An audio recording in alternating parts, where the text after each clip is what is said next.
We got Florida, Texas Tech first. We got UFC.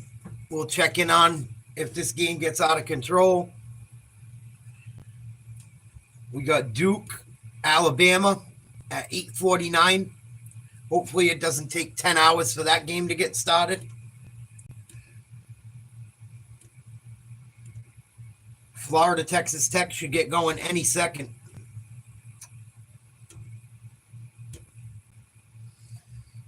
Literally. What happened, Jet? You all right?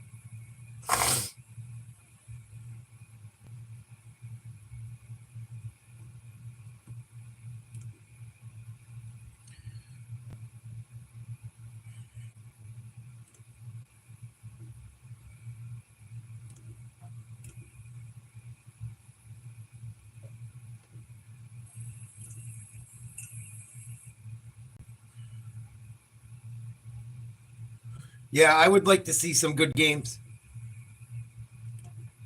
This is my championship game on the line tonight.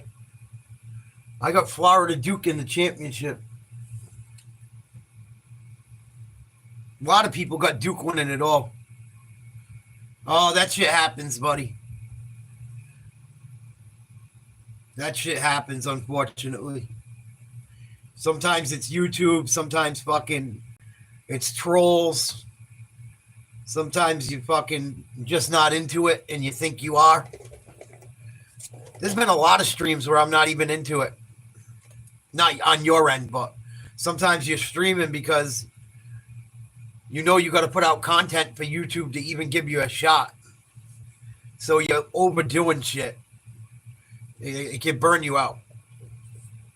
It can turn something that's supposed to be fun into like a job, which ain't fun.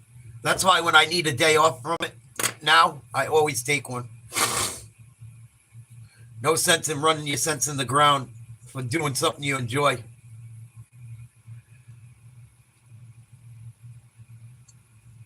Here we go. Florida, Texas Tech. Florida, Clayton Jr., Richard, Martin, Condon, Chilelu to start. Hawkins, Anderson, and I didn't catch the other three. I'm sure Toppin's in there for Texas Tech.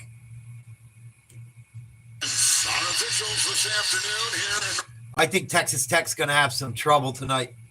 If they get down like they did against Arkansas, they're going to get fucking destroyed. I think. And the Red Raiders will begin at first. Texas Tech with the ball. Running a pick and roll, almost stolen. Nice spin move, Toppin. Awkward hook shot, no good. Texas Tech on the offensive glass right away. And they hit a three. Texas Tech up 3-0 to start.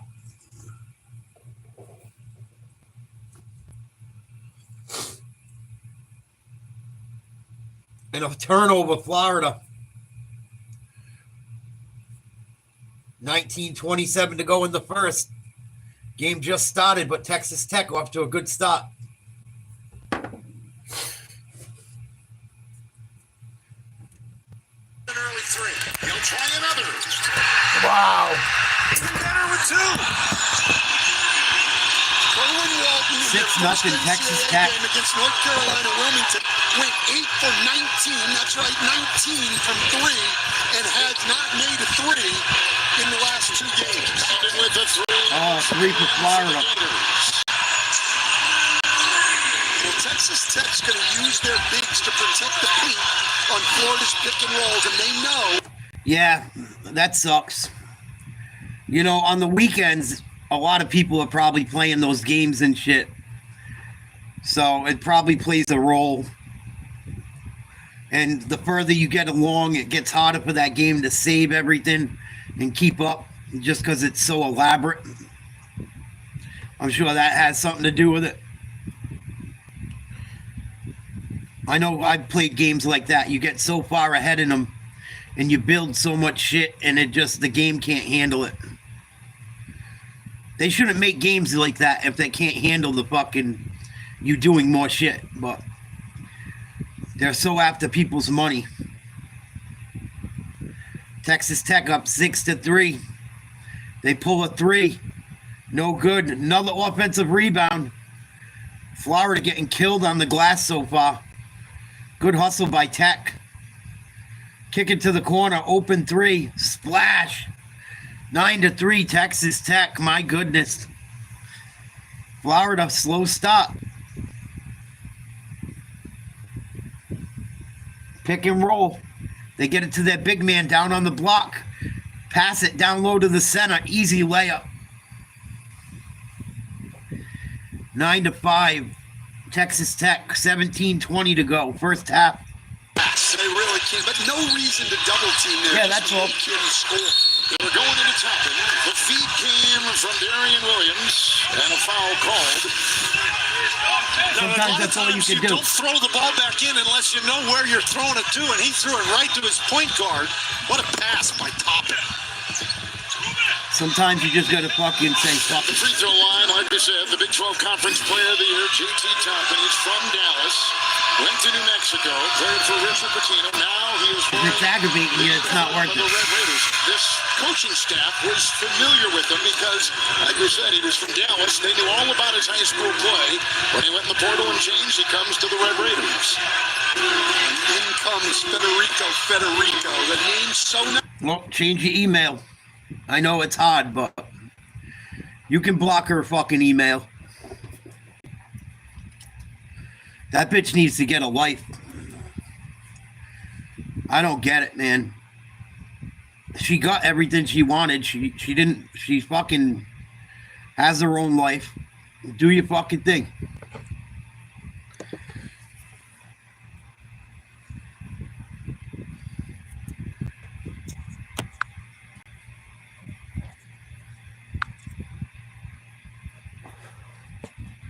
I don't want you getting in trouble.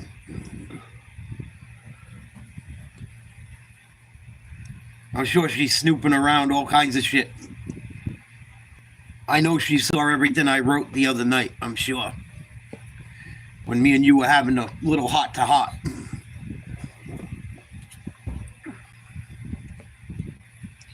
Yeah, so there's nothing left to give.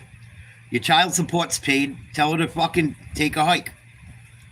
There's nothing to say. My bills to you are paid. Unless I want to see my kid or something, leave me the fuck alone. Or it's an emergency. I'll go get a restraining order. You could go get one. It costs a little bit of money, but I had to get one on my ex's kid's father.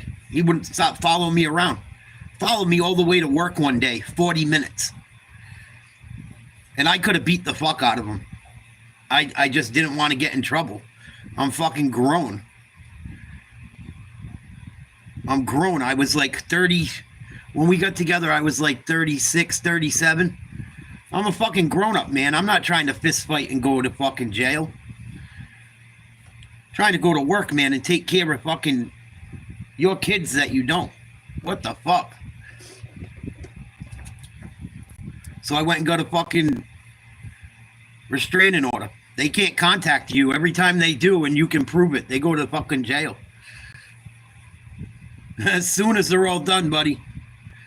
UConn made quick work of them. Florida knocks down a 3. 11-10, Texas Tech with the ball. 15:40 to go, first half. Yeah, fuck the girls' basketball. That shit's garbage. The boys can't hit fucking layups. Never mind the girls.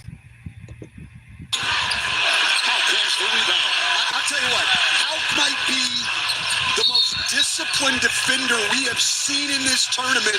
If you have a tendency to go over one shoulder or the other inside, he's making you go to your wing. You're a Dodgers fan now and an Eagles fan, huh? You change your teams like fucking people, like seasons. Every time I see you in my chat, you got a new favorite team on your name. You got no loyalty to any of your teams, huh? Except for maybe the Sooners. I have seen you with that one a bunch.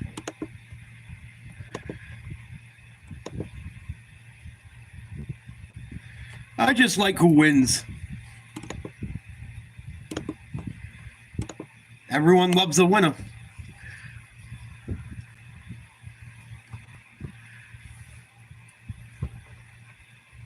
Yeah. You were a Phillies fan last season when you used to come into my lives and talk sports. You were a Baltimore Orioles fan last year until they shit the bed. Now you're a Dodgers fan because they won the World Series. Get the fuck out of here. Keep it real.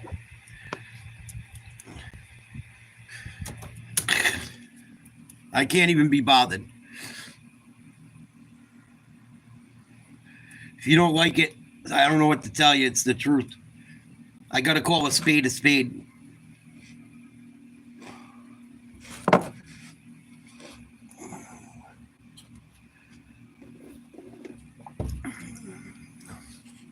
I like whoever wins. My name's Seth Messersmith. Here comes this douchebag back in. Oh, wicked jet.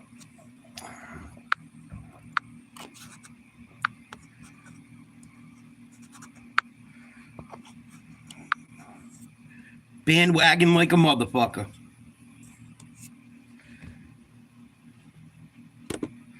Florida down by 1, 15:22 to go.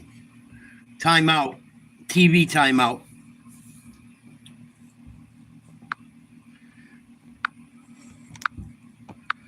Spamming ass motherfucker. Yeah, he bounced probably. He'll be back to fucking grace us with his bullshit again.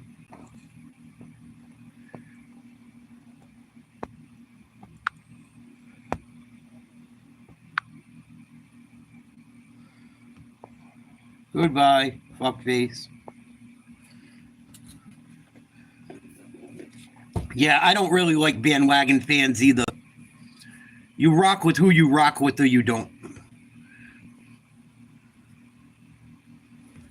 There's no loyalty in anything anymore, Jet. It just goes to show you. People don't even have loyalty in their sports teams. How can they stay loyal with anything else in life? Kicks it out to Aberdeen for the three. Those two bench guys the other night, Dan, 25 points, 10 rebounds, and 5 assists between them to beat Maryland. And London has come in. Yeah, but if they were playing the Steelers, you wouldn't want them to win. That's the difference. You can like a different team a little bit, but you're not going to trade them for your favorite. I know it. Florida up 2, 13-11. Nice little hook shot, no good. Rebound Florida. Here come the Gators up 2. The other way for the Gators. I'll tell you, as a coach, I'm just amazed by Thomas Howard. You're always trying to get guys to be disciplined to the game plan. There's nobody I've seen do it better than he does. Look at the quick move by Aberdeen to get the shot away, but missing in the rebound. Florida misses the jump shot. Here comes the Red Raiders. Red Raiders. Anderson, Williams. And here is Chance McMillan. They love this kid. He's played so well, and they have felt his absence and have had to try to plug it in. And he has been out. There's a whistle blown, a foul on Florida. Well, you're right, Kevin. Look, Chance McMillan, one of the best three-point shooters in the country, led the Big 12 at 43% and over 5 attempts a game. And the Red Raiders struggling shooting the three in the tournament. They came in at 25%, 23 for 92. So having him back is a really welcome sight. Played a couple years at Grand Canyon University. Played in the Ncaa tournament with that program. Overton is checked in now for Texas Tech. Cross court, McMillan, the number 1 three-point shooter in the conference in the Big 12. Inside, knocked away. Great defense by Richard. Richard's an outstanding defender and is very committed to staying right with Chance McMillan. And everybody talks about Florida's offense, but their defense is awfully good too. Hamilton out with the lead. And a foul. It is on Texas Tech.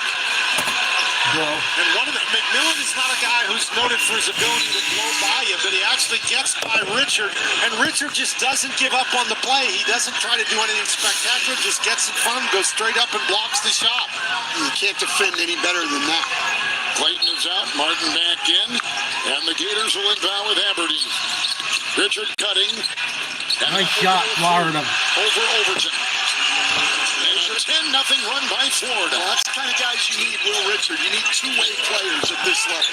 Guys you can count on at both ends. Hawkins the top and is back in the game. This is a 3. Oh, big 3, Hawkins. Raiders back down 1. He's only a 30% shooter from 3. The only reason that's a good shot is because it went in. That's exactly right. We've had now 3 made threes by big guys on these two teams combined. Cutting, driving, feeding, tethering, corner triple. It's grabbed inside aggressively by Richard. Nice. And then hand locked in with the tip. This Florida team, the 5th best offensive rebounding team in the country, and it's one of the big things you've got to do to win is you got to keep them off the glass. And locked in is 7'1" right now to Washington Overton, who's had a screen. Hawkins gets it out. McMillan will drive and snaking his Nice play. Well, he worked on that shot a lot before the Tough shot. the runner. But 1 point game. Defense by Richard. 12:40 to go. Him, Dan, you want to run him off the 3, you'll live with that floater. Yeah, and that's why he was practicing the floor, because everybody runs him off the 3-point line. Out will swerve and fire. Oh, Florida's going to shoot free throws.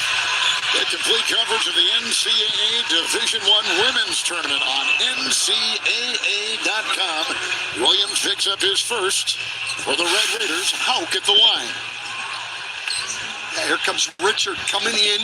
Who's the inbounder? Gets the offensive rebound and then hand-logged him just too tall. This is not a tall Texas Tech team. We talked about that the other night. You can just look on the floor, and they're giving away a lot of size up front, and Florida just keeps coming. Florida's huge, that's why. 6'11", 7-foot guys. And Hauk is one of the 6'10 guys, and he's going up against Darren Williams, and that's a hard matchup on the defensive end for Williams.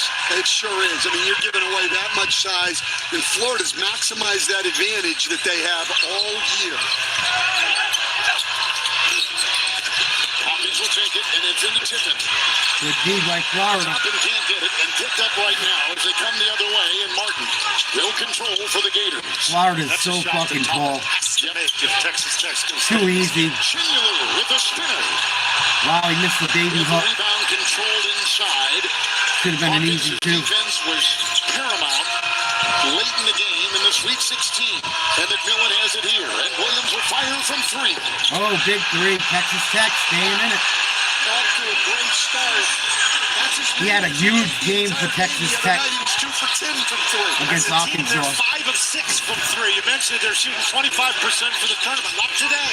Well, they've shot the ball. Turnover. This year, Nope. Dan. They shot 37%, but you're right. They've been struggling until today.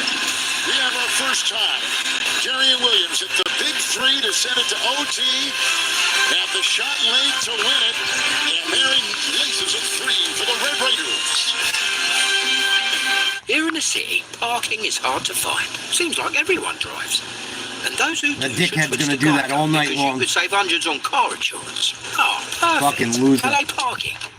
Hello. Evening, sir. Tied game, 19 apiece. 11:36 to go in the first half. Toppin with 5 points. Williams with 6 points. Walton with 6 points for Texas Tech. For Florida, everyone scored a few pretty much. Clayton Jr. hasn't scored a bucket yet. Florida is tied up without one of their best players scoring. That's how good they are. Florida might win it all, man. They're fucking huge. I counted them out the other day. They got 6 players that are 6'9" or taller. And they still got a couple guys that are right around there. 6'8", 6'7". They got some fucking size. Auburn does too. Duke's got some size. Not like them two teams, though. If Auburn and Florida play each other, that's going to be a fucking battle. I got Michigan State winning just because I knew everyone was going to take Auburn and Florida. I had to do something different to try and win my bracket. Just because I know a lot of people were taking those 4 teams. the top number 1 seeds.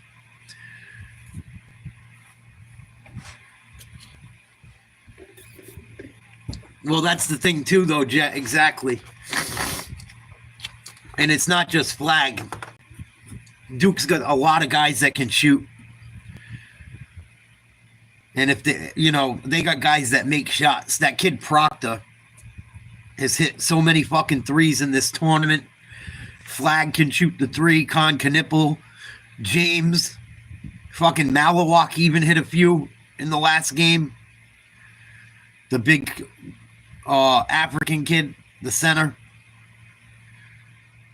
Their whole fucking team can shoot.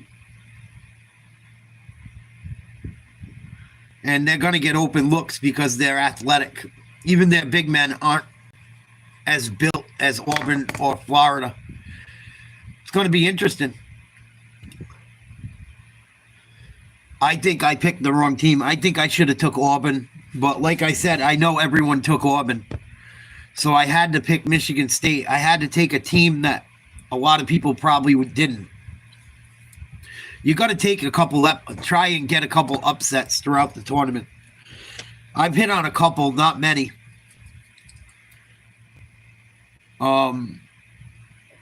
If Michigan State can't knock off Auburn, man, that Auburn Florida game, if Florida wins today, is going to be phenomenal. Dude, stop spamming the shit out of my channel, please. We only get like 10 or 20 people in here to watch a game. Could you leave us the fuck alone? Scumbag.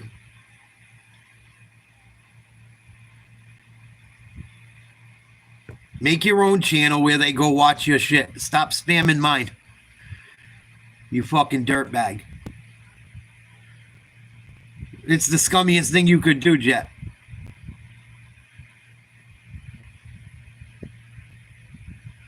Let me snipe from someone else's channel that actually tries to fucking grow a channel. Tied game, Texas Tech gets a fucking nice little hook shot to go off the glass. Williams with another bucket. 21-19, Texas Tech. Florida with the ball, 10:48 to go, first half. Play one-on-one. Turnover. Williams with the defense. McMillan will race the other way. Aberdeen is in the way. Finding Hawkins, they reset. Exactly. Put up a 3. Oh! Exactly, Jeff.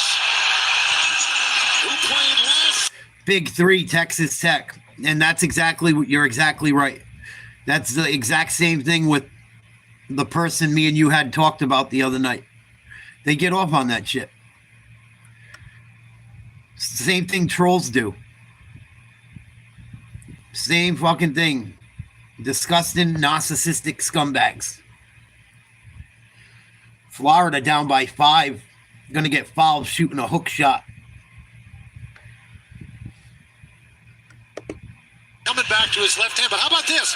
You drive the big guy back with that crossover dribble, step back, pow! So in the game Thursday night against Arkansas, Texas Tech began from 3, 4 of 26. Since they've gone 10 of 13. Yeah, look, they need to make threes to win this game against Florida. They need to keep the ball, keep the game half court, Dan, and they've got to knock down shots. And they play through those bigs.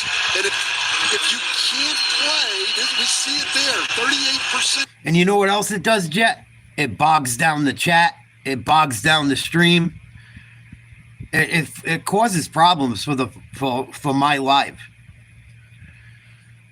Makes it so I miss people typing shit because I got to block him super spamming. It fucks up things. Every time he goes crazy doing that shit, I've had problems with my fucking stream and had to restart too. Because he's fucking dropping hundreds of comments a stream of nonsense. Screens, punishing moves. Walton on top. He's at a 3. Down low. Broken There he up. goes again. Got in the way. And 0.6 on the shot clock.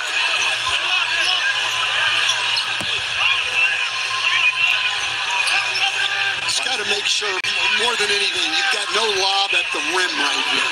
It's hard to lob against these Fucking guys shit anyway. bag. It is. Unless you just get beat on a back screen, but they switch it.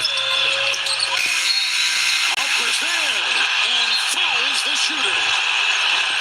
Defending on the play. And I think they're going to look to see whether that foul was before the shot clock expired or not. You're right, Dan. They are doing just that. Toppin actually did a really nice job getting rid of it as quickly as he could. Look at the clock up at the top of your screen. That looks to me like that foul occurred before we went to zero. There's just no reason to reach there by Howard.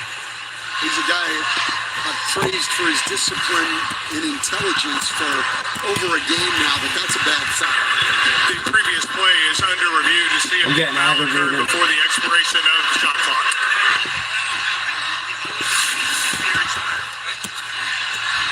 All right, Kevin, and this is another issue. They're trying to make sure that the clock started on time. Cocksucker got me so fucking Our rules aggravated. analyst, Gene I pinned his Steratore message is now by with us. And accident. Gene, what do you see on this one?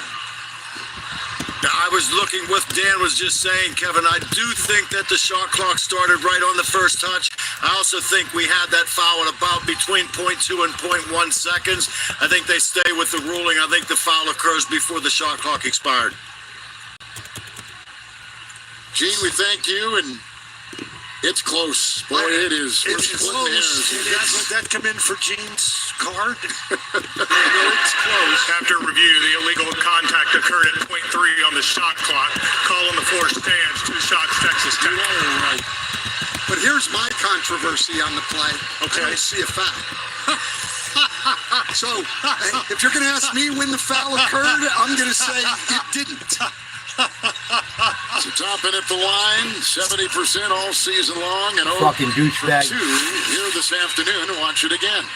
First of all, Toppin fouled Hauk to catch the ball. Stan, that wasn't an option. Yeah, it's a multiple choice But test. you know and what? that wasn't There's an option. something else that they need to review in the NBA chat. When the NBA coaches can challenge, you go over and look at the whole play, Kevin. We know that. Toppin fouled him to get the ball. This is unfortunate for Florida. And Gene, do you agree with Stan Van Gundy? It usually makes me chuckle. I usually don't like to get into the coach-referee kind of back and forth, Kevin. I think I'll leave it at that. I think it's a good call. It's a good foul. And they go up top. Condon was feeding Wow. the flying Martin. And the other way they come with Hawkins. On the wing, Anderson, 3. It's picked up by Toppin. Oh, airball the hook By shot. Condon.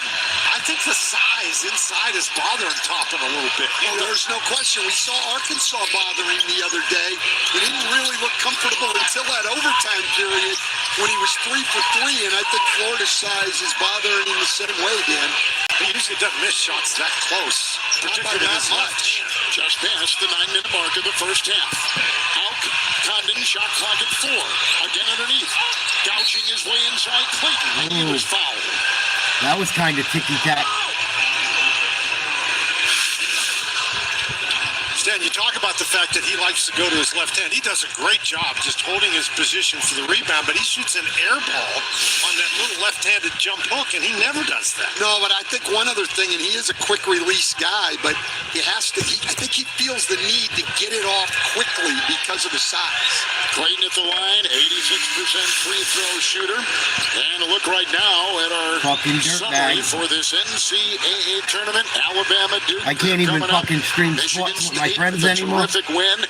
And It's going getting to the point it's not even worth doing fucking YouTube. With Tom Izzo leading the way. I guarantee you that nobody in that Alabama-Duke game is going to be trying to slow the pace. Fucking stand bot Yeah, we motherfucker. could have a high-scoring night. Knocked away. Chance McMillan had it. Coverage of the NCAA Division I Women's Yeah, they Basketball don't Championship look like Elite themselves Eight. so far. Begins Yeah. tomorrow at 1 on ABC. And for more information on game times and listings, go to ncaa.com. Well, they've tried to make Clayton work down here defensively. Tech up by 1. Running McMillan and Walton off 8:20 the to go. screens, but Clayton's been First up to half. the challenge so far. Hawkins to Anderson.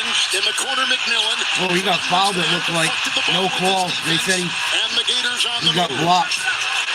I'm impressed with Clayton's defense. Here comes here the on Gators. Wednesday. He's really played hard. Richard Clayton takes the three, works on McMillan. Here comes Nice Howard, pick. sifting his way through Tough traffic. shot. It's collected inside by Toppin. Boy, and Clayton just set a heck of a screen. A couple years ago. Three, McMillan. Saved inside with a foul. The flying Anderson. I think came so. through and trying to retrieve the I think ball. they should. Fouls. I'm a little worried for Duke, though. I'm a little worried because I have Duke winning it all, but Duke cannot give up offensive rebounds, and they cannot allow Alabama to shoot 51 threes like they did the other night. If Alabama hits 25 threes tonight, if they hit 25 threes in any game, they're going to probably beat whoever they play. So, if Alabama plays like they played the other night, Duke could be in trouble. But Duke's been putting up 100 points every night, too, so who knows? Who the fuck knows?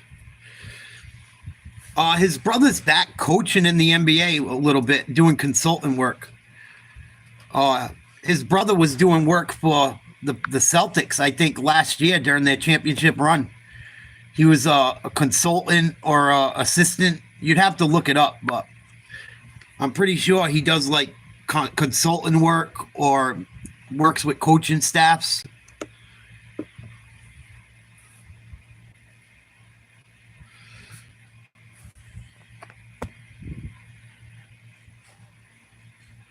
I'll have to look it up. Jeff Van Gundy.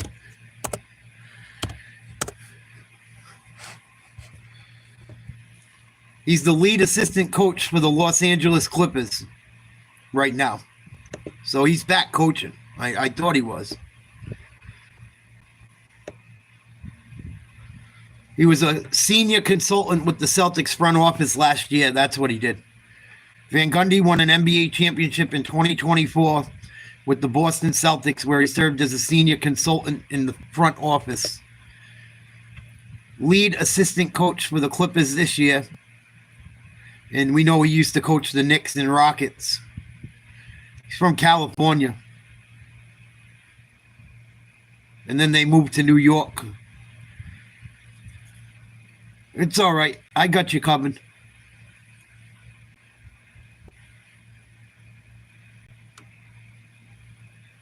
He also coached at Providence College when he was younger.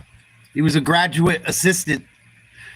And he was a graduate assistant head coach under Rick Pitino. The year they went to the Final Four. I think that was like 86, 85, 86. I was a little kid. I remember my dad having like a get-together for the Final Four because the Friars made it.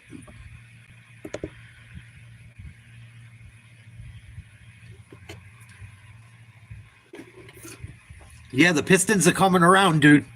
They've played hard this year. Half of the battle is having guys that want to play. It seems like nowadays.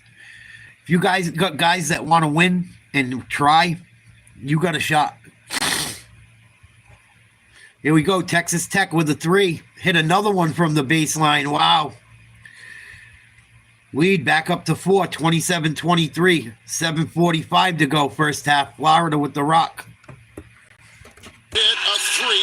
Condon will try to counter. Miss. Rebound Tech. Retrieved by Hawkins. McMillan from right around here. He's a Bay Area kid from Vallejo. Same place CC Sabathia is from, but more importantly, right across the bridge from Martinez, California, where I grew up. Now they're going to talk about it. That's funny. Of course. McMillan again. He was the number one three-point shooter in the Big 12. But not out in the open, Kevin. A corkscrewing move inside by Toppin and loses the ball. Houck again there with his defense. And look, Houck's an outstanding player. He does a lot of things that help you win basketball. Help the Celtics now. They go inside. Oh, nice block. Condon can't get it. Gate is on the rope. Defense by the Red Raiders. Hawkins the other way. Inside. Federico, no. No good. Rebound Florida. Tech got away with a foul, too. Federico, if he can't dunk that ball in the lob, he's gonna have a hard time scoring against those big guys. Condon Swerves in Nice for play. That's a heck of a move right there. From a guy who just missed one right at the rim, came back with a lot more force on that play to get it in the basket. Nice job by Condon. And keep in mind one other thing. Williams is on the bench for Texas Tech with 2 personal fouls. We got a long way to go in this first half if they're going to play without it. Christian Anderson. Outside Hawkins.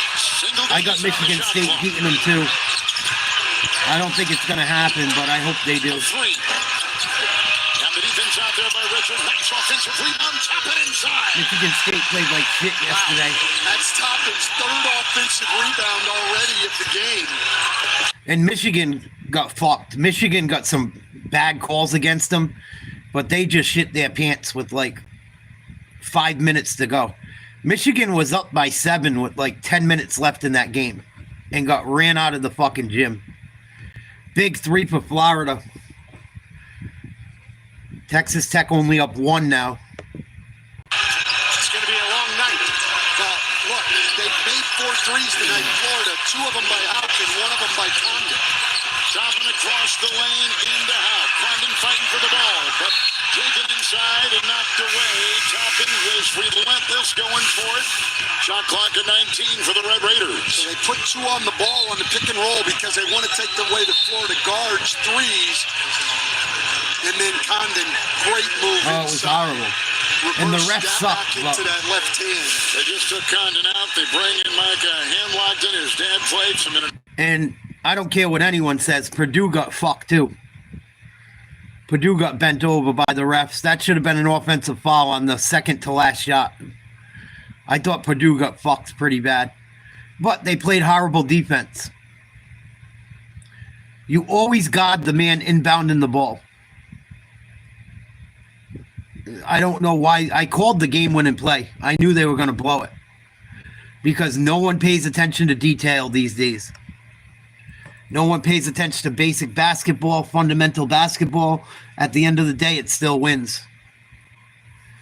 TV timeout, Texas Tech up by 1. Yeah, Auburn got a lot of calls too. They really did. But you know who shit the bed for Michigan down the stretch? Wolf. Wolf was having a huge game, and he didn't want to take any shots down the stretch. He completely disappeared. He was having a big night. And the gods were trying to get him the ball, and he would just hand it back to him. Like, dude, you got almost 30 points. We need you. You carried us the whole night. You don't want to fucking shoot the ball no more? Yeah, exactly. Exactly. And Auburn killed them on the offensive glass. Michigan State did a horrible job rebounding the ball. Horrible. Obi Toppin, I think, almost had 20 rebounds. I mean, not Obi Toppin. Fucking... I'm thinking of Toppin from Texas Tech. Jahani Broom. Jahani Broom fucking killed them on the offense. The whole team killed them on the offensive glass. I think Auburn had over 20 offensive rebounds. I know they had 18 offensive rebounds with quite a bit of time left. I'm sure they got a few more down the stretch.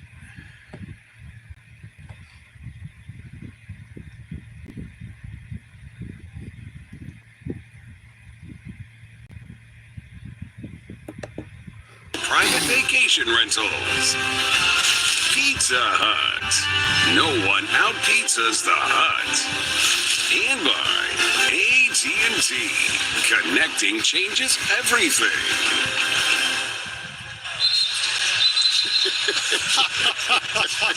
In their win down by 16 against Arkansas the other night in the Sweet 16, Texas Tech outscored Arkansas 40-22. Here's our update here.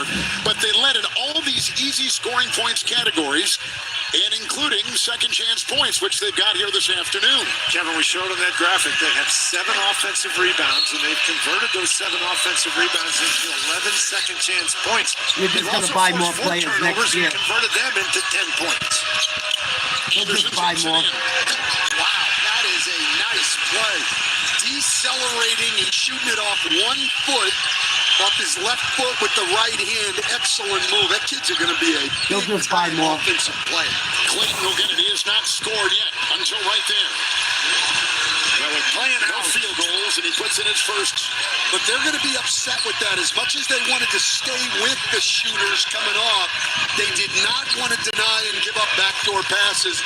It was a point that Michigan Matt State's Brower deep. made They could yesterday, give Auburn defensive problems. guy for Texas Tech, and I thought he was Here we gonna go, be Florida. With a steal and a Oh, big dunk. Florida back up 1. 10. And a lead for the Gators of 1. I mean, Houck this weekend is coming out. People know who Thomas Houck is now if they didn't before. Williams has it, unloads a 3. Yeah, ball. His defense was there. Watch Walter Clayton Jr., who actually tips the ball away, and Houck with great quickness finds the Big ball, dunk. and then there's just nothing Anderson can do. And again, when Florida doesn't turn the ball over and they turn up the defense, they're really tough. Well, look, Houck had 13 points, 9 rebounds, 4 assists the other night. He's already today got 10 points, 4 rebounds, 2 assists. Gators by 1. They've led by 4. Another with timeout. 3 Holy lead shit. changes in our first half. Timeout every other At fucking Planet play. Fitness, there's strength in numbers. The number of different workouts to do. Different clubs to do it in. Friends to do it with. Looking good, everybody. There we go. And the number of ways to recover from it all.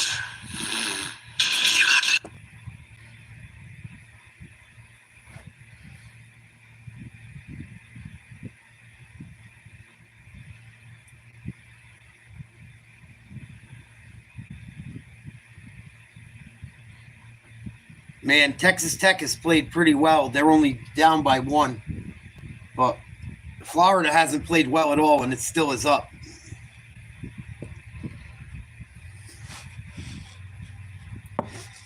But yeah, Michigan State's got a deep bench. They got to not turn the ball over.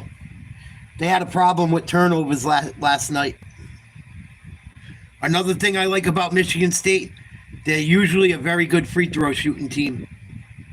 And they got about 5 or 6 different guys that can come off the bench. Some big guys, some guards. They're deep at both positions. Cooper's got to play better.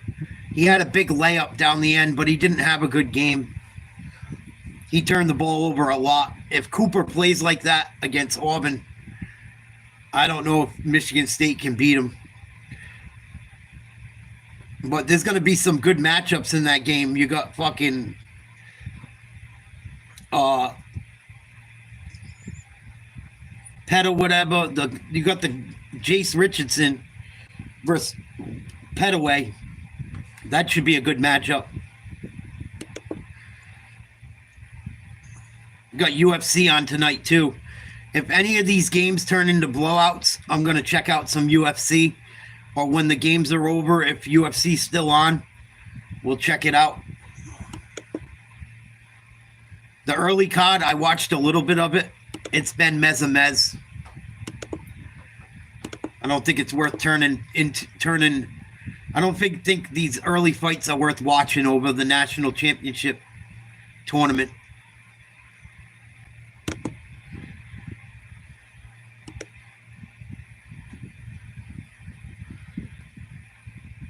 They're still in the prelims, the last fight of the prelims right now. UFC. Tongue twister. I'm looking at UFC, the University of Florida. I'm thinking UFC. Yeah, he's got a tough fight, though. I like Brandon Moreno. I wish he was still the champion. I like him a lot. They're fighting in Mexico City tonight. That place is probably going to go crazy for him. Here we go. Florida up 1. Texas Tech with the rock. Kick it out. 16 seconds to get a shot off. Florida playing good D, and then they let him get to the hoop. Missed layup. Another missed layup. Texas Tech loses the ball out of bounds. I don't know how you miss fucking layups at this level. I get it. Sometimes someone's in your face, but all you got to do is put it off the glass. What the fuck? Could have gotten it up on the board. Federico might have been able to get it. How wedging his way All you got to do is hit the square. Federico is there. Martin, Hauk, Aberdeen. Shot clock at 9. Clayton will have it. Hauk is there and over Federico. Off of Hanlon and out of bounds and off of Florida. Maybe, buddy. Both these teams, when the ball goes up, are going to the glass hard. I mean, every rebound being pursued. Right, and they're both such good offensive rebounding teams that it's hard to get a defensive rebound. It really is today. We've already seen 11 offensive rebounds. I think they've been watching her, Florida, with Jeremy. their size, though, should be able to do a better job on the defensive boards than they're doing now. Texas Tech just airballed another 3. Deflected, nice Gator defense. Clayton, who had the nice move, will take it the other way. Oh, too easy. Hits the deck hard, fouled on the play. Well, that's Walter Clayton Jr.'s second block. And to be fair, Dan, these teams trying to go after him, and he's responding. Coming up on AT&T at the half, Ernie Johnson, Clark Kellogg, Kenny Smith, Charles Barkley, Hall of Famers, all of them standing by in New York with their insights in our first half. Yeah, And pretty much, yeah. Today's second game between Alabama and Duke.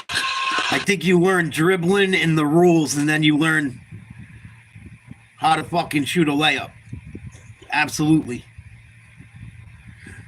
Turnover, Florida. Sloppy ball handling. Big Dork not ready for the pass. There's some big dorks in this tournament at times, too. That was a big dork taking a shot he shouldn't have.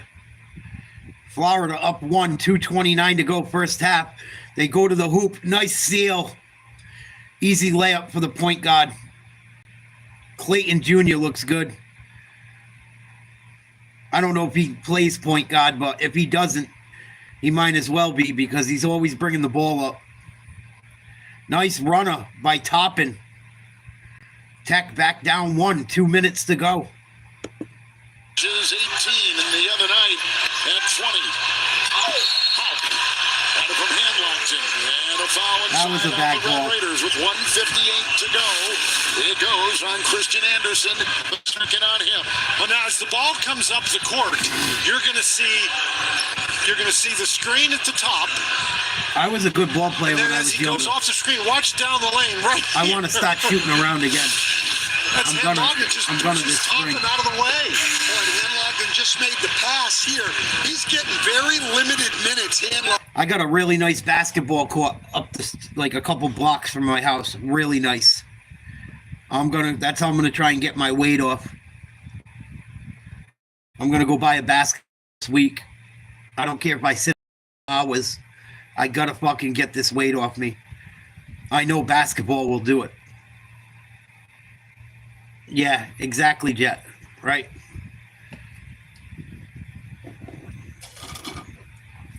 Even if I miss all the time, just having to go get the ball, I'll lose weight. That's my plan. I'm gonna fucking do it. I don't care if it kills me. It's kind of mid. I might check it out later. I'm keeping an eye on it. If this game gets into a blowout or something, I'll switch over, but the card's mez. I watched some of the fights already. They haven't been very good early. I know the prelims were kind of blah, but I haven't seen a good fight yet, really. I watched 3 or 4 of them. Florida going to get hit with a foul. Thanks, Tiger.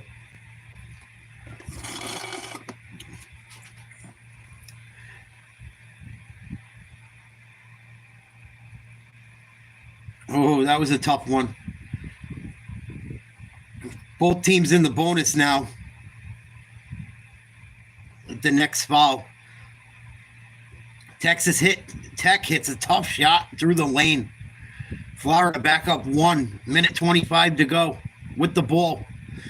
Clayton right to the hoop. Nice lay-in. Through traffic. Finger roll. That's how you do it. Tell him. Show him, Clayton. 3-point lead for Florida. 1:10 to go. You're exactly right. You can feel it. 3 Hawkins. Rebound the leaping Right Aberdy. from the Gators. Well, they were started the game 6 for 7. Minute left in the from three. first They won half. For their last 8. They had the lob to the jumper. No good. Good boxing out by Picked up Tech. by Hawkins. Red Raiders the other way.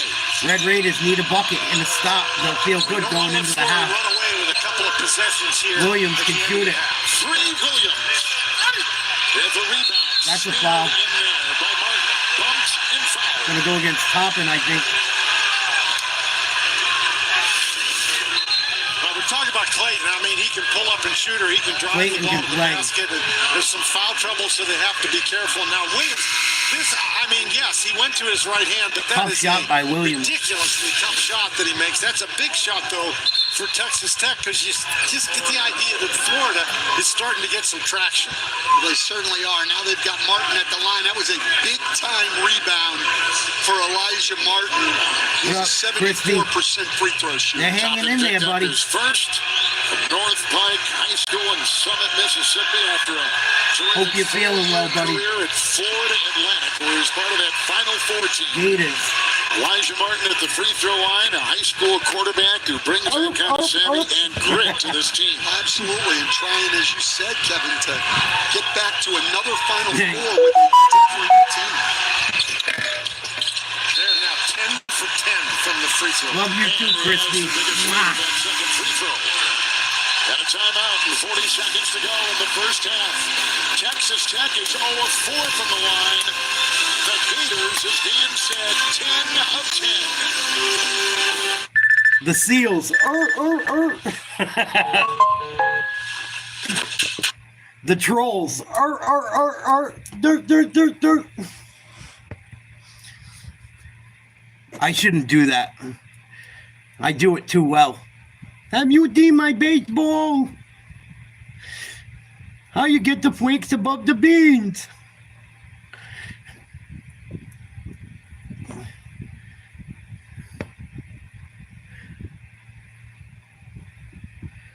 Oh, even the kids doing it. Dirt.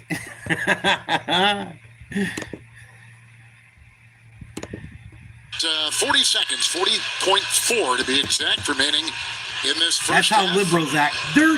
Kevin, as silly as it sounds here, we're still in the I first half. voted I think for this is a big Kamala. possession for Texas Tech.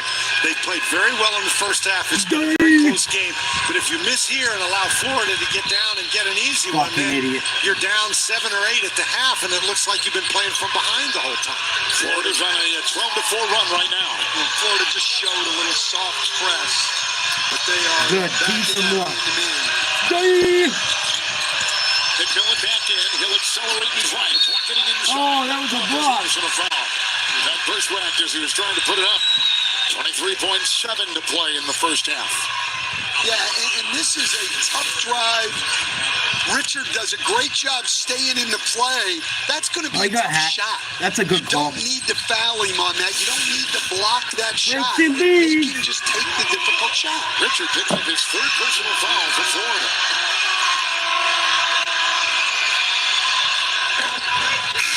The numbers for this kid are just phenomenal.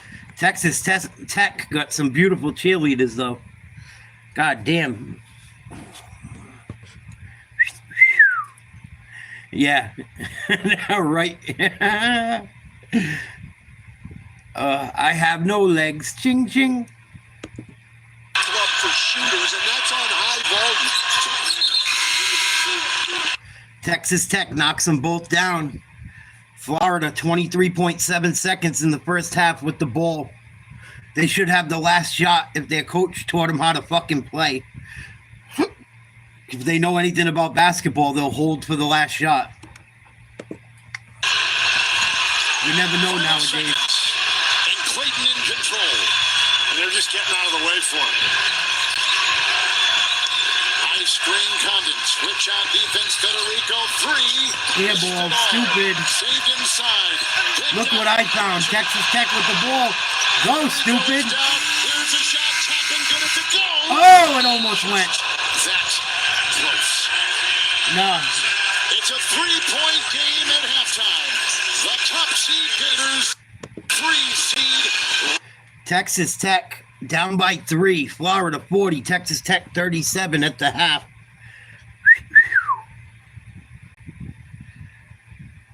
I may be missing my teeth, but I know a pretty woman when I see one. I know people on YouTube think I'm a tranny and shit, but nope. Strictly punani for this guy. I may be a lesbian, but I'm a dude. Fuck. Yeah, I wouldn't throw him out of bed for eating cookies and leaving crumbs. No way. The minute they give me some shit and start acting stupid, I would. Yeah, either that or the people have such big egos, Jet, that they don't fucking listen. That's part of the problem too. Right. Gotta find a hill. Crispy, help find me a hill. Give me a push.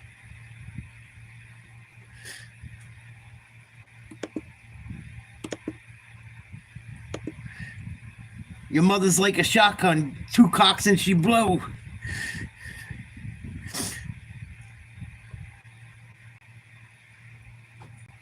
Yeah, for the most part, he's done a pretty good job. I thought he was going to have a coronary last night. He was fucking losing it, and rightfully so. Michigan State, the thing that scares me about them is they get off to slow starts.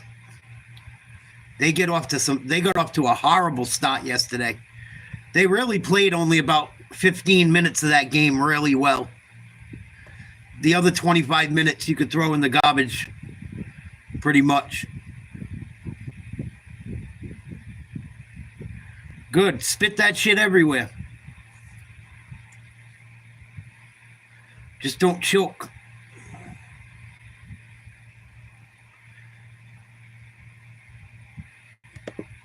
Big deal for him, but he's got... Tom Izzo, I don't think's got many years left. Yeah, I don't know what it is, Crispy. Or they got to find like the right guard combination to work. The thing I do like about Michigan State is they're deep. They're deep. They shoot free throws well. They're well coached. But Auburn's going to be a fucking handful. And then if Auburn plays Florida, that's going to be a battle down low. And Auburn, the thing that scares me about Auburn's big men are built like grown men. They're not skinny big men. All their big men are fucking big. They can bang. They can score in the lane. That's why Auburn scares me. Only reason I took Michigan State is because everyone and their mother took Auburn, honestly. I knew everyone was going to take Auburn, and I can't win if I do what everyone else does. So that's part of the reason I took Michigan State, too. It's one of my upsets in my bracket.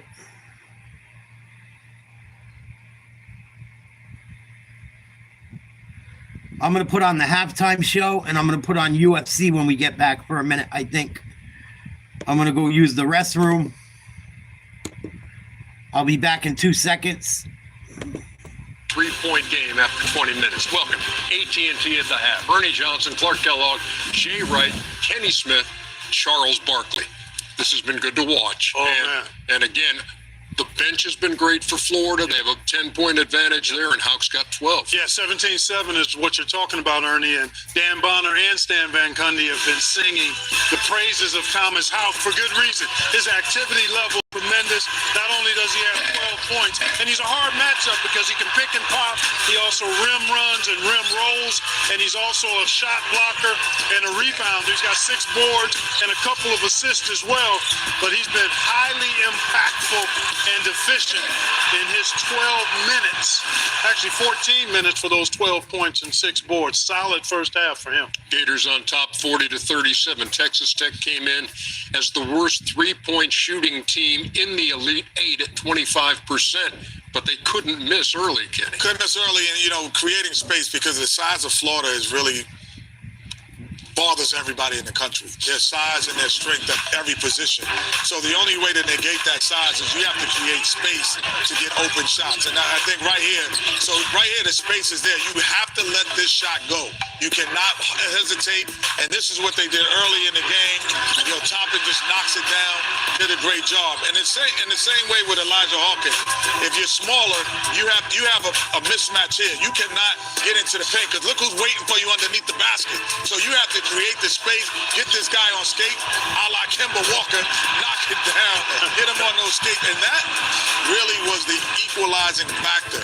But since that start of 6 for 7, they have shot 1 for 9. Walton has shot the ball decent. However, they have to shoot minimum to win this game 45% from the three-point line, or they will be gone home. If they shoot 45%, they'll be writing their ticket to San Antonio. Darian Williams had 28 against Drake. He had 20 in the game winner their last time out, and he's the only Red Raider in double digits today. Yeah, he's the guy that's a matchup problem. Florida has such great size at every position. Darian Williams is only 6'6", but he can pull Condon away from the basket and drill a 3. Watch this. He's posting up Alex Condon right here at 6'11". Oh, my God. He's only 6'6", just muscles him to the rim. He's a guy that can deal with this size. Now he takes Chinelu. Chinelu's 6'10" and athletic, scores over top of him. That was a lucky shot. That was luck, Coach. But he can do it. No. We're taking that. We're taking it. Taking luck. Because he should have got a foul. Okay, But he should have got a foul. Maybe. He's the guy. That contact. He's the guy that can cause them problems. You're sleeping on my man, Darian. We're taking that, and we should have been at the foul on an and 1 right there, too. Just occurred to me, we haven't heard from Charles Barkley yet.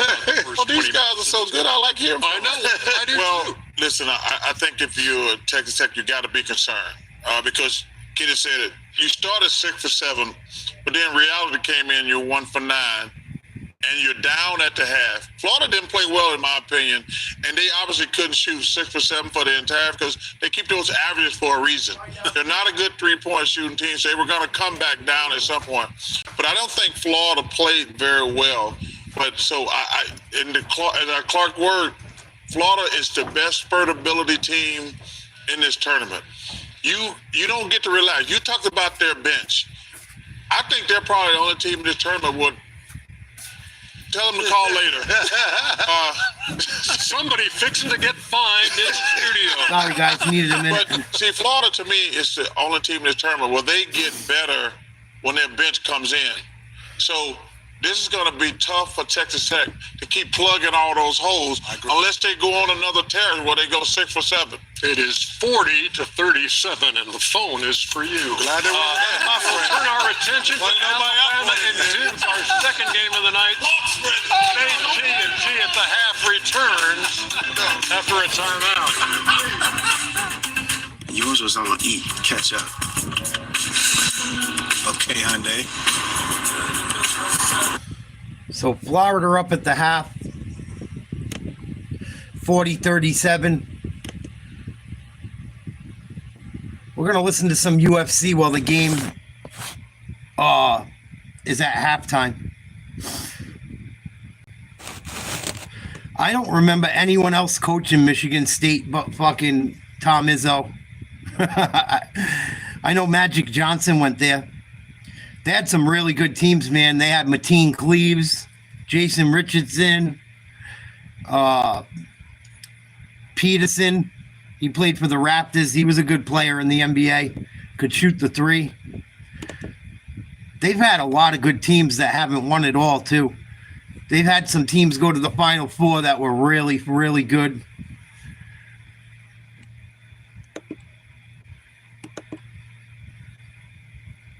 Let's check out some UFC during halftime of the college game. Ronaldo Rodriguez versus Kevin Borges.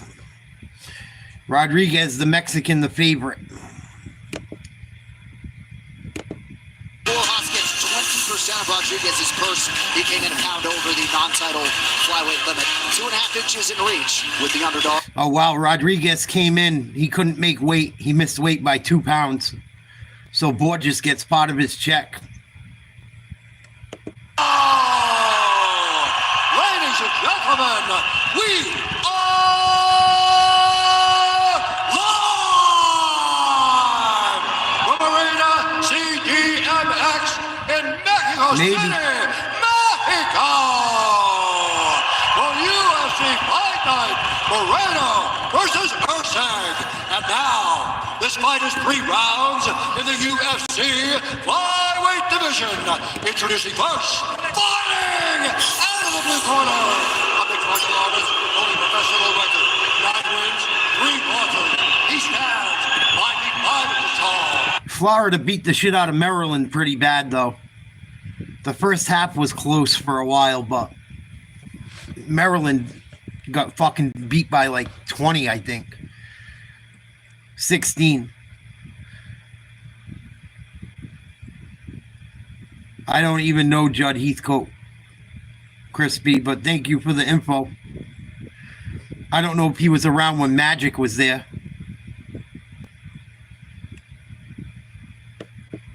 At 127 pounds, fighting out of Coatzacoalcos, Veracruz, Mexico, Ronaldo Lazy Boy Rodriguez. Ronaldo Rodriguez versus Kevin Borges. A Mexican versus a Peruvian. I wonder who's going to pull a knife first.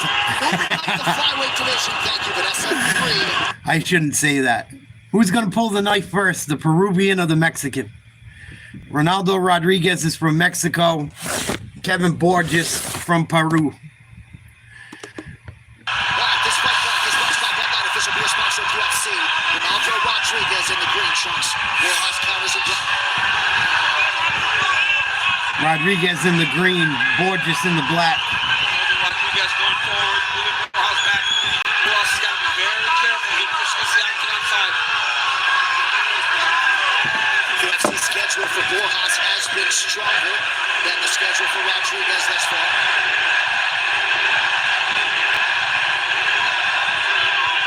Borjas believes that is going to be the thing that separates these two tonight. Oh, spinning back kick. Just missed. Now that move there, while it does excite the crowd, that does tell me that he's a little bit jazzed up. Oh, nice kick. Rodriguez. His first 2 attacks were a spinning hook kick and a double kick. So he's a little bit worked up. He's got to be careful with those explosive acts. Nothing gets you tired of fast. Borjas, on the other hand, operating from the outside and kicking range.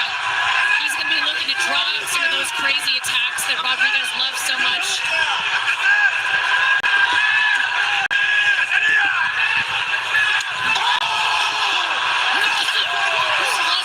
Oh, man.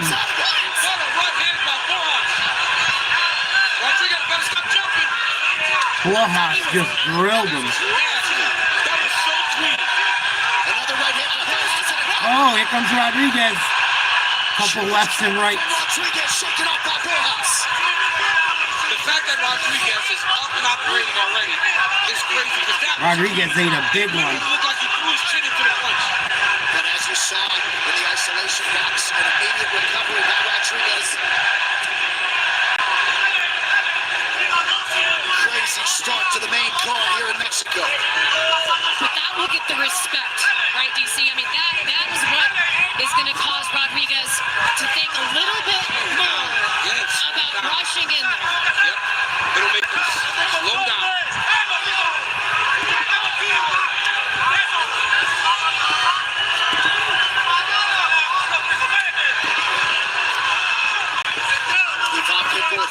Chief in the corner of Kevin Borjas. I figured as much. Jose Shorty Torres alongside Jair Victorino and Miguel Linares in the Rodriguez.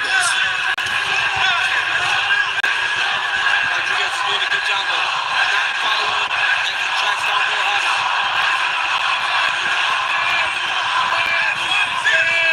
Borjas seems so calm in there and confident. I was going to say, man, and measured, right? Yeah.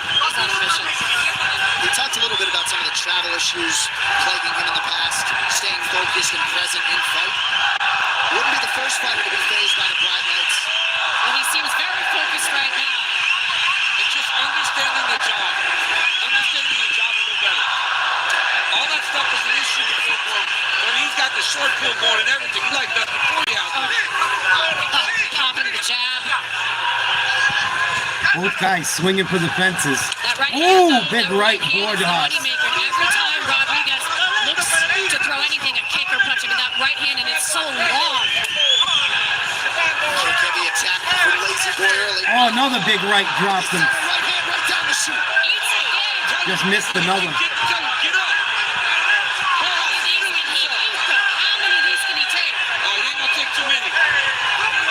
Especially Oh, elbow to the gut. Borjas looks good. Land right in front of the booth. Short left hand lands for Borjas. Man, What is Ronaldo Rodriguez made of? Rodriguez got to be on steroids. I mean, we saw him get dropped at the UFC. He's taking like 6 big shots. Huge tremendous shots. rally past Ode Osborne last year for Rodriguez.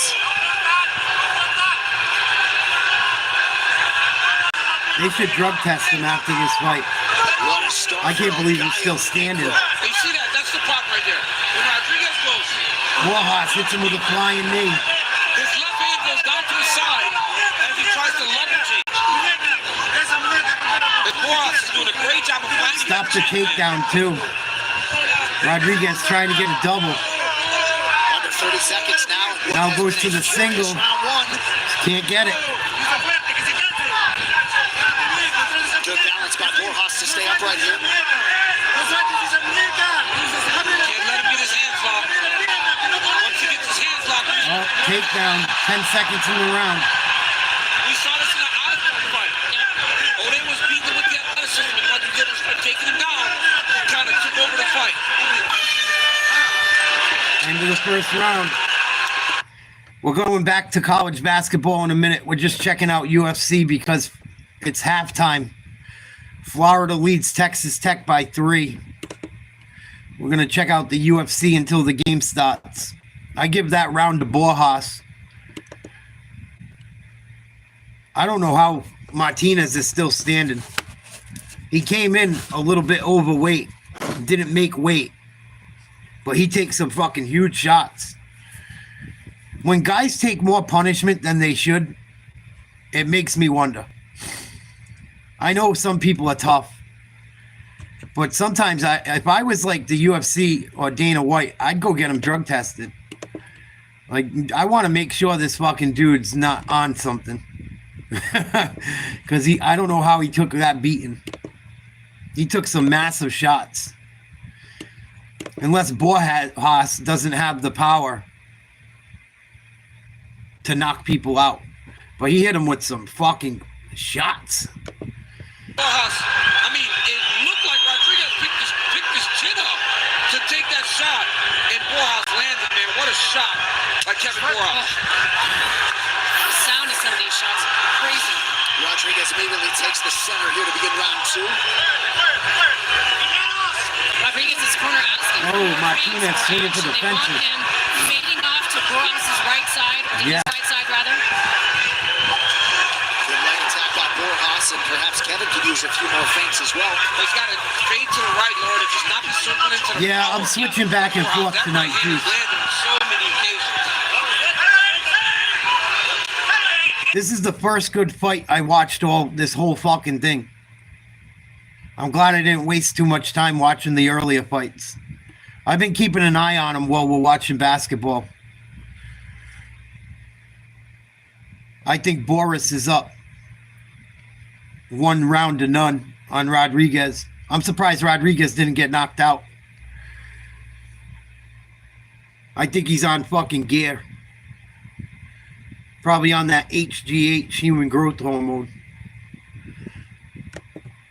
He's not moving his head a whole lot, and that right hand of Borjas is just cocked Well, look at how he moves his head. When he moves his head, his hands move too. Exactly. Your head and hands are supposed to move together. That was a good jab there off the slip. Rodriguez nearly connected with a front kick right off the Judges are sketchy everywhere. He's got to get back to throwing that right hand. Not just Mexico. That wasn't a good takedown attempt there by Rodriguez. Borjas continuously trying to find a counter.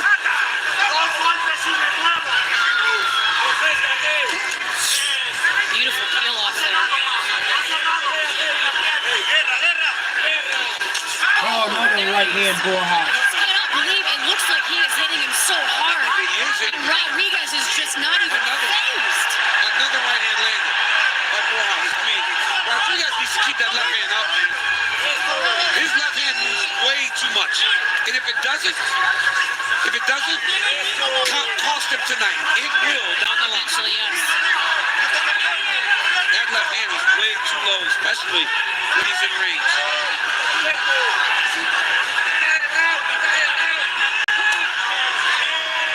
He's just so offensively minded, DC. You can just see him looking for the shots that he wants to land. He wants to do He blocked that. cool stuff. Yeah. But Lawrence, it's like everything he does, he drops his left hand. Oh my goodness. Borjas doesn't love the leg kicks though. He can go back to those kicks. Yeah. Toyo Tires, the official tire of UFC. And there it is again, that Borjas right hand. 2 minutes now to go in round 2. Ooh, nice front kick. There's a feint from Rodriguez. Got a bite for Borjas. Rodriguez better get to rest. Try to get a takedown before it's too late this round. As you've seen, it's not that hard for him to take down Kevin Borjas. And we have seen him grapple successfully in his career. Right now, Borjas is beating him. Borjas really just looking to counter, essentially. Well, he's beating him in the boxing range because Rodriguez is trying to move from the kicking range into the boxing range, put him up against the fence, look for takedown. But in the meantime, he's got to get past the hands of Borjas, and they're just giving him fits. And John, you're right. Everything's a counter right for Borjas right now. And because Rodriguez has not been able to make him pay for not being offensive, he's way out ahead of him. Or at least it feels that way. Yeah. Good leg attack by Rodriguez. And you got to be a real good striker to land going backwards as efficiently as Borjas has to. That's a great point, John. Another right, Borjas. Forward there, landed a right hand and a follow-up jab. It's also exhausting to constantly be trying to strike off the back foot. I mean, the hand speed on this Peruvian fighter.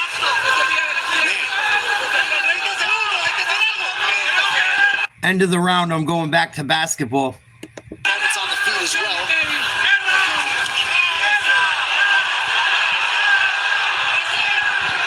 Nice takedown there by Borjas. This right here is a mistake that so many fighters make in this day and age of mixed martial arts. He'll drop down to try to grab a double leg first to wrestling his thing. You got to give up on the double when these guys are against the side of the octagon. And I'm not sure how many times you got to see Nice spinning back fist, Rodriguez.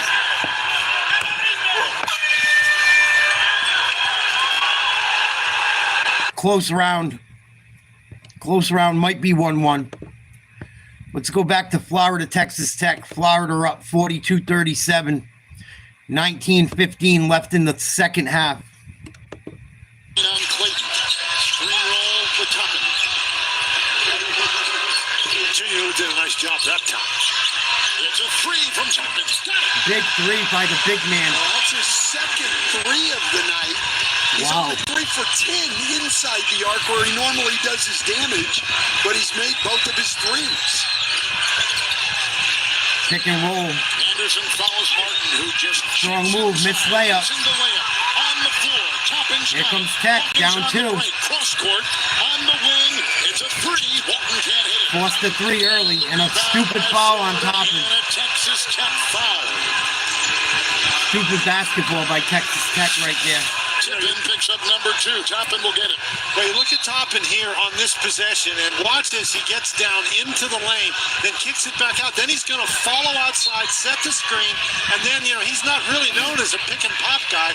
As you said, Stan, only 30% shooting threes on the year, but he's 2 for 2 today. Well, these teams have combined for 12 made threes. 7 of them have been made by big guys in this game. Florida got a pick and roll switch. Backdoor cut. Good D by Texas Tech. And single digits in the shot clock. Florida's got to get a shot off. On the side, finds Richard. Sets the screen. Offensive foul. Moving pick. Good call. That's the kind of possessions that Texas Tech wants at both ends, Dan. We just showed the play where they got. That was a bad job by Congdon. They ran down the shot clock. They got the 3. Then they can't blame the point guard for that one. Make Florida take the full. He set the man up right. You weren't where you were supposed to be. Condon picked up number 1. Anderson on top for Texas Tech. And 2 minutes gone. Anderson at 3. Another rebound, Florida. Another missed 3, Texas Tech. Up with it. Here comes the All-America guard. With a bump by Toppin. Toppin got lucky he didn't pick up a cheap one. That's exactly right. Chinyelu will maneuver. Chinyelu got away with a walk. Condon gets it back. Richard free. Neither team shooting well. Florida turnover. Out of bounds. It'll be Florida's ball. Headed to San Antonio. Download the Men's Final Four app presented by AT&T. Available for iOS and Android. Well, they didn't wait long to get Thomas Houck back in the game. 2 minutes and 25 seconds. He's played 45 minutes this week in San Francisco. 25 points, 15 rebounds, 7 of them offensive, 6 assists, 3 steals, and a block. Yeah, it's a pretty good fucking weekend. Does McMillan, Houck on top. The plus minus with him on the floor, much different. Big plus with Houck out there. Condon in stride. Williams will meet him. Shot clock at 2. No good. Oh, out of bounds. Richard loses the ball. Tech ball. Richard's been going to the glass hard tonight, though, too. Already has 2 offensive rebounds. He's in there battling with the big fellas. Just loses it out of bounds. Every rebound is a battle, man. Williams will take that time of year. Houck is there defending. Nice hook shot, Williams. Tied ball game. That's what Williams does, and they had the entire side clear for him. No help coming. Florida with the rock, tied up. That one of the big challenges would be kick it out for 3. No good. Rebound Tech. From 3. Rugged rebound pulled out. Breaking out. Fouled on the other end. That wasn't dirty. It was a good foul. That shouldn't be a flagrant. At first look, we didn't hammer him. Threw him down, and they are going to look at it. Well, when you're coming from behind like that, that's that was a good foul. Now he did. It looked like he did make a play on the ball. Yeah, and that wasn't to hurt anyone. That was a good hard fucking attempt at a foul or a steal. We'll see what Gene says. If they give this kid a flagrant, that's nonsense. Not a flagrant foul. I'm with you, Danny. It's the Elite 8. Is under review for a potential flagrant foul. But just because he made a play on the ball doesn't exclude a flagrant foul. But is the contact excessive and/or unnecessary? Joined now by rules analyst Gene Steratore. He didn't even hit him that hard. The kid took a fucking dive. Guys on this, and I think when Martin's closing in and trying to make a play, his momentum is taking him to the baseline. I don't see that as like an excessive throw to the ground as much as his momentum is just carrying him through. And I think it's just a common foul. It's a regular fucking foul. That rises to the level of a flagrant. It's a tied game to go to the Final Four. Let him play. This is how the officials saw the play. But I think Gene's right. When you slow it down, you can see. But the other thing is the officials are not in the position where our camera operator is underneath the basket. They're trying to catch up with the play, so they're looking at it from behind, which is why they go and look at the replay. After review, the white defender made a play on the ball, and a common foul is the call. Good call. White ball, red ball underneath. It's a good call. Don't wait a minute. I was correct. Dan was correct. Nice job, Gene. Yeah, the other guy got his panties in a bump. Gosh, this is a great pass ahead. Watching it again. Great hustle by Martin to get back there. That's a fucking flagrant foul. Except that somebody should have already been back there. when a shot goes up, somebody's got to be rotating back. No one should ever be behind you in transition. Nice move, Toppin. Misses an easy layup. Toppin just needs to shoot threes, Dan. He's 3 for 11 inside the arc. Even when he gets to that left hand, he can't make them. He's worried about getting his shot blocked. You can't do that. Richard, Condon, Toppin reaching in. Another turnover, Florida. Picked up by Texas Tech. Nice defense by the Big 12. Florida going to give this away. Texas Tech basketball right there. Their mantra. Nothing. Toughest team wins, and you can see how they were battling on that. He's just part of the club, so they let him go on TV. Cross-court Williams firing a 3. Williams a 3. Florida down 3. Ruh-roh. It's an 8-0 run by Texas Tech. At the other end, Williams defense on Clayton. Well, if that one's on Williams, that'll be his 3rd. Hawkins picks up his 2nd. Yeah, they're lucky there, actually. Rather have him have his 2nd than Williams have Florida his 3. pushing out right now. Here it is, a kick out to Williams. He makes his 3rd 3 of the night. Texas Tech by 3. On shooting. Yeah, he's part of the go along, get along gang for sure then, Crispy. He reps everything. He does color commentary. He's an analyst. He does 10 different jobs and gets paid millions for each one. Must be nice. Wonder who he had to blow. Funny shit.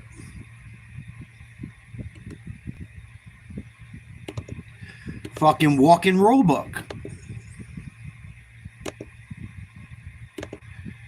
Next, he'll be a politician.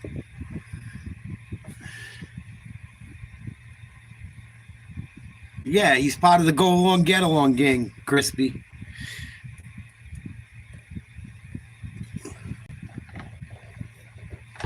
His daddy was a ref. His daddy before him was a ref. Fucking probably was a fucking announcer. One thing I've learned in life, it's all about who you know and who you blow.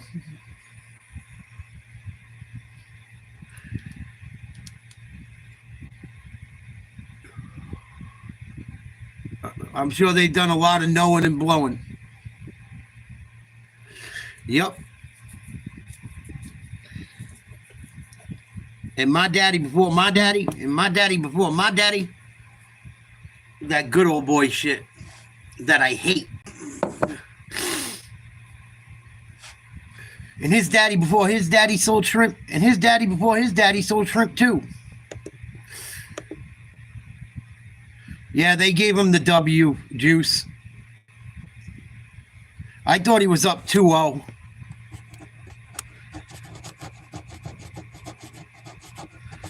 Right? I don't know. I never blown. I wouldn't even blow the hair away so they could get a clean suck jet.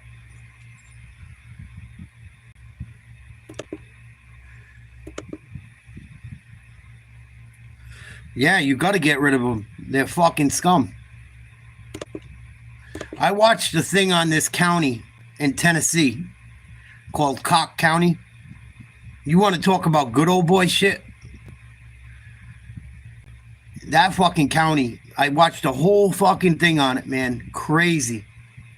Maybe I'll do a thing on it and show the documentary parts of it. Crazy. This place called Cock County in Tennessee. All good old boy shit. The same families always going to jail for fucking the same old shit. Pulling people over because their daddy was a fucking motherfucker. Crazy corruption. I don't know how Martinez didn't get knocked out in that fight, Juice, man. Probably on roids. Here we go. Texas Tech up 45-42. 15:58 to play in the second half. Florida playing some sloppy ball so far for some big minutes of this game. Really been bothered, I think, by Florida's size. Again, Hawkins picked up the foul for Texas Tech. Clayton is at the line. Clayton at the line, and this will be free throws number 14 and 15 for the Gators. Only 6 attempts for Texas Tech. The Gators have not been to the Final Four since 2014. The Red Raiders haven't been for 6 years.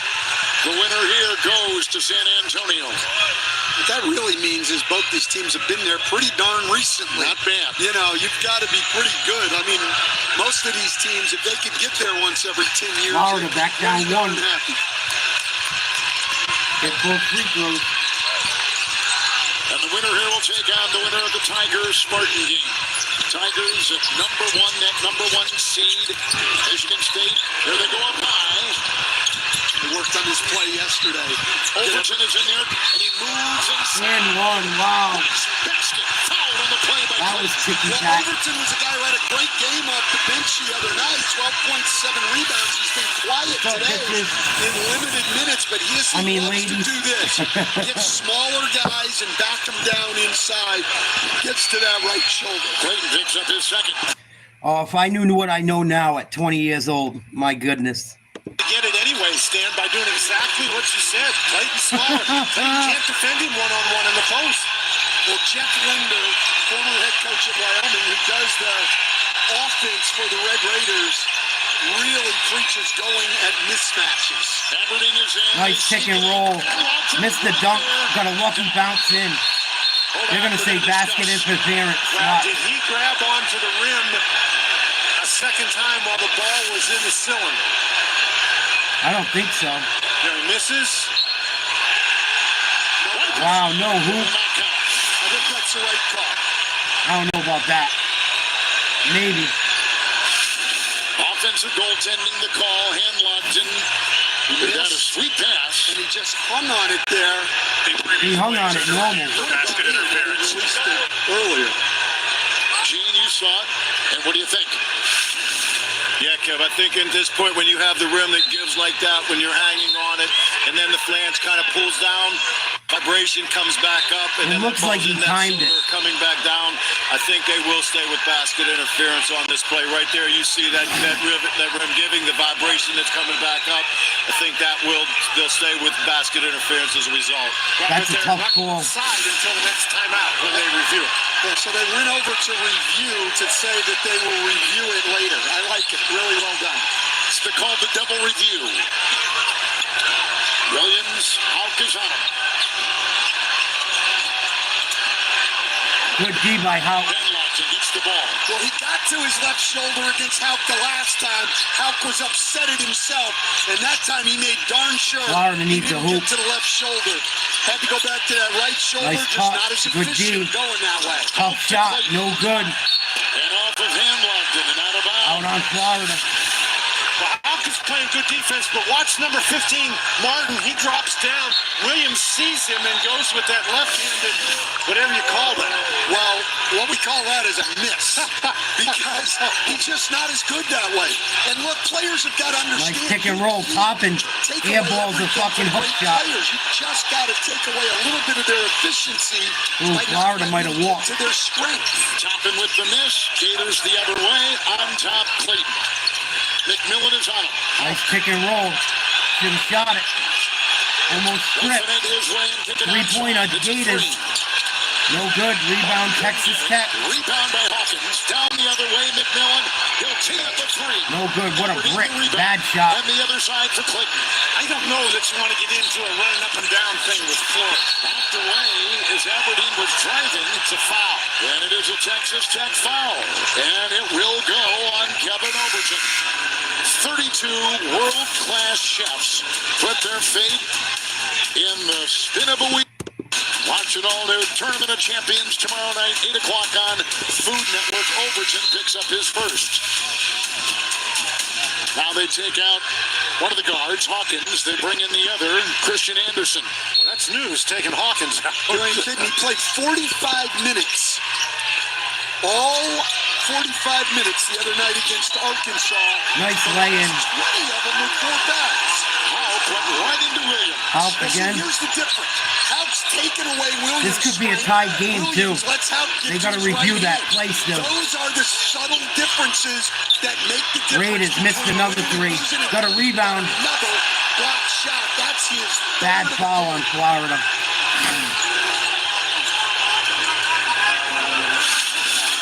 This is what you're talking about with Houck. I think Williams went out there to try to defend the three, and Houck just went right around, and nobody came to help. Of course, it's harder to help these days with the new block charge rule, the way they interpret it now. Yeah, you can't just dive in front of somebody and fall down. Houck picked up his second foul for the Gators. Williams at the line for Texas Tech. Big free throw. And he's a solid free throw shooter at 84%. And a first-team All-Big 12 player from Sacramento. Played his freshman year at Nevada. 1,000-point scorer. And incredibly brilliant at the most important times in the Sweet 16 win over Calipari in Arkansas. Yeah, look, I mean, to be having the struggles he had the entire night in that game, 8 for 26, and then make the three to send it to overtime and shoot it with just great confidence. I gotta get some edibles. And then they go to him, showing their confidence in him, and he gets the game winning. Williams out. Federico is in. Federico. That changes the inside offense a little bit. Houck has it. His mother should be slapped. Clayton, go, launch a three. Green foul, late foul, bad foul. That's the second foul on a three by Clayton tonight. Texas That Tech goes timeout. I don't care how good a shooter the guy is. The worst thing you can do defensively. That was a horrible foul. Hit his legs in the jump shot.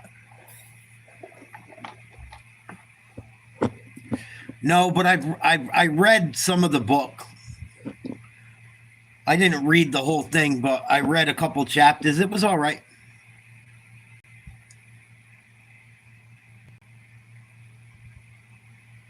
I think J.D. Vance might be your next president after Trump. Unless they brainwash people into more debauchery. The only way I think America survives... What's up, Scrawny? I hate to say this. The America I love and the America where normal shit is okay. The only way America survives is if Republicans stay in office for at least a decade. I think if Republicans don't stay in office over the next 12 years, the United States is in big fucking trouble. I hate to say that, but it's just how I feel. I have no trust for the Democrats right now. I used to vote Democrat. I couldn't bring myself to do it the last 3 elections. I don't support anything they support right now.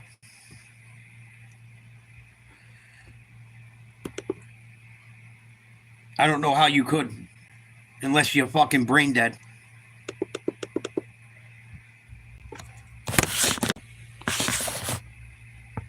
Or you're a weirdo.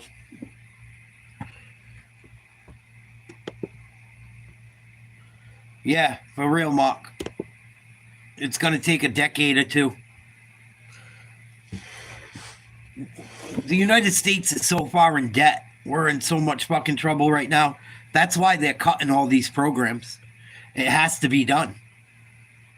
We've given too much away for too long.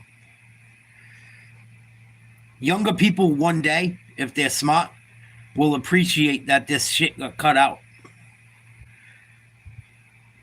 Because if we don't cut out the overspending and the dumb spending,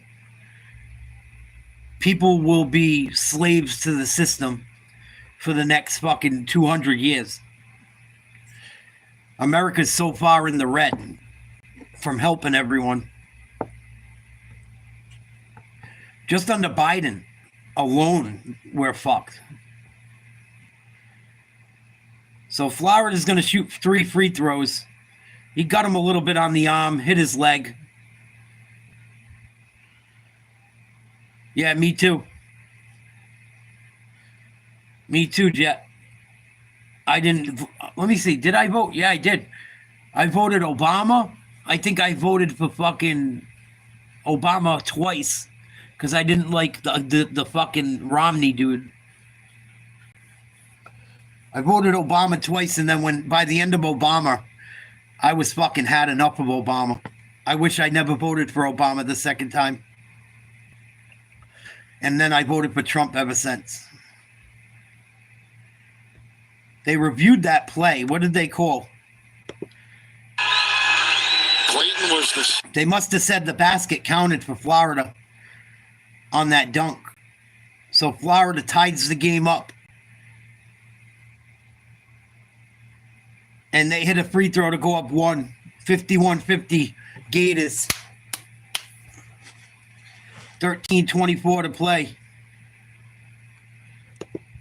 Not be done, even though he didn't really foul him on the last one. Toppin inside, a lot of traffic. Tough shot, Toppin gets it to go.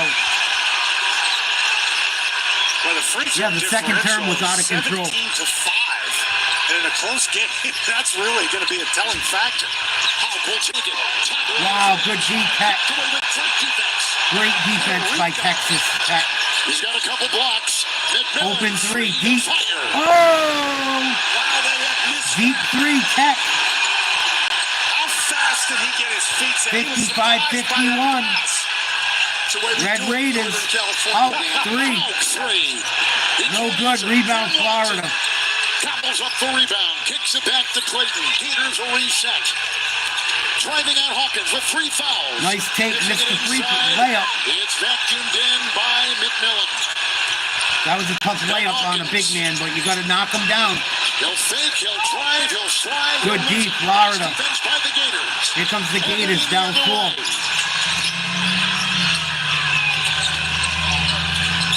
Clayton. Alley-oop. Oh, big slam, Florida. Put it in on the assist. Timeout, Texas Tech. Timeout with Texas Tech's lead cut down to 2.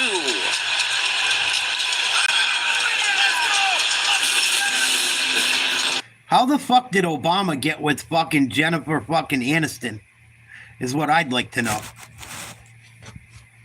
Unless that's all bullshit. Maybe all that shit is just tabloid shit.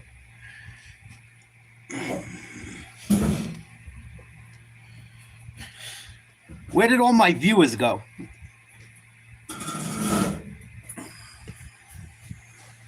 All my viewers get bounced out the minute we start talking a little politics. What up, Duty? My stream went right down to nobody in it. 1, 2, 3, 4. Yeah, it said I had like 12 people in here. Now it's down to 1. Who the fuck knows? I don't even pay attention to it too much anymore. I just keep talking. But it makes me wonder, do they lie about how much fucking people come and watch me? Yeah, it says I have 2 on mine. Crispy. Now I'm down to 1. Fucked up.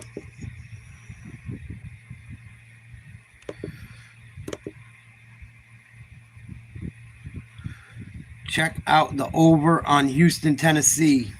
I don't know if I can do that yet, but I'll try to. Give me 1 second, brother. That's tomorrow night's games. Houston, Tennessee. That's tomorrow. March 30th.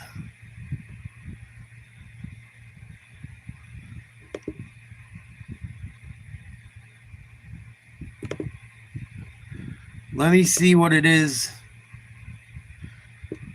I see it at 123.5.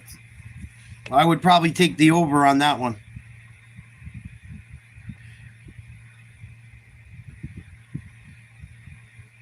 That means each team's going to score a little over 60 points minimum.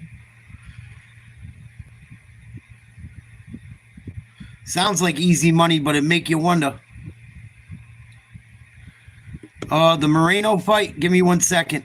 God damn, man. You guys got the internet. Look, I'll tell you 1 second. Hold on.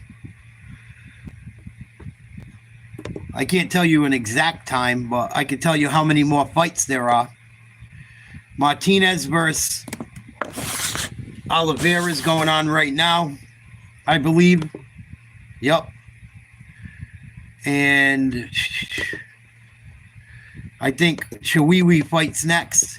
1, 2, 3. There's like 4 fights before the main event.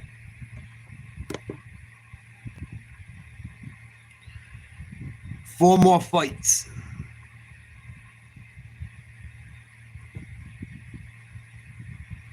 Texas Tech up by 2, 11:50 to go.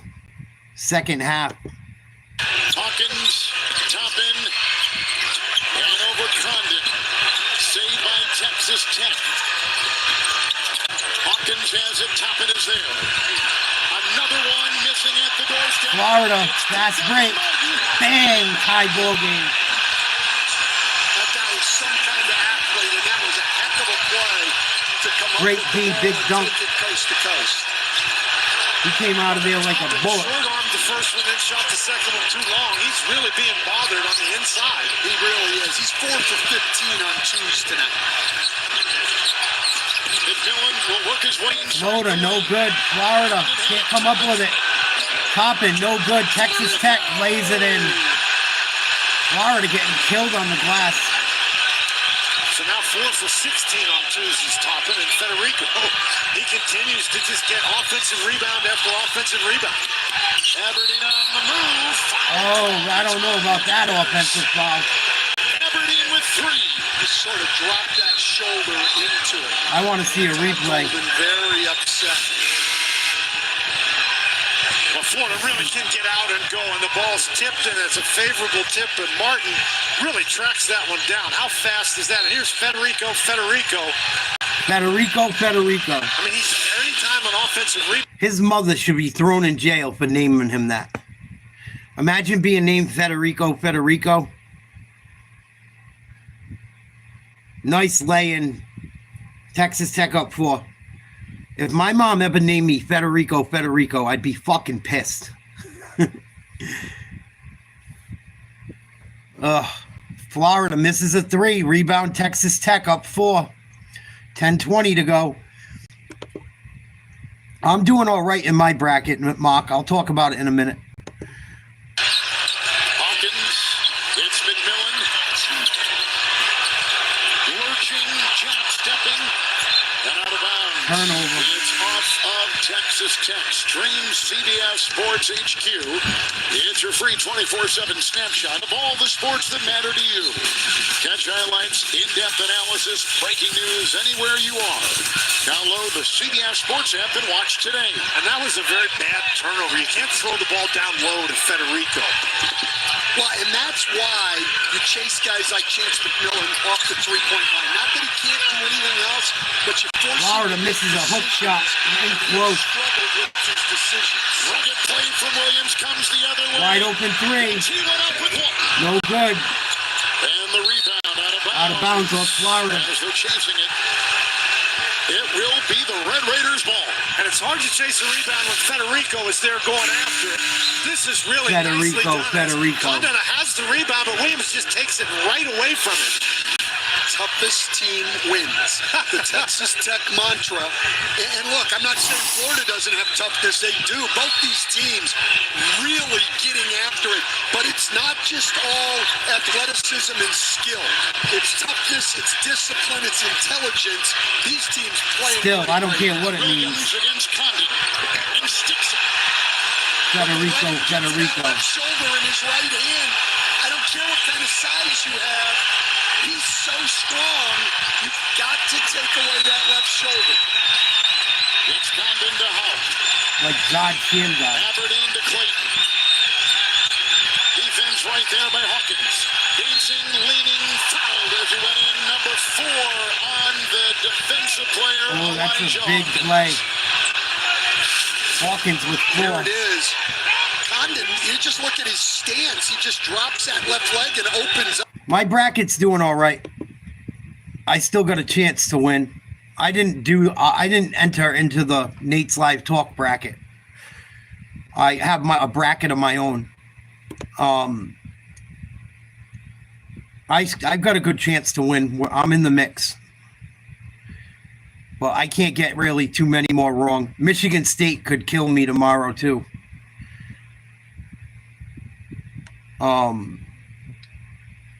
if I was in on the Nate's Live Talk bracket, I would probably be in like second or third place. I would think probably be in about third place, fourth place. I gotta look. I'd have to look at the picks, but I'm hanging in there. I did good this weekend. I got in 7 out of 8 so far. That helped. I need Michigan State to win bad tomorrow, though. And I need Duke to win bad tonight. Because they're my overall winner. Wow, 6-point lead for Texas Tech. 8:37 left in the game. In regulation. Florida's just not making shots. Turning the ball over. That was a bad turnover. You need to shoot the ball. You don't want to be passing it. But this is just great offensive play because that's not bad defensively. Not good enough, though. You're going to have to, as good as Gugliotta, yeah. You are going to have to make He never became what he was supposed to, but he was all right. They're going to go He was an average player. They're going to see a steady diet it is until they figure out how they want to stop it. Williams, handoff, Federico. Texas Tech bullying Florida down low. Just giving Texas Tech their biggest lead tonight. Chinulu working on Federico. Florida has no pulse. Darian Williams is taking this game over. He's getting every defensive rebound to the floor. Both defensive rebounds. He came on the help. This will hurt me if Florida loses this too. And getting him the ball. On the move. Oh shit. He must have heard me talking shit. It's a 12-2 Texas Tech run. Federico must have heard me talking all that shit about his name. 10-point lead. Texas Tech. The Gators about to get fucking poached and turned into a belt of boots. Texas Tech got the Gators with a treble hook in its mouth screaming, "Shoot him, shoot him." Texas Tech are on Swamp Men this week, or whatever that show used to be. Texas Tech is like, shoot him to the Gators. Fucking Federico.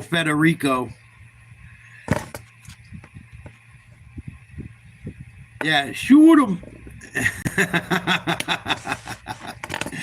What was that dude's name? Troy? Swamp Men or something the show was? My dad loved that shit.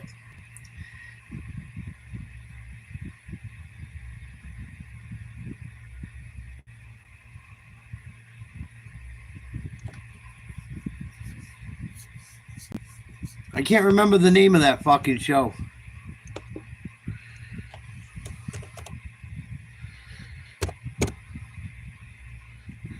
Was it Swamp People? Yeah, Swamp People. Thank you. Thank you, Silk. Shoot him.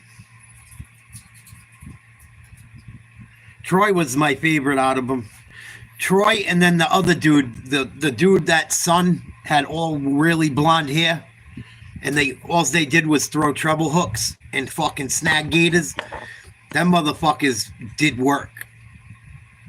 Because they didn't even go out and set traps. They just went looking for bubbles and shit. They didn't even want little gators. They're like, fuck it. We're going for all big daddies. I forget the name of the kid, but him and his dad, I think they were better than Troy. Them motherfuckers were good. Go out there with a treble hook, throw it in, snag the motherfucker, pull him up to the boat and shoot him. One man in the fucking boat. I remember one of the shows, the kid got hit by shrapnel. His fucking dad was hitting him with shrapnel all the time. Like, what the fuck, Dad? You shot me again. Tough people. I was a commercial fisherman. Being commercial fisherman's tough, but I didn't fight no fucking alligators. I fought with sharks and tuna and nasty shit too. But I wasn't in a fucking 10-foot, 12-foot dinghy made out of aluminum.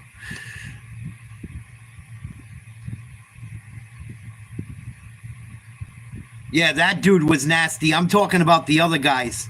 Those dudes were good too. The Native American guy, they were good as well. The dude I'm talking about, he had all blonde hair, like bleach blonde. He looked fucking methed out. I don't think he was methed out, but he kind of looked like it. And his dad had blonde hair, kind of short, stocky. They were fucking good, man. But the Indian dudes were good too. And both of them were in good shape. They didn't fucking play. Them dudes were like very sound mind, body, and soul. Florida down 8, 7:16 to go.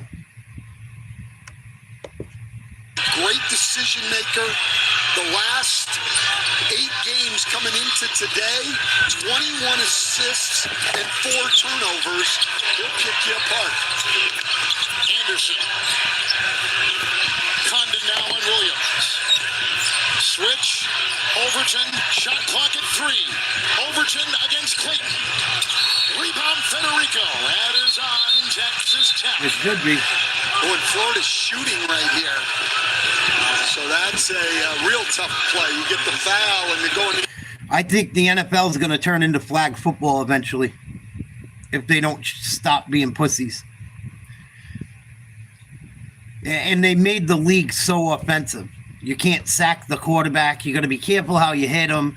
You got to be careful how you hit a receiver. You got to be careful how you hit everyone. They made it so it's so hard on defenses to fucking stop people. The wide receiver can push all they want. The fucking defensive guy can't even put a finger on him. It's out of control. I wouldn't even want to play defense, and I always play defense in football and in soccer. I wouldn't even want to play defense anymore. You're at a complete disadvantage as far as the rules go.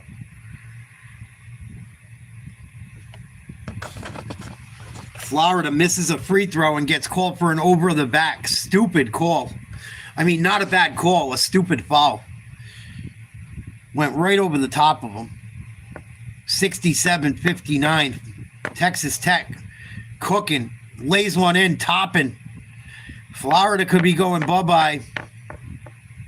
Back the other way. Euro step. Barely gets it to go.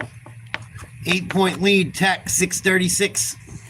Second half. Back at you. And Hawkins had to get out of the way that time so he didn't pick up his 5th foul. Yeah, and Grant McCaslin was upset. Topping, tough laying. Just running that overload pick and roll every time now and clearing out that backside for Toppin to get to the rim. 18 for Toppin. Oh, shit.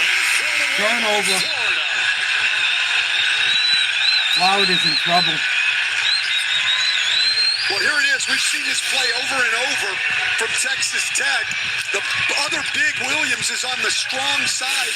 Gives Toppin that whole side of the floor to get to his left hand. He struggled most of the day, but now he's made the last 2. They're going to pick him up full court. And they get it down court with Anderson from Hawkins, and Hawkins has it again. Got the screen, weaves, and lost it. Knocked it off his leg. First turnover of the day for Hawkins. He has 7 assists. Today, that's his first turnover. He's number 5 in college basketball. Hawkins is in the assist turnover. He's been brilliant in that category. He just took it into trouble and couldn't get it out. Martin maneuvering. McMillan defends. Bullies his way for 2. Up. No. Off. Rebound. Toppin. You know, Toppin went out of the game, and it's like he changed personalities. A different guy has come back in. A lot more energy. 11 rebounds now on the day with him. It's Toppin for 3. Rebound chased. Houck has it. Clayton on the move. They space the 4. He'll put up a 3. Well, Dan, you said it in the open. If the game's close, this guy is gets a one great to go. closer, and we've seen 2 fast break buckets here recently. That's Florida basketball. Texas Tech got to do a better job getting back. Well, you take a long 3 like that by somebody like Toppin, it's hard to get back. Well, here they go. They're going to isolate away Darian Williams again. Do you want to double? You don't. Out took away the left shoulder. Great defense by Thomas Houck. Clayton, step back. It's a three.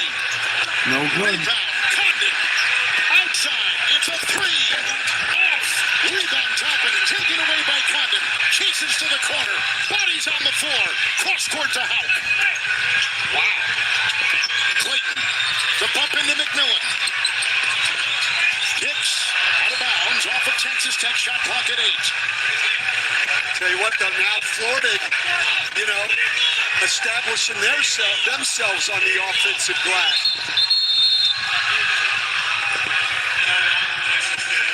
Timeout, Texas Tech. Haslam not happy, Kevin. He takes the timeout. Not happy with his transition defense. Not happy with his rebounding. Not happy with Toppin's 3.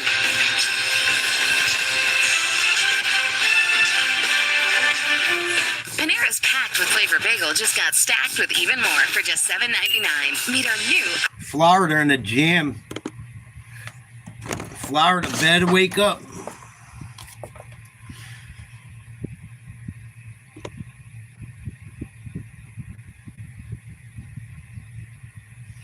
Yeah, this is the kid I was talking about from Swamp People.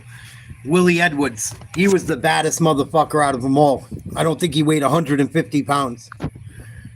That fucking dude was the best. Him and his dad. They got all the fucking monsters. And they didn't even bait fucking hooks. They go out throwing fucking treble hooks.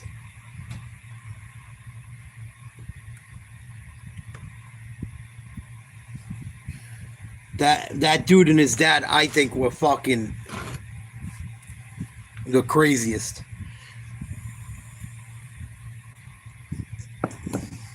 You know who else was cool? I don't know if he was on Swamp People or not. He might have been. Oh no, he was on them dudes that went for logs. You ever see that movie, that show where they go for logs, like aqua logging? That dude Shelby, he was a fucking nut too. From down Louisiana. I think his name was Shelby Stanger.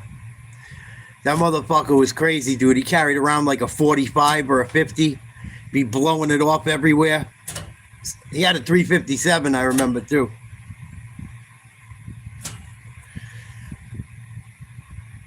Yeah, they go after all the big old cypresses that were fucking axe chopped.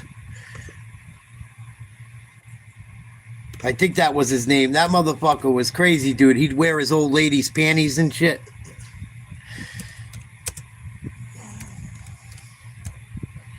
Swamp Man, that's what he was on. Swamp Man.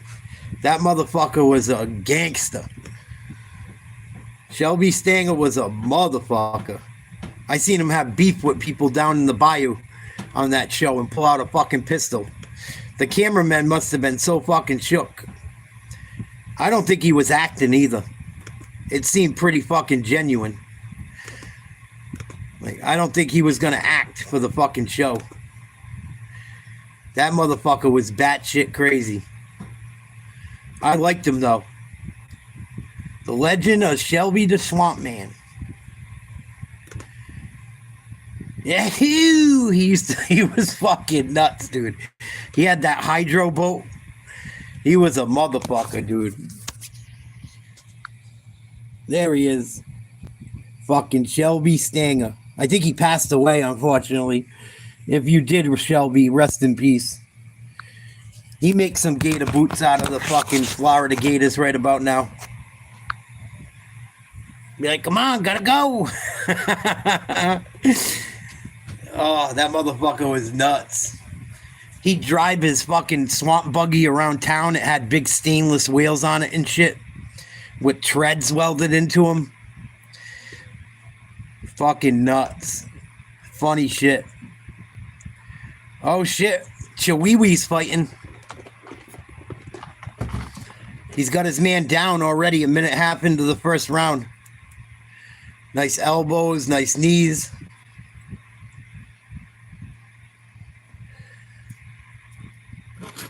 I think he's only like 18 or 19. He started fighting professionally at 16 or 17. Chihuahua.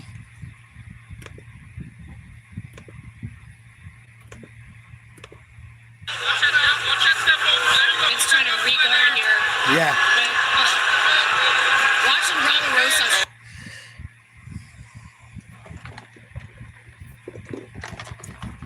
He was like a heavy favorite, I'm pretty sure. Yeah, you wouldn't have made no money. You would have made $1 unless you put up fucking 400. You would have had to put up $470 to win $100 if you took Roses. If you took Chihuahua, you would have had to put up almost $500 to win 100. It's not even worth your fucking time. Unless you're a billionaire or a millionaire. I mean, if you got money like that, shit, go for it. But I don't got money like that to throw $500 on anyone. Unless they're an underdog I know can win. He's going to take him. He's going to choke him from behind. He's got his back right now. Minute and a half to go in the round. He just got his hooks in. He's a little high, but he should finish him right here. It's okay, he's got double unders, he's just controlling right now. Yep. 90 seconds. Our neck is safe, we're good here. 90 seconds, build it up. Shane Shapiro, Ricky Simone alongside. Let's go back to the basketball game. I'll check back in with that in a second. Yeah, exactly, Mark.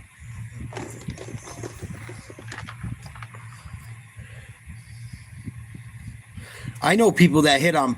We don't have pull tabs really where I live. Some bars have them here and there, but I don't really go to the bar anymore. But even scratch tickets, I know some people that fucking win money every week. I haven't won on a fucking scratch ticket in like a year. I don't play that much, maybe a ticket or two a week, but here we go. Texas Tech shooting free throws up by 7, 3:52 to play. Second half. They hit the first, make it an 8-point lead. From Atlanta. Yeah, I'm worried about that fight. I want Chandler to knock his fucking head off.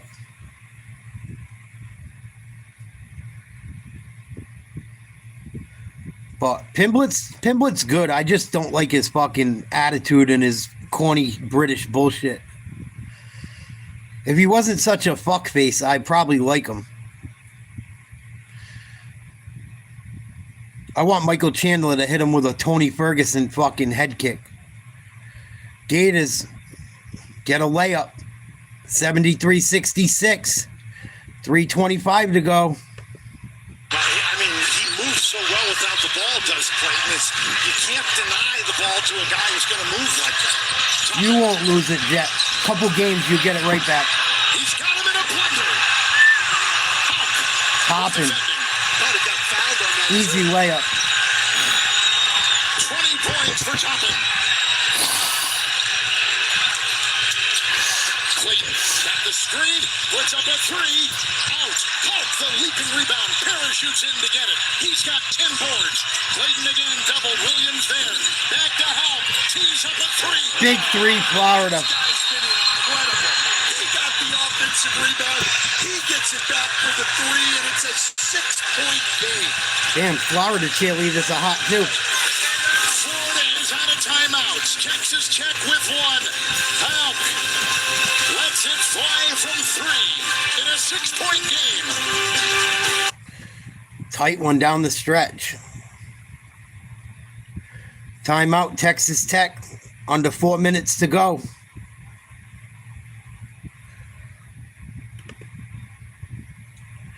Well, I think Roses is going to come out for the second round. I don't think he finished him. We'll check out the UFC for a minute. We'll go right back to the basketball game when it comes back on.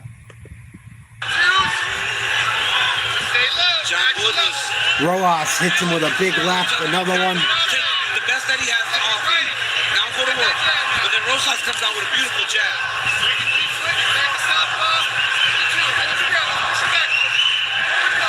Ooh, Morales landing. Rojas got to be careful. Chances quite a bit working out of that southpaw, now orthodox. Nice calf kick, Rojas.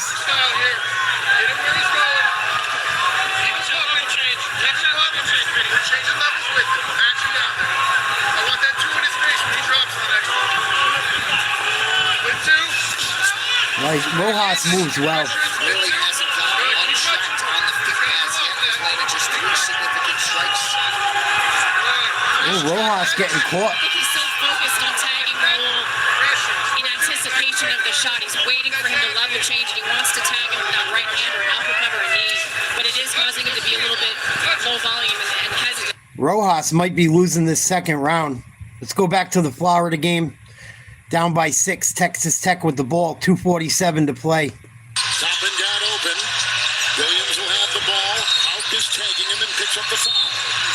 Now, that's not a foul they wanted, I don't think. No. He's an 84% free throw shooter. Todd Golden obviously didn't want that foul. That's 4 on Houck. Now, Stan, if they had fouled Toppin when he caught the ball coming in, then I'd say okay, because it's a 1-and-1. It is a 1-and-1. It is a 1-and-1, but he didn't want the foul. And here's the thing. When you're Florida, you've been blowing everybody out. You haven't been in a lot of close games. To look up and see yourself down 6 with 2.5 minutes to That's a go. good point. You start to panic a little bit. Oh, Williams missed it. Wow. Excellent decision. Houck with 4 fouls, Richard with 3, Aberdeen with 3, Hawkins with 4. Toppin's got to get up. You can't let Clayton rise for 3 on that pick and roll. Houck. Oh, big 3. 3-point game, 2:20. This guy is incredible. He's got balls of steel.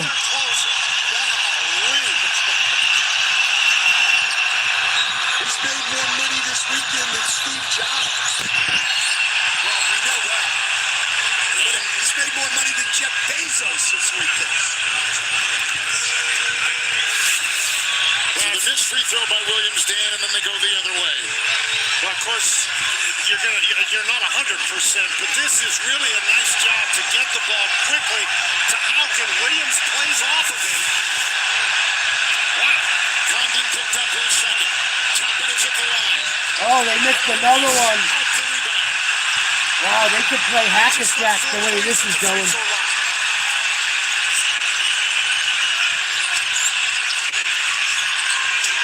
Houck gonna pull another one? Nope. Screen.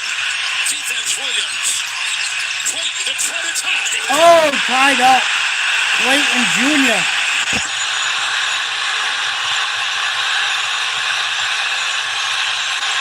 Try not to say what happens before I see it, Noah. I'm going to cover up the chat so I don't see.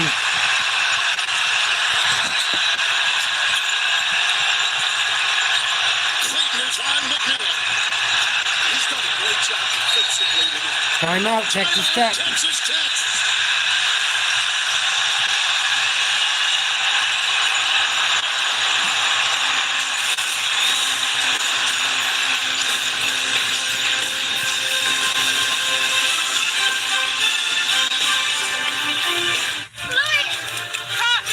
Tied ball game. Under a minute and a half to go. Chiwiwi Raul Rojas Jr. trying to get a submission in the second round. He's up 2-0 if this goes to a third. Morales in trouble. I'm surprised he can't finish him yet. I'm surprised he hasn't gone to a rear naked in the position he has him in.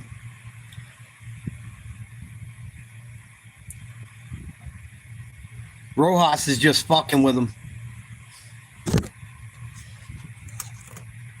Rojas is dogging Morales.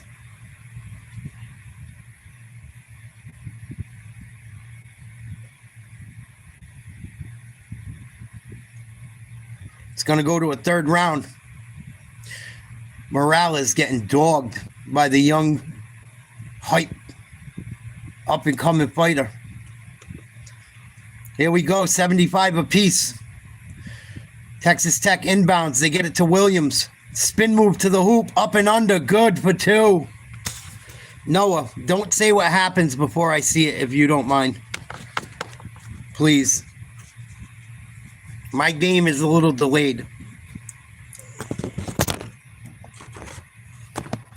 People don't get it. I don't understand. 3-pointer, Florida. 78-77. Under a minute to go. Nobody makes more big Clayton with 28. Here's the guy. Now don't take away the middle here and give him that spin back. Oh, that was a travel. Travel. Holy shit. He traveled twice. That was great defense by Condon. He knew I hope so. I've asked you 3 times. He gives him the middle, not letting him spin back and forces him into a crowd. Don't be ignorant. 12 seconds. Topping double. Williams backpedals. 3. No good. Rebound Florida. They're going to get a last shot. Yes, you got a foul. Florida's up 1. Get it out of Clayton's hands. I thought it was tied. That's a they didn't need to foul there. It was going to be a 10-second violation. It certainly was. Stupid. They're going to talk about it, the referees, to see if the foul was before. And on college, when that clock gets to 20, it's a 10-second violation. Yeah, you guys count correctly. In the NBA, for an 8-second Nope. violation, we have Fouled them before it. No, Fouled them at 21. But that looked like it occurred at 21. Yep. I agree. Clock awareness, a big part of executing late in the game.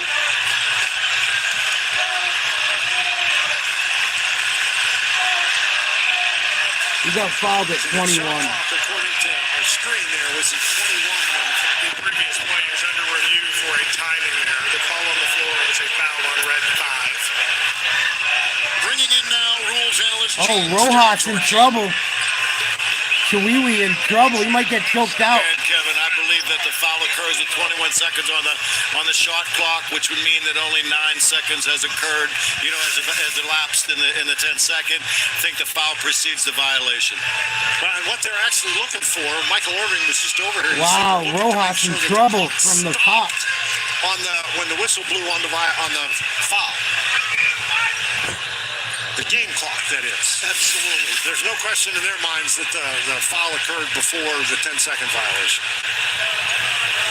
And Elijah Martin, 74% free throw shooter. Well, we have seen how important free throws have been.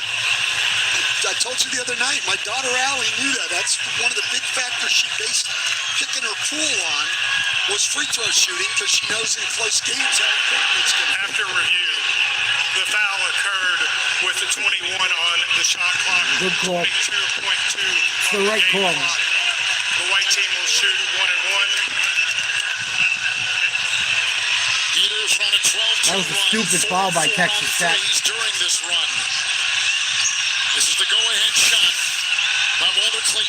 Well, they stopped Clayton in the paint on the cut. And he just dribbles it out. He dribbles it out, and they were late getting to him. Now they've put 22.2 on the game clock, and the ruling was that the foul did occur before the 10-second violation was called. And it's 1 and 1. 1 and 1 for Elijah Martin. Oh, big free throw. This is an even bigger one. 20 for 22 at the line, as opposed to 7 for 13 from Texas Tech. And no timeouts for either team. Clayton 73% from the line. Texas Tech led by 10 with about 7:40 left in the second half. Big free throws.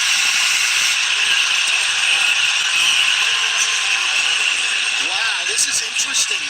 Have really not, they're switching everything 1 through 5, but they went 3 big guys on the floor right now, which I haven't seen much from Texas. I've seen them actually go with 1 big guy more than 3 big guys.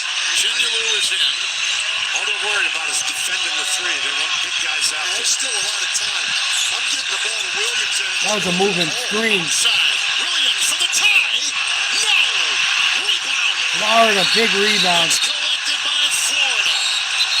Jump ball, Florida ball. The Gators have the arrow pointing in their direction. Well, I'll tell you what. They gave up a wide open 3 to a pretty good 3. Texas Tech coach annoys the fuck out of me. I don't know why. He's fucking annoying. That defensive rebound. How about Chinyalu just coming right off the bench and comes up with that play? Fouled their best shooter. Out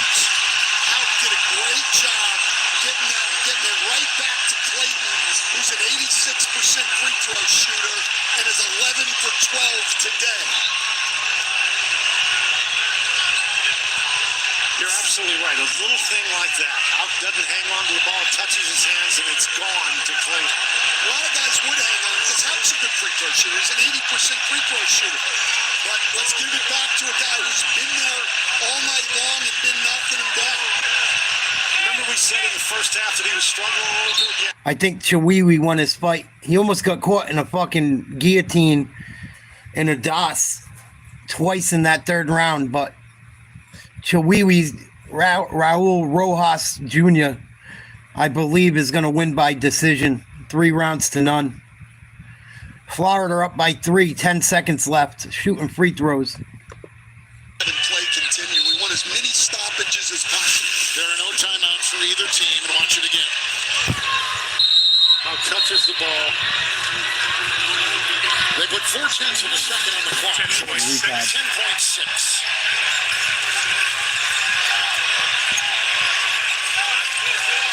And Clayton will be at the stripe. 86% for the season. Tonight, 11 and 12.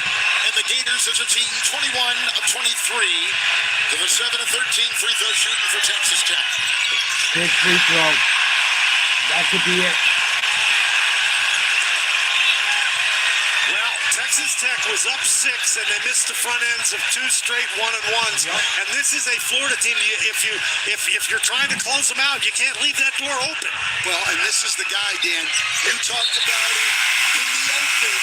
If it's close, they've got to close him. So the dominance hasn't been there today. They haven't gotten through this easily like they had the last 9. But when it's close, like it was with UConn, it was Walter Clayton. Today, Walter Clayton again. Jimmy Lou back in for the Gators. Here we go. Hawkins. McMillan. Sneaking inside. Nice playing. They have no timeouts. 3-point game, no timeout. 3-point game, 4.5, and the quick foul. And 3.4 in regulation. Now that's going to be a 2-shot foul. You have to miss them both, really, to open the door at all here for Texas Tech. Hey, Phil, why don't you worry about yourself? I believe in God. I don't tell you how to live your life. You shouldn't tell other people how to live theirs. Unless they're doing some real debauchery, gay, tranny bullshit. Why don't you go focus on those channels? Fucking idiot.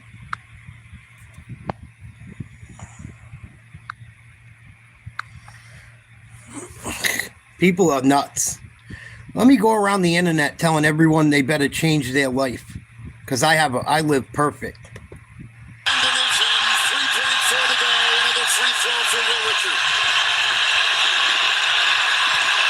Just wait 3.4 seconds to celebrate, though. Don't do anything stupid here. Just get out of the way. Big free throws. They bring in Walton. Texas Tech does. They take out Hawkins. It would require a miracle here for Texas Tech. Well, Florida would have to give them something, like a flagrant foul on a 3 or something. Williams. Turnover. Game over. Gators, big W.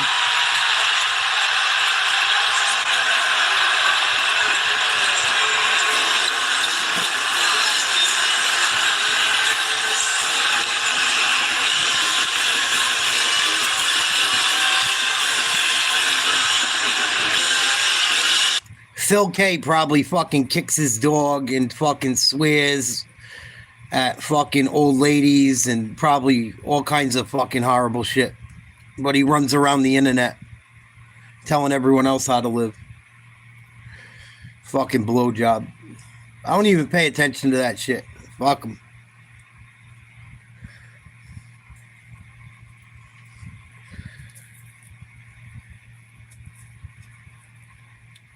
Fucking morons. 84-79, Florida. With a big W. Fucking Texas Tech, big choke job. Texas Tech was up 6, missed 2 1-and-1s in a row. Cost them the game. free throws, defense, turnovers, all the basic of basketball still count. They can try and water down the game as much as they want. If you can't hit free throws, you turn the ball over, you miss layups, you still lose.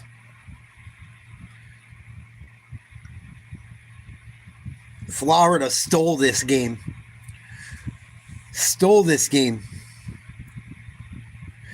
Meltdown. Texas Tech had a meltdown. Michigan had a meltdown. Purdue kind of got fucked. Had a meltdown on the last play. The last media, we just had to dig in, get some stops. Tommy Wall, it made some big time shots, got some stops down the stretch. It's what we've done all year. We found a way to win these games. Do Tommy and Walter know the game is hard? It doesn't look like it. I think they do, but they work at it and they do a great job playing off their teammates, making everybody better. They stepped up down the stretch though. Tommy, you didn't want to talk sentimental earlier, but I spoke with your dad. He said at 5 years old you dreamt of this moment, playing for the Gators. You're going to the Final Four with them. What's this like? It's amazing, bro. This team's special, man. This team's super special, and I'm honored to be a part of it, man.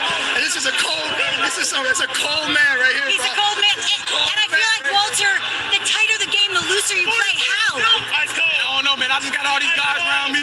We don't spread apart during adversity, man. We come together. So shout out to the whole team. We all did it together. You know, everyone talks about roster construction and how your roster is great, but you told me they have stuff the box score doesn't show. What was it tonight? Hey, we look for three things when we recruit Gators. We want great attitudes, great work ethics, most importantly, guys that want to wear Florida on that chest. I don't care that these guys wear red tie. They're badass players, man. They go to the Final Four now. Todd Golden is the first coach under 40 years of age to reach a Final Four since 2011.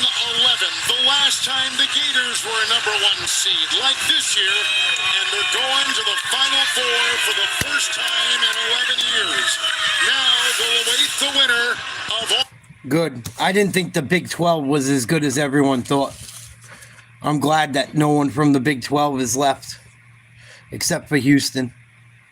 I hope Houston don't win it all. I'll be fucking sick. If Houston wins it all, I'll fucking be sick.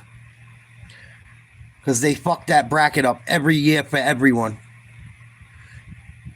Whether you take Houston to win or Houston to lose, I don't care who you are. They probably fuck your bracket up either year, one way or the other. If they make it to the championship over Duke, I'm going to be so pissed. I think the Big 12 was overrated this year.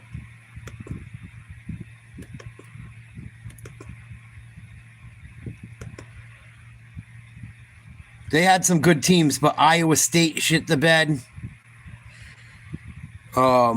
Yeah, Clemson did a number on me too. Clemson fucked me over real good. St. John's bent me over the worst.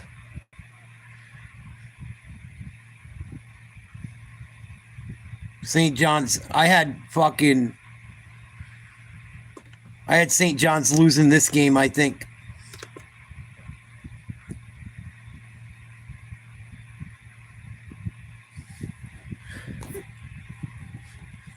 But Florida pulls out a big W.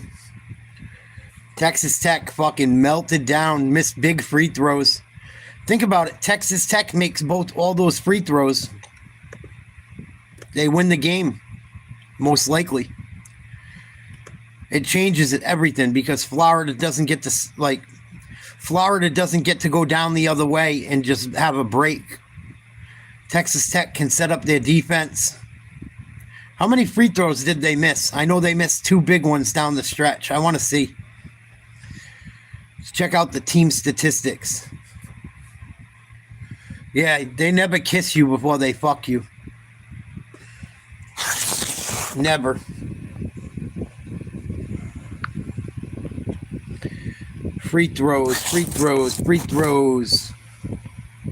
Texas Tech free throw percentage, 53.8%. Florida Gators, 92.6% from the line. Florida, 25 for 27.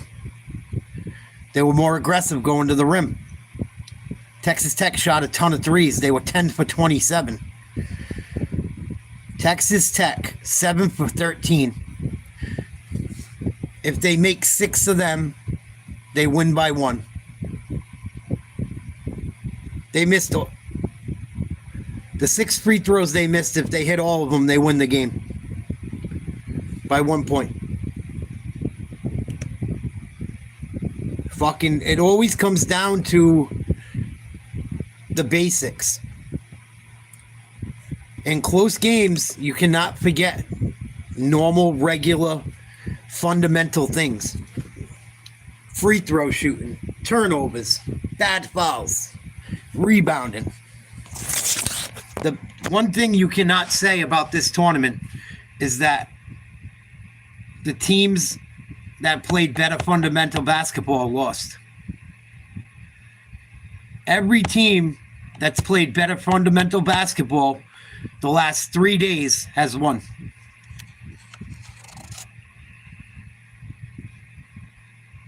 Who do I got?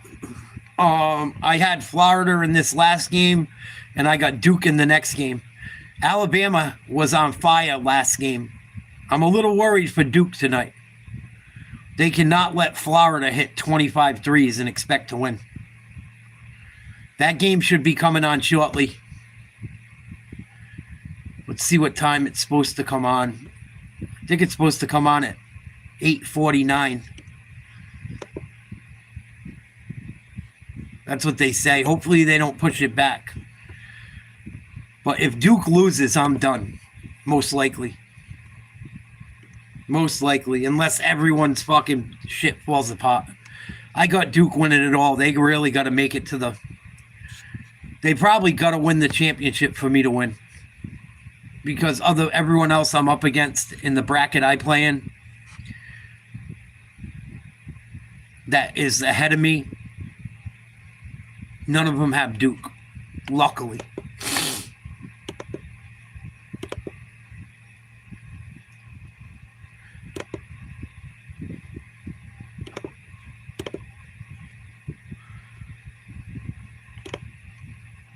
So Raul Rojas Jr. defeated Vince Martinez by decision. Won all 3 rounds. Got a little jammed up. Thanks, John, but you too if you played one. I hope so too. I hope so too. We're going to see. We're going to see very soon. Edgar Chairez versus CJ Vergara is next with UFC. I'll put that on in a second, waiting for the Duke game. Florida Gator. Grant McCaslin says the toughest team wins. What up, Pam? How you doing, honey? Mentally toughest team, Florida tonight. And Texas Tech was not soft at all.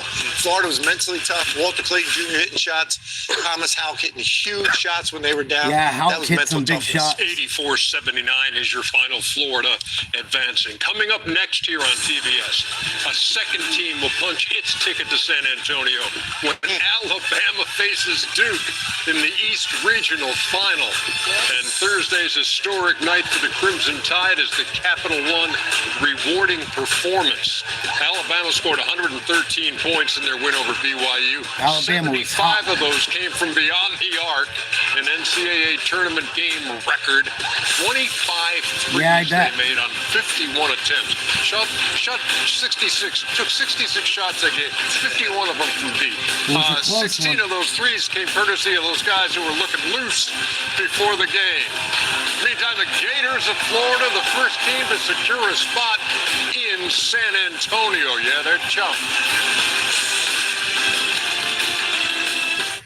So Florida advancing to the Final Four. I'm going to slap on the UFC for a minute. I'm going to go get a bottle of water, go use the restroom, and I'll be right back. We'll watch some more UFC, and we'll watch Duke versus Alabama. Please like, share, subscribe if you're new. We hang out. We cover sports, politics, news. Just a hang. Channel hasn't been doing anything crazy lately. Just hanging with my lovable subscribers. Doing what we do.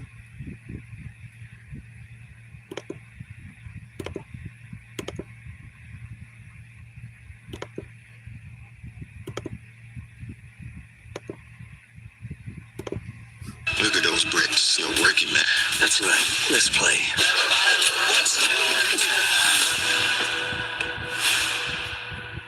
Stream or download Athletters with Ben and Arden where you get your podcasts.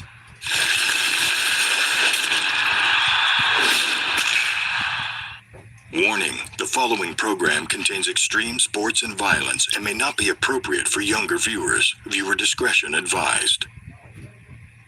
9 fights down, 3 big ones to go, including this one in the flyweight division. Tail of the tape is brought to you by Assassin's Creed Shadows.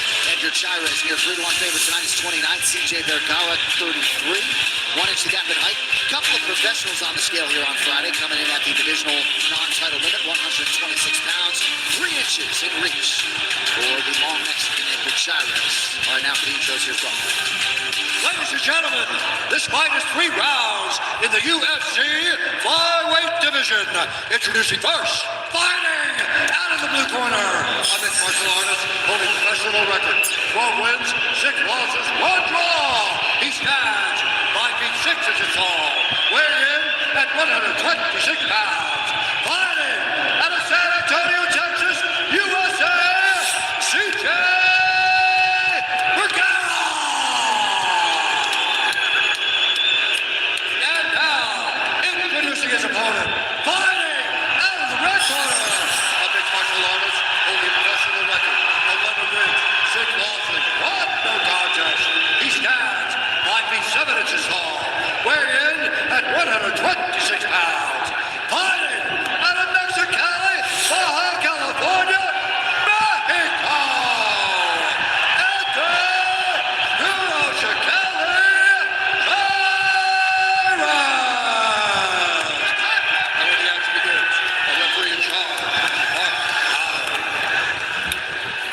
Edgar Edgar Chairez initially left law school to fight and train. Family wasn't on board, but the talent, the passion was undeniable. He has their support now.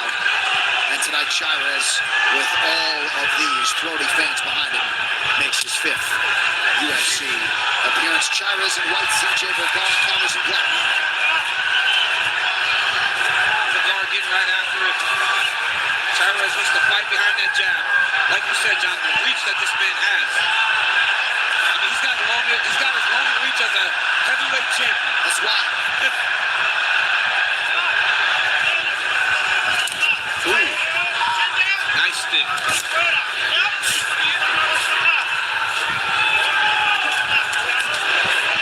Chairez really connected on the uppercut. The jab is there.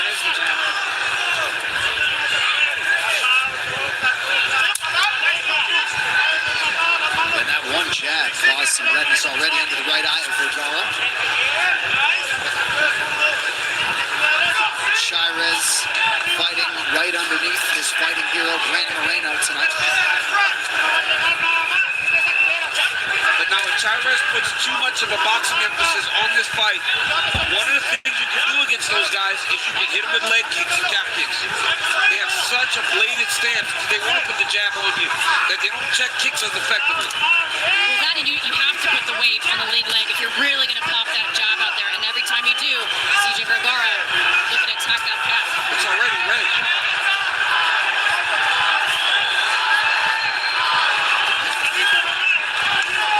Cali loading up on the left hand, just out of range. Decorated amateur career for Chairez. 14-0, 5-time national amateur MMA champion here in Mexico. There's a lot of redness under Vergara's eye on those jabs.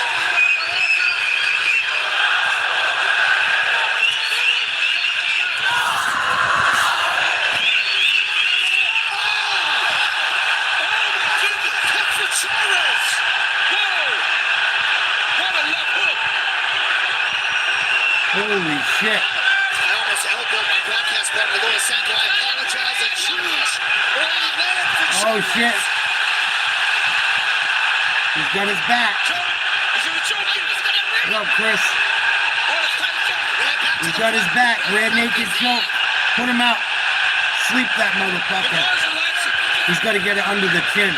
He tapped from there. Wow. I can't believe he tapped. He wasn't even getting choked. It was on his chin. Career moment for the 29-year-old out of Mexicali, Edgar Chairez, to have 20,000. Wow. Experience that with you. That's amazing. Unbelievable. He said this week, he said, I am going to go out there and I am going to get a finish worthy of a highlight. And it does not get better than that. Absolutely fantastic. We're going back to basketball in a minute, guys. Just checking out UFC before Duke, Alabama stops.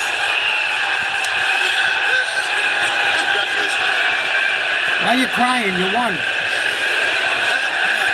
I'm fucking around.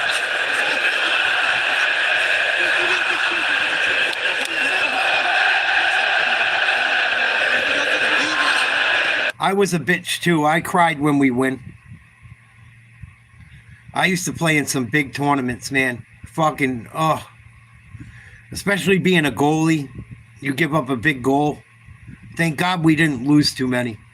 But I remember being in a couple championship games and giving up a goal. Or you give up the first goal of the game as a goalie. Oh, it's fucking me. It's very hard on your fucking, when you're trying with all your might. I got to pull out some of my, I don't like to show my sports stuff.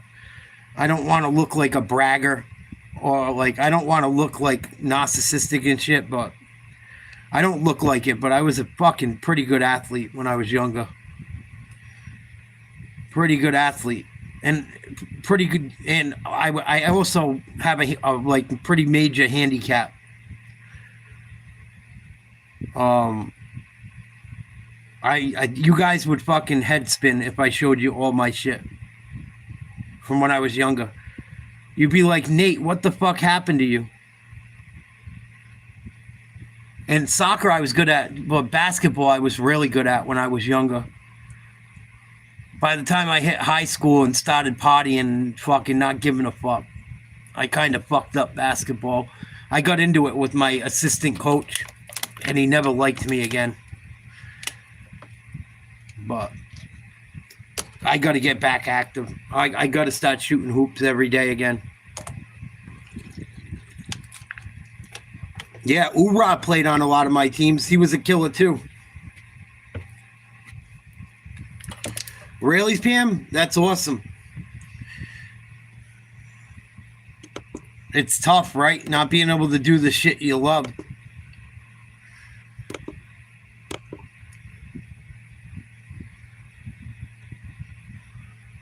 It's like you gotta force yourself to, even if you don't feel good.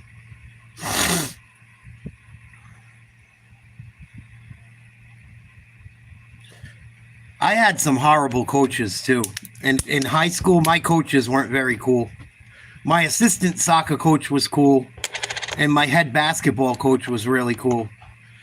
But the head soccer coach was a cocksucker by the time I was a senior. And the assistant head coach in basketball I didn't get along with became the head coach.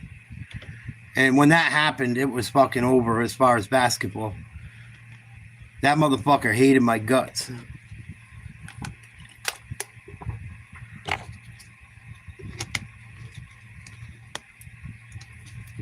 Yeah, that'll do it, Mark.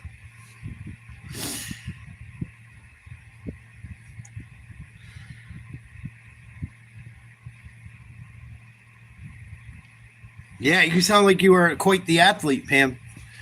Good, that's awesome. Hey, Pam, would they let boys play women's sports back when you were younger? What do you think they would have done back then? Bye, fuckface. Can keep trying to stream. It's not going to work. Fucking Indian ass fuck.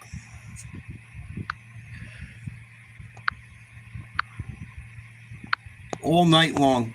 I'm going to have to deal with that piece of shit.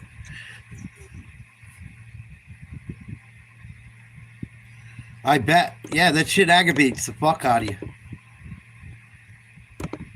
Estoy seguro que está en la primera fila del cielo viendo cómo triunfo. First and foremost, thank God for all this. About a year ago, I didn't have the money to get surgery, and I couldn't do anything. And my grandma was also a father to me. He sold his truck to pay for surgery. That's the reason why I'm here. And you know what? Last year, was right here. This year he was not. But I know he's in the first row in heaven watching me tonight. So thank you. Good for him. That's what's up. Walk us through the finish. Hubert hurt him bad with the left hook, and you jumped on that submission. You're putting a pretty good resume together. What do you want next? Can you be a force in this division? Vamos a probar con la finalización. Primero de todo, entró con el gancho. ¿Qué golpe lo diste? Y ahí después de eso tomaste la espada y el mata león vino. ¿Qué viene más ahora próximo? O sea, ¿eso eres una fuerza en la división? Mi left hook is y chama no chama.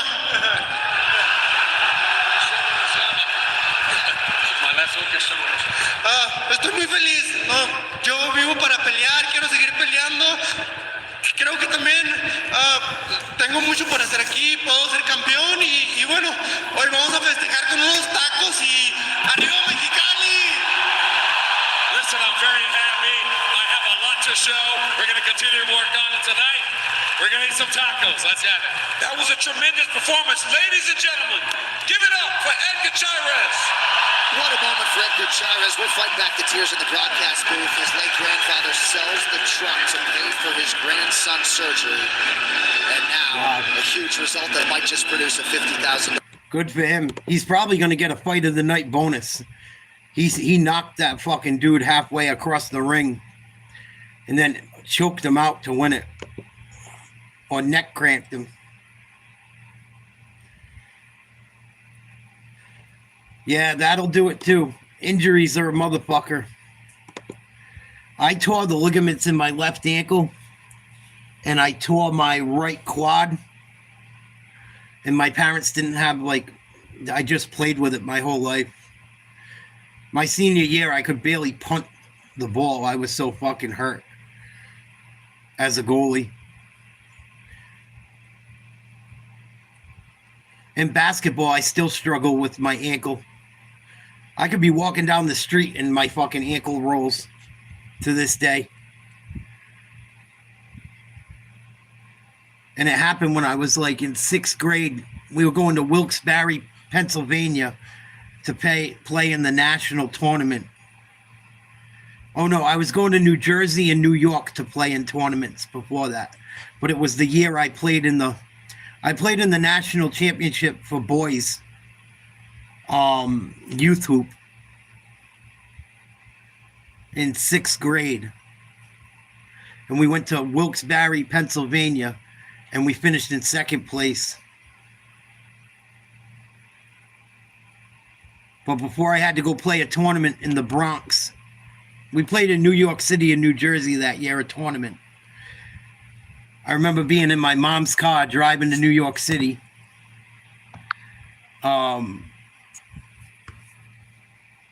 Listening to fucking Adina Howard on the radio, driving into New York City over the George Washington Bridge.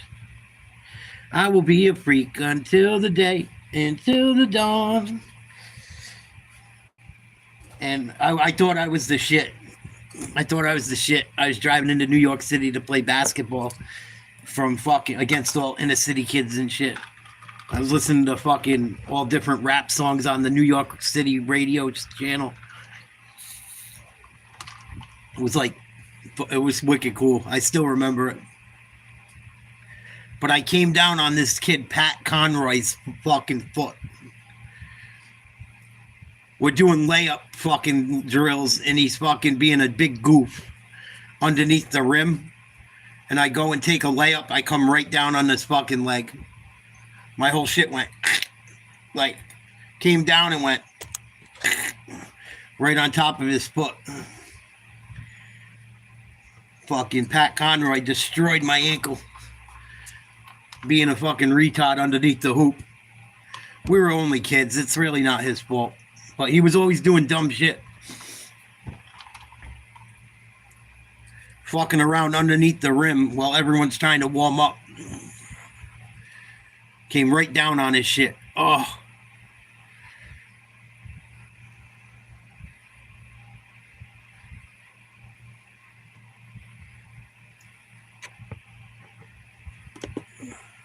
I grew up in the Providence area, Boston area. I grew up in both places.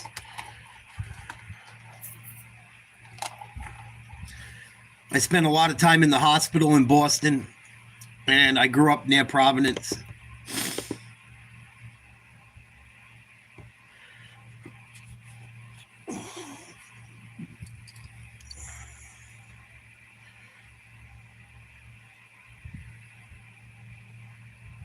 Oh, I heard people that got double knees loved it, that their knees felt great after. I know an old fisherman that got his knees done. He said it was the best thing he ever did. So far my knees are all right. My hips aren't great, but it's because of my skin grafts on my right hip.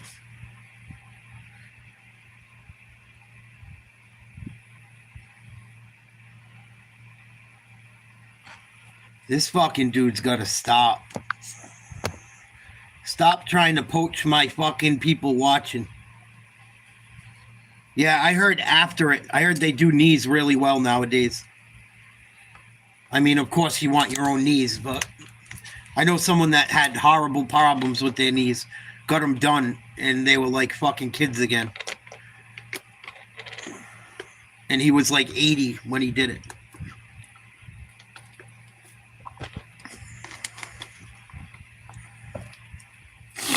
Here we go, Alabama Duke getting ready to start. Gotta love it. It's what March Madness is all about. Nate Oates giving his speech. Brian Anderson with Jim Jackson. Did it help him, Jet?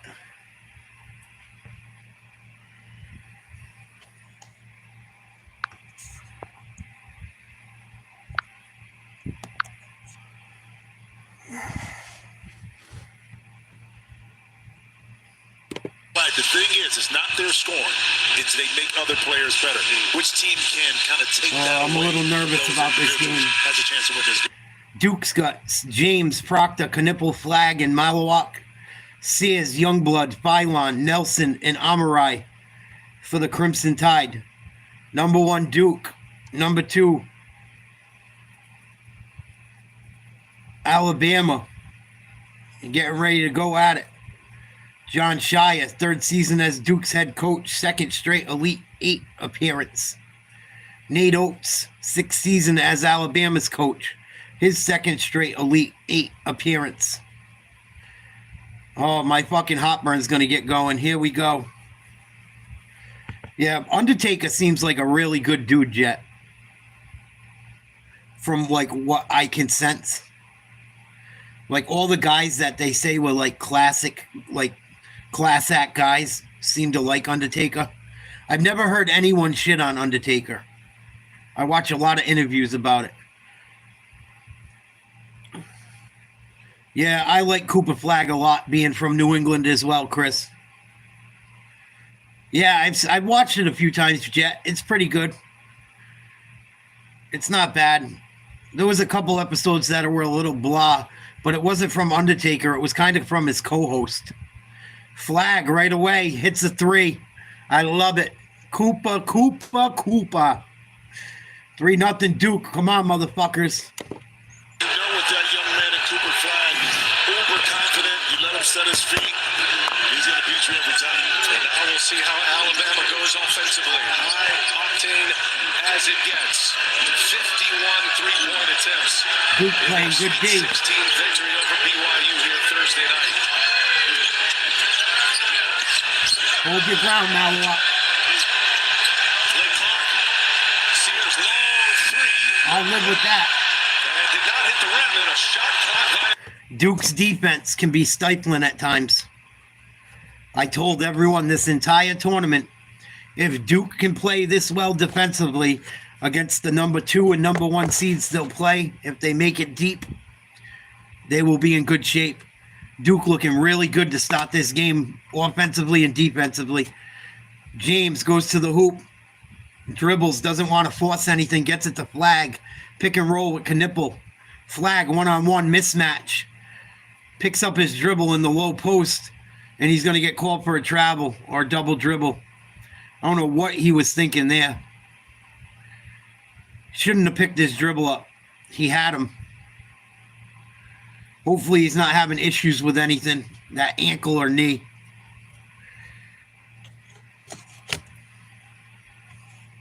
Duke up 3-0, 8:41 to go, first half.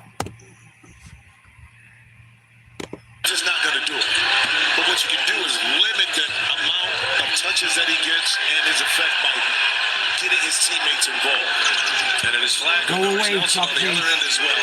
Sears into the action with a Morey. Kick it. Ball moving.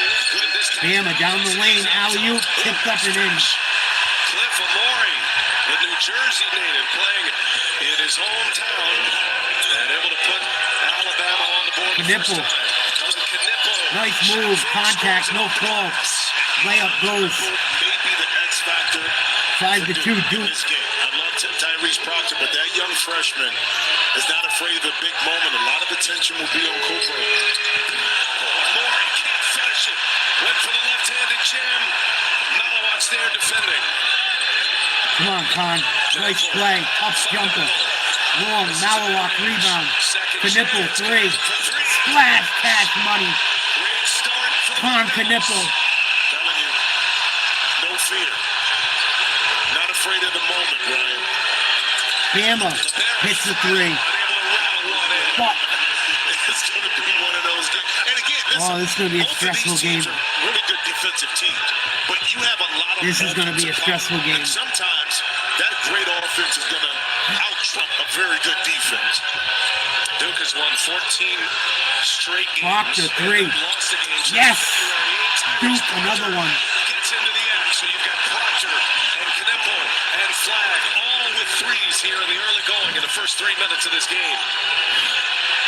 Oh, steal. Proctor lays it in.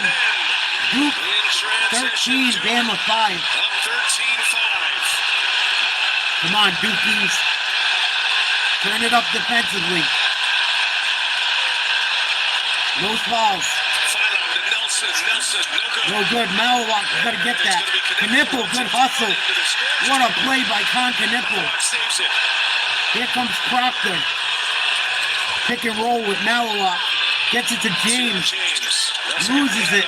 Gets it back. Out to Flag. Over to Proctor. Sets a screen. Gets it to James. Dribble drive. Spin move. Goes up. Out of bounds. Duke ball. Yeah. Purdue fucked themselves though, Pam. A little bit.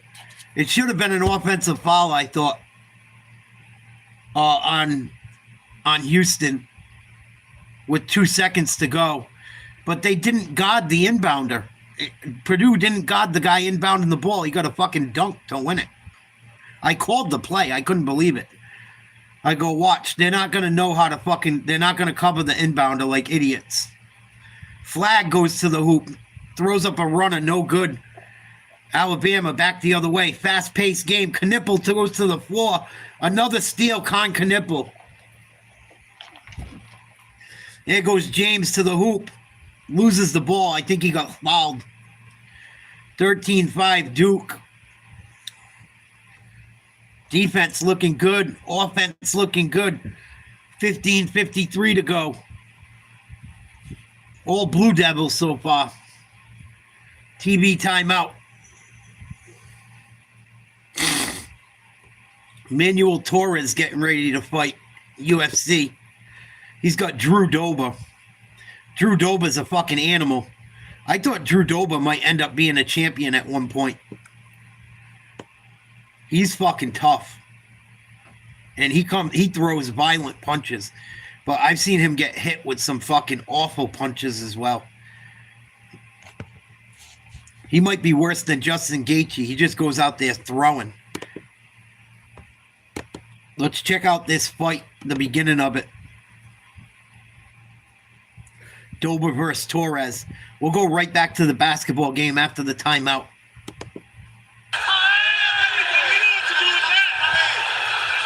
Dober asked the question in our fighter meeting as he talked to patients. Can I be the more disciplined, evolved fighter and maybe let him be the more enthusiastic guy at times? We shall see. Dober feels like he needs to be better in that area. Look, we've seen this guy have some of the best and most fun fights in the UFC.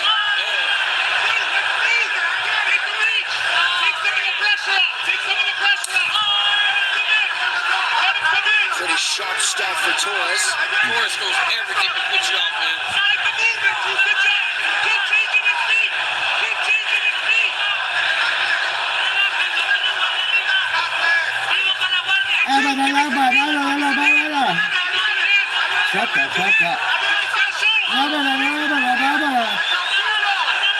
He's got to be very careful there because we have seen multiple people get hit with a counter right hand doing exactly that. They get out of position and they can't recover before that counter comes. And that is exactly what has happened to him both in the Moto fight and the Camacho fight when he gets a little bit over head himself. kick.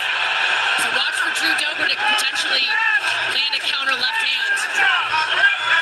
Because Manuel Torres puts everything on every strike.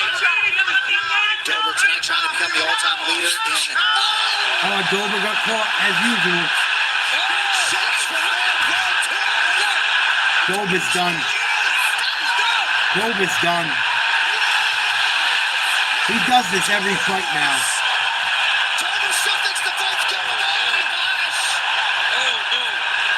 Dober thinks it's still going on. How? Dober doesn't understand. He must have got knocked out and came back.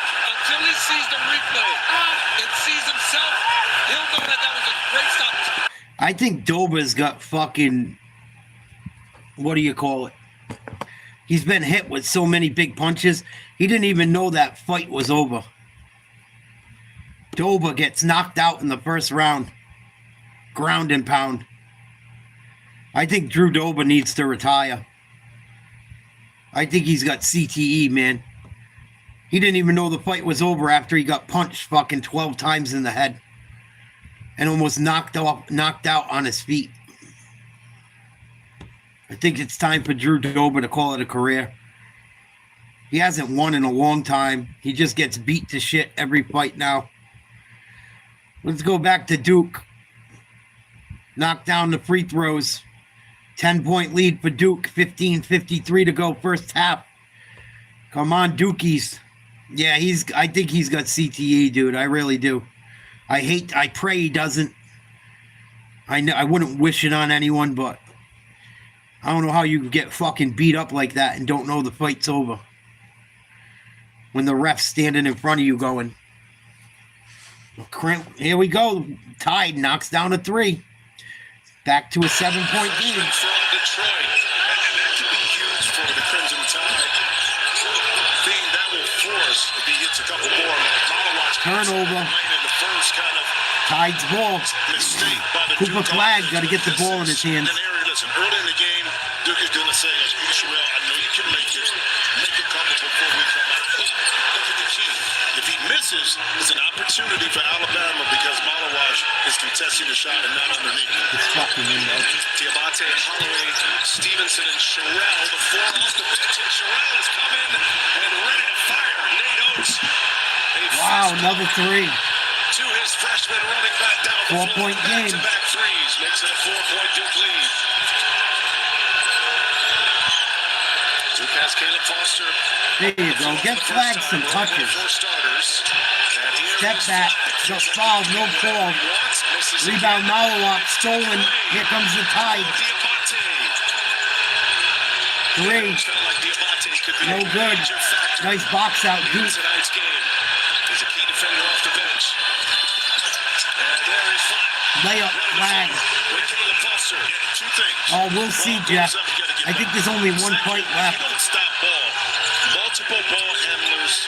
So if it's at halftime it's going on, I will. Either a layup or a drop off, like you saw the Cooper Flag. Cheryl's going to continue to be open. They're trying to pull. Alabama, offensive rebound, missed 3. Oh, and they're going to shoot free throws. In transition, and Nate Oates talked about communication. Well, nobody talked to stop the ball, and as a result, it's a layup. But what I just talked about, Duke's got to do a better job on the glass. Watch outside of the key. It opens Cooper it up Flag's for going to get called for a Alabama foul, too. Sneak in and get an offensive rebound or two, and right there, Diabate able to take advantage of it. Well, that's why those 2 made threes by Aiden Sherelle have such an impact. Too much going on tonight, Jeff. I'm sorry. If Malawach creeps a little closer. The UFC card wasn't that great. 6'10" freshman. There was some decent fights, but free throws here. We've been watching this whole tournament. From tip-off to the final buzzer, fan work is thirsty work. Refresh. We did a giveaway around it, so I got to cover it. Best Coke ever. Packed house here at Prudential Center in Newark. first ever NCAA tournament meeting between these two programs, proud programs. 5-point lead, Duke. Holy shit, it's all Chinese people in the band. Back in 1981 at an NIT. Alabama cuts it to 4. Out of the SEC. 14-10 to go, first half. St. Mary's and a 25-point win over BYU in the Sweet 16. Duke took down Go away, Bucks. Baylor and beat Arizona by 7 on Thursday night. Nice pass. Dunk, nice dunk, Evans. Isaiah Evans. Duke's gonna need him tonight. First floor time tonight. Gets into the If Evans gets hot and Proctor, watch out. This is a freshman that is not afraid either. Good D by Flag. Ooh, almost turned them over. Tough shot, Bama. Wow. Not the same threat as blocking to block a shot as What up, Jared? Yeah, that asshole comes in every night and does that shit to me.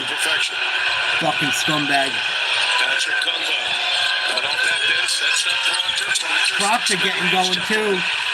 I told you, Proctor could be an X factor. 3-year starter at Duke. Already got 7. Lit it up from 3-point range in the ACC Duke up by 6. into the NCAA tournament.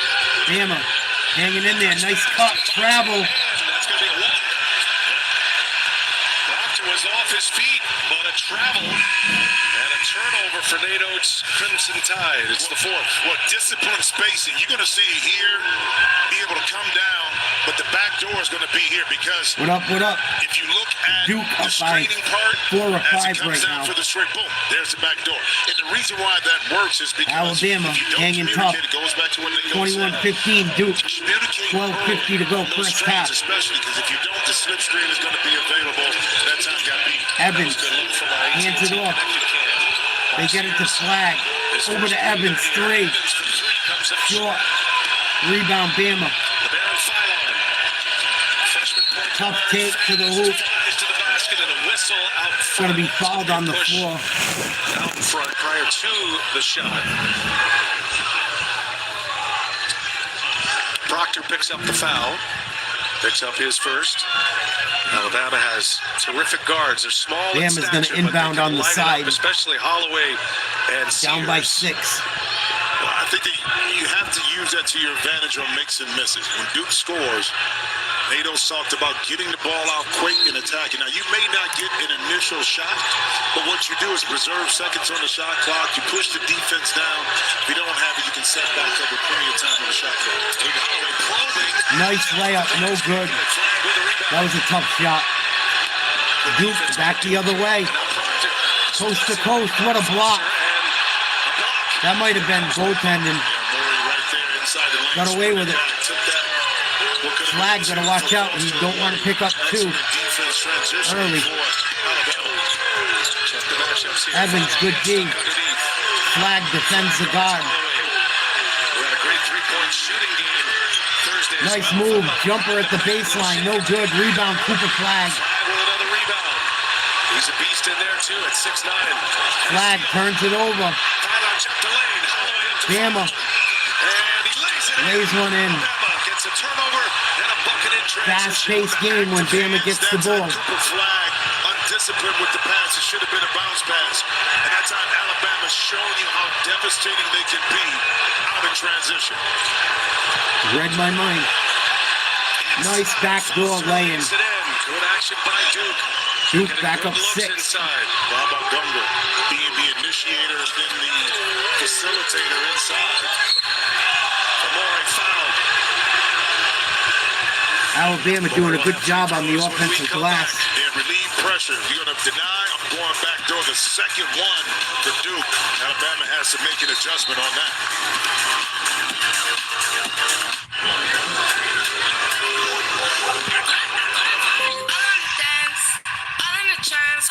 84% of people who took our poll tonight say Duke and Florida will advance. I hope we're right. Brandon Moreno getting ready to fight Ursig in the UFC. That's the main event tonight. Ursig, I think, is the number 8 contender. Moreno, the number 2. Moreno, a negative 265 favorite. Excuse me. Ursek from Australia. Moreno from Mexico. We're going right back to the Duke game. If this fight's going on during the halftime, we'll check out the end of it. Or in between timeouts. Can't be two places at once, unfortunately. If I see who wins the fight, I'll let you guys know.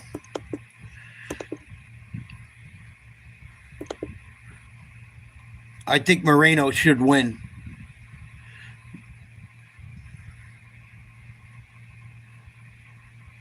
I like Moreno. I wish he was still the champ. I'm not really into the little guys that fight too much. I like Mighty Mouse. He was great. I liked Triple C for a while. Now I can hardly stand him. I never was too big into like the featherweights, the smaller divisions. Even in boxing, I really not too into the smaller fighters.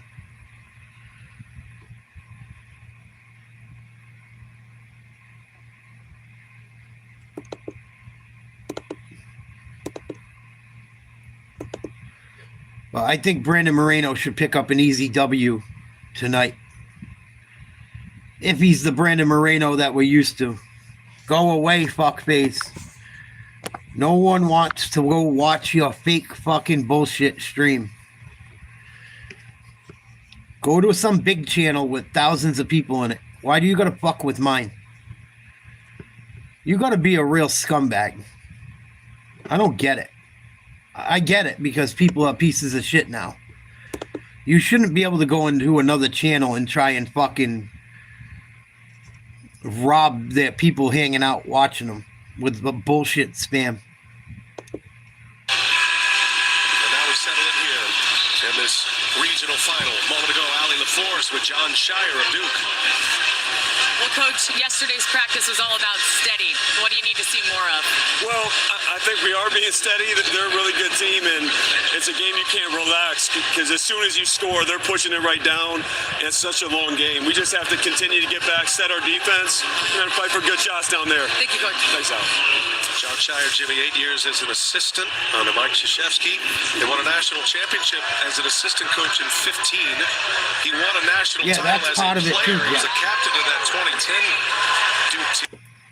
Like, it's cool to be a shitbag, for sure. That's why people think it's funny to troll. I mean, we did shit like that when we were kids, but not like these kids do. Might make a prank phone call here and there. Other than that.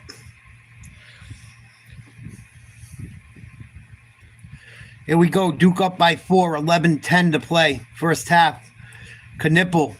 Alley-oop to Malak. Big fucking dunk. Duke back up 6.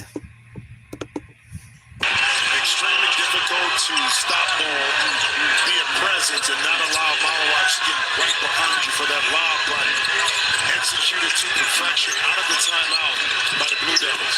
So tough Sherrell again. Good D by the Blue Devils. Another offensive rebound. Missed the layup. Duke with the board.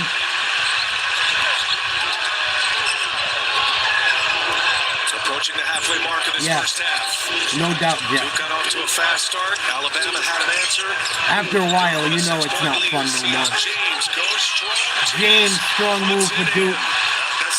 Lead up to 8. James took advantage of a smaller Aiden Holloway. Alabama misses a 3. Another offensive rebound. Tied up, jump ball. Alabama will keep it. But the middle pick and roll, one of the most difficult plays to defend, and Sherrell right there came over too soon, which allowed Manawash to get down and get the lob, and Sion James right there identifying he had a smaller guard on him, utilized those broad shoulders, and put 2 more on the board. Sherrell Throws in a couple of threes, pulling down some rebounds. Phylon gets stuck. Sears, guarded by Knippel, gets a step. And hit the bottom of the backboard. Ends up as a turnover. Turnover, Duke ball. Gillis. Trying to go up 10. Slow start from Mark Sears. Come on, Duke. Sears is 0 for 2. He's turned it over twice as well.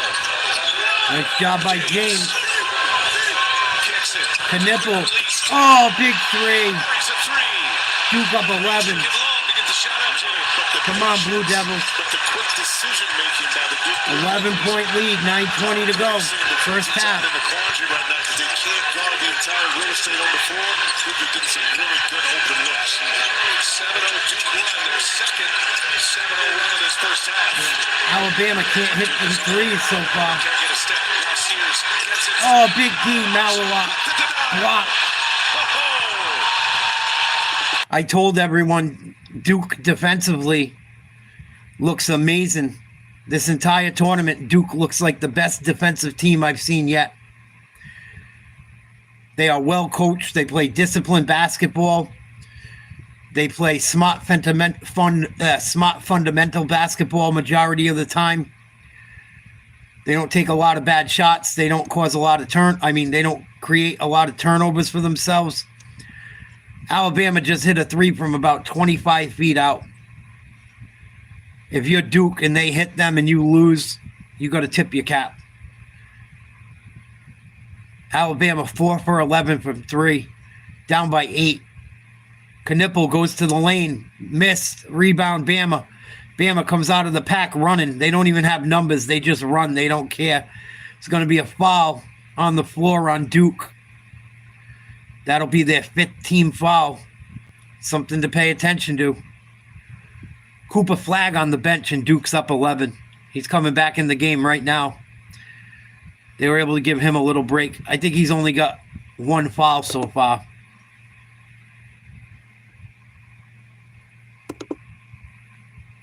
Fouls are important. Duke, got to watch it a little bit. 8:35 to go in the first half. They get a couple more fouls. Alabama should be shooting free throws. Yeah, he's still got an office there, Jet. He still has an office and has shit to do with Duke. He's the head of USA Basketball, him and Steve Kerr. Or at least I thought he was still involved with them. Duke with a rebound. Alabama misses another 3. Proctor with the ball. Gets it to Knippel. 3. No good. Rebound, Bama. Well, the shot diet in this game is a lot different than BYU has to be expected. There's no way Duke was going to allow this Alabama team to tee off and get cleaner looks behind the three-point line. Sears drives it. Good D by Knippel. Jump ball, Duke ball. What a play by Knippel. Possession arrow belongs to Duke. Good D by Duke. Duke defense stepping up in a big way early in this Elite 8 matchup in Jersey. Still a lot of time to play. A lot of time to play. We'll go back to the basketball game in a minute. I'm going to put on UFC real quick. Brandon Moreno just got into the ring. He said for all the feelings, the emotion, the pride he feels in doing this and feeling like this, he's never had the ability to walk back to that locker room after getting his hand raised. He said that's the mission tonight.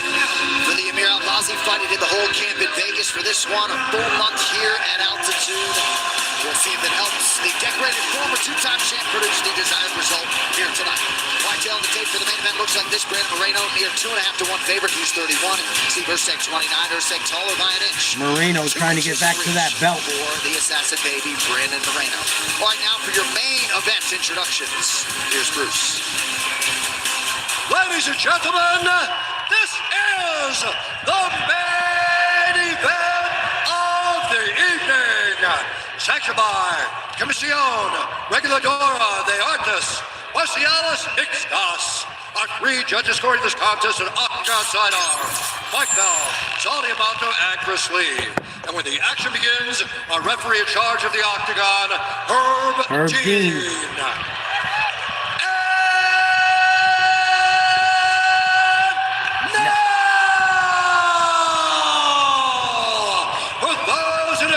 fans and UFC I want Moreno. fans watching around the world. I like Moreno. This is the moment I'm rooting for him. all been waiting for. Live from the sold-out arena CDMX in Mexico City, Mexico.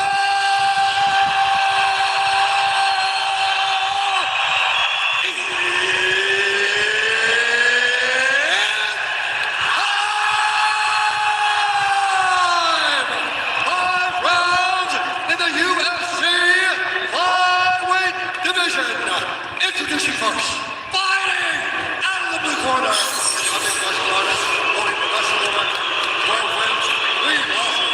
He's now 5 feet 8 inches tall, weighing in at 125 pounds, fighting out of Perth, Western Australia, presenting the number 8 ranked UFC flyweight contender in the world, Steve Escobar.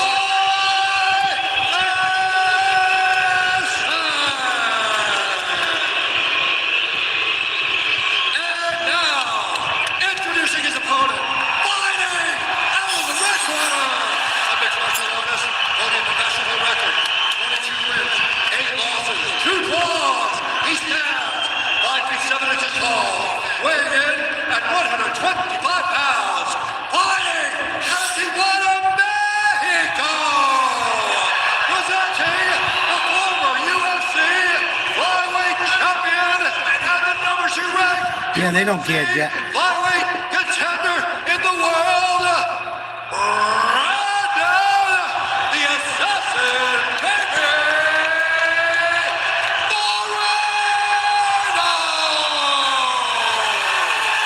Wow. Tonka nipple and 1.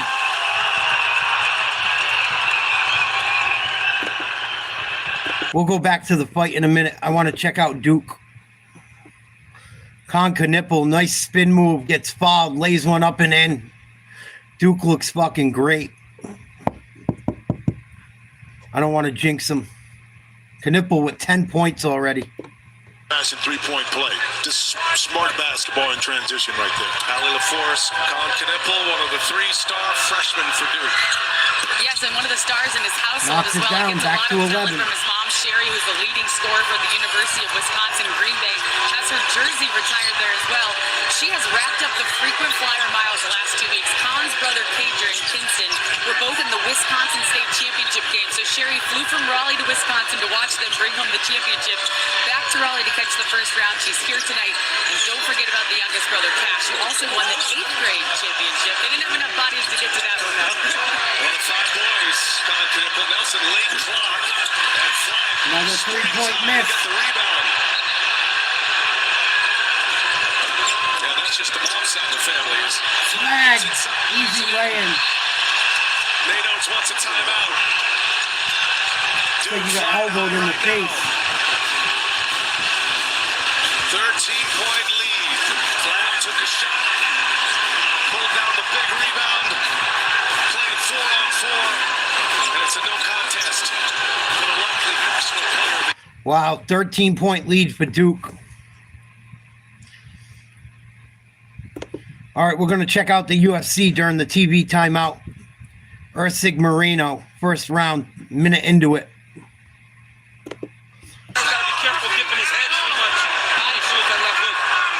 Nice job by Moreno, ripping the body, follows it up with a kick now to the body.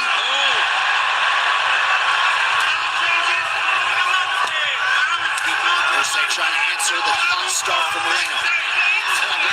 Ursig throwing hard. Ursig was to fight on March 1st against Lasua Babayev. Was pulled from that for this opportunity here. Ursig's got reach, I think, and a little height. Oh, Moreno, nice left. Seen a few fighters slip. In that exact same spot. Yep. Oh, Moreno firing. Oh, Moreno might have hurt him.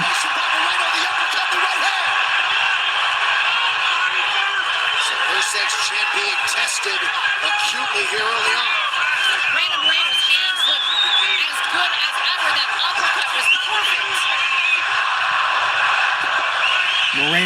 good right now.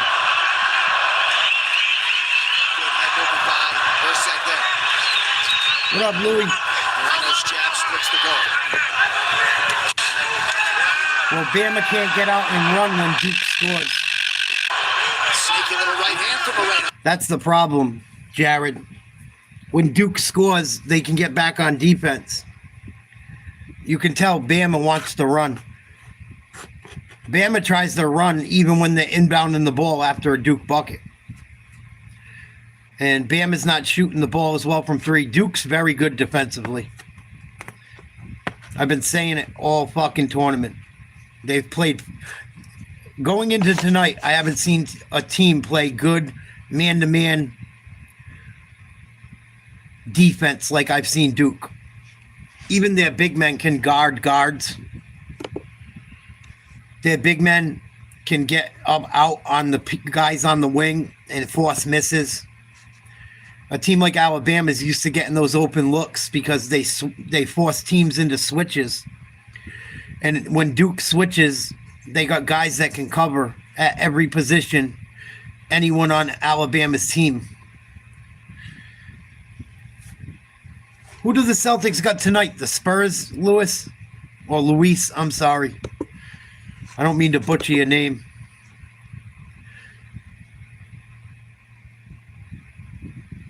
We're going to go back to Duke, Bama in a second. Yeah, and the Cavaliers, I think, lost. So we could pick up another game. That would be big. I think we're only like 4.5 games back. We still have a chance to have the number one.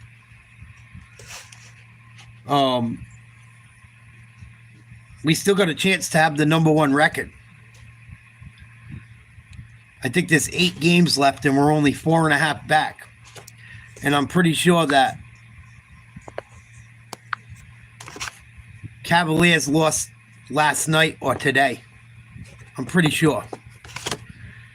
So we could make up another game tonight and make a run at that home court. If we get home court advantage, there's no way anyone in the East should beat us if we're healthy.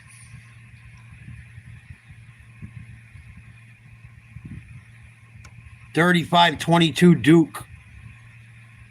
6 minutes, 15 seconds to go first half. Major presence inside at 7-2. Now he slips to the basket. Turnover. Alabama ball. Says 2 hands. Common, 2 hands.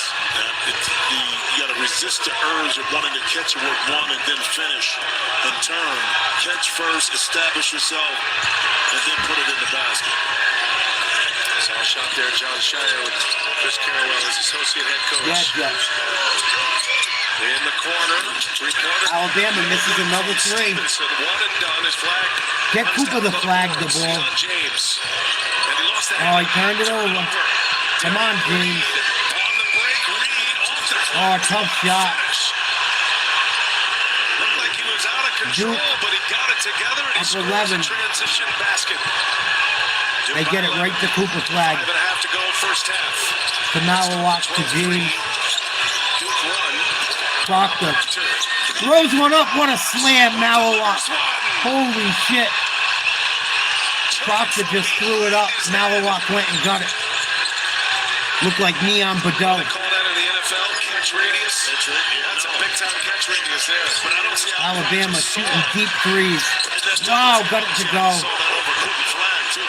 That was from 30 feet out. Holloway was able to take a little step back to get it over. And that's the thing. Duke's up by 10. Alabama's shooting 30-foot jumpers, trying to hang in there. If Duke can keep this up, I don't see Alabama knocking them off. Alabama's, even when Duke's playing so well defensively, the only way Alabama's getting an open 3 is shooting from the logo. And if that's how you're gonna beat me, and you beat me, I would live with it if I was Duke. You're gonna shoot 3-pointers from Steph Curry range, and you beat me, you deserve to. Cooper Flag misses a jumper. Gonna be a foul over the back on Duke.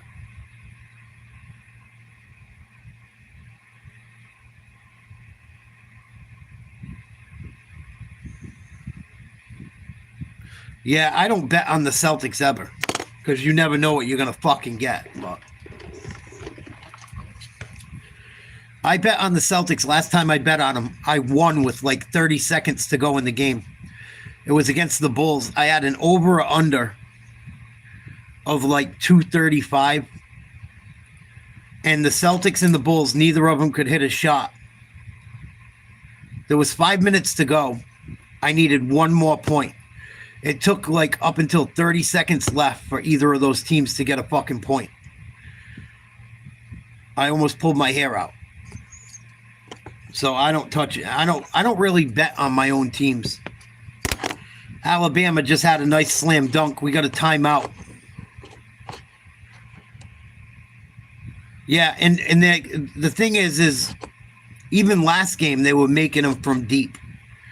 If I'm Duke and they're hitting fucking 30-foot jump shots and they beat me, I would live with it.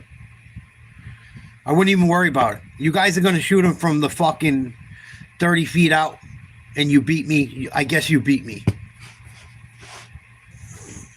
I wouldn't even fucking lose sleep over it. I don't think they're going to be able to do that against Duke. But you never fucking know. It would be my luck. Communicate early, and now Proctor able to make him pay again. Communicate often and early. The bottom man is not communicating. You got to jump to the inside so you can meet the cutter as they go. Some adjustments that they hold in the Crimson Tide must make at halftime. His first minutes, been bothered by left shoulder injury. Did play in the Sweet 16. Shire's got him out there as Cooper Flag misses Missed the again. layup. Cooper Flag now 3 of 7. He did knock down the 1-3. Pylon turned away by Knipple. Oh, he pulled the Smitty. And now Stevenson fires a 3. Back iron. Ball is loose. Good hustle, Proctor. Go, Duke. Here comes Duke. Flag turned away. Shakes Nelson. Duke being a little undisciplined right now. Score in flurries. Alabama 7-2 run, answering a Duke 12-3 run. After Duke had built it to a 13-point lead, Grant Nelson. 6-point game. Fires it down, and this Alabama crowd on its feet. Duke needs a hoop.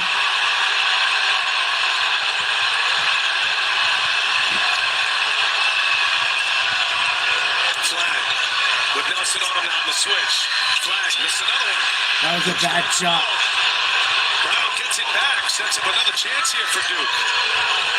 Caleb Foster. Big 3, Duke. Flag gonna wake up. He's not playing like himself. Both teams can hit you in flurries. That's why Alabama is never out of it. Rebound Flag, another missed 3. Respond when they need to. Proctor to the basket. Proctor foul. Good take. Free throws for Tyrese Proctor. I tell you what, Duke is doing an excellent job of attacking the middle, but here's the back door off the dribble penetration, and then Caleb Foster, big time basket to extend this Duke lead just a little bit more. Duke up 9, 2:42 to go in the first half. Let's check out that UFC fight. Moreno. Urseg. Your pace down. Okay, look. Take some breaths. Keep mixing and matching. You can set the takedowns up whenever you want, but if you need to keep it this distance, you can. But you cannot keep your hands down in front of you. Just let that slide off until the right. Yeah, every time. Just every time. Take your time. Breathe and relax. Right here you see Brandon Moreno dip. Urseg lands a beautiful counter right-handed close. Then another right hand lands for the former champion. Here comes the right hand. Urseg hit him with a shot. Followed by a left hook. Then a big overhand right lands for Brandon Moreno. Very, very competitive second round. So safe I'm a loser, baby, so why don't you kill me? Wrestling here as we get to the middle point of this fight. And also maybe noticed a little bit of fatigue out of his guy there in round 2. Round 3 of a possible 5.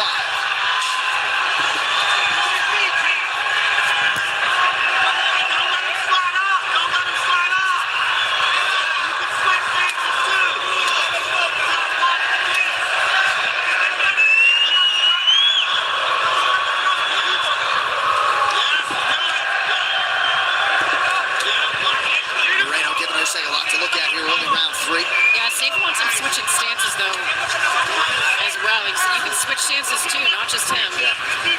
Safe said he looked a little tired. I didn't feel like he slowed down much, but I think Urseg is just starting to really find his rhythm. Oh, Moreno just missed him. Moreno does such a good job hiding in his shoulders. He does dip his head up, but when he's there, kind of puts on that backpack, hides in his traps. It just makes him really, really tough to touch up. That's well put. Minute gone by round 3. Numbers look like this is a tied fight. Right now. Good job by Moreno to change levels there and attack the body.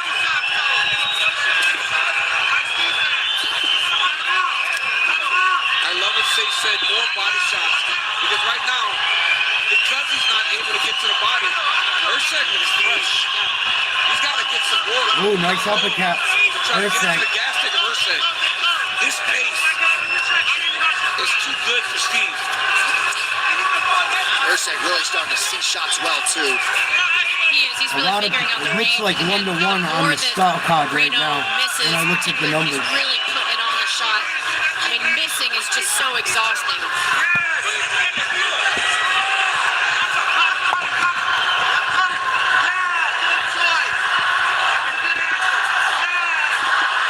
Moreno really mixing up the weaponry here. Oh, nice cap kick. We're going to go back to the Duke game. It's almost halftime. We'll watch the end of this fight if it continues. Proctor makes 1 out of 2. 10-point lead for Duke. Here comes Bama. Ways to get out of transition off those turnovers and create some more. Kind of spurred his offense a little bit before halftime. Ncaa staying with a small lineup here. Out of bounds. Alabama ball. 14 to shoot. Gungba did pick up the 2 quick fouls. And Malawak just needs a breather. Hence Malik Brown, despite having the shoulder injury, kind of carving out some minutes.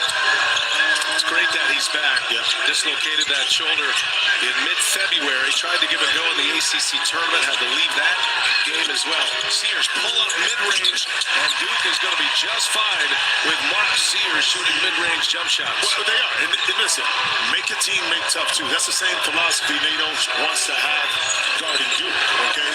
But you settle in, make those shoes, maybe get your rhythm going, then you're able to step out and maybe get a clean look at a 3. Brown drives, kicks, and Proctor able to run it down. 9 to shoot here. Flag's got it. And it's going to be a foul on Amori. 2 hands on the ball handler out there. Almost automatic.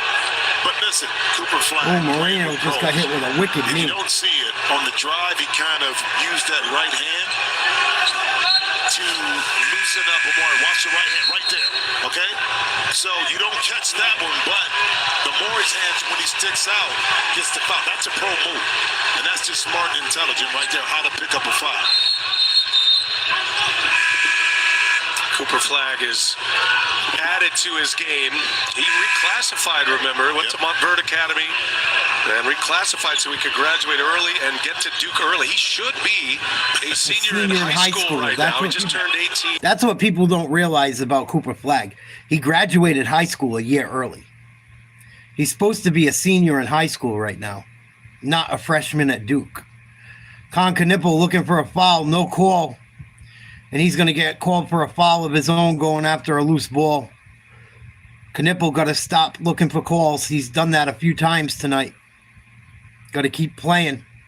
He's had a great first half. He did get fouled too. There was contact. I can see why he's a little upset, but he's got to focus. It's the Elite 8. The Knipple shot.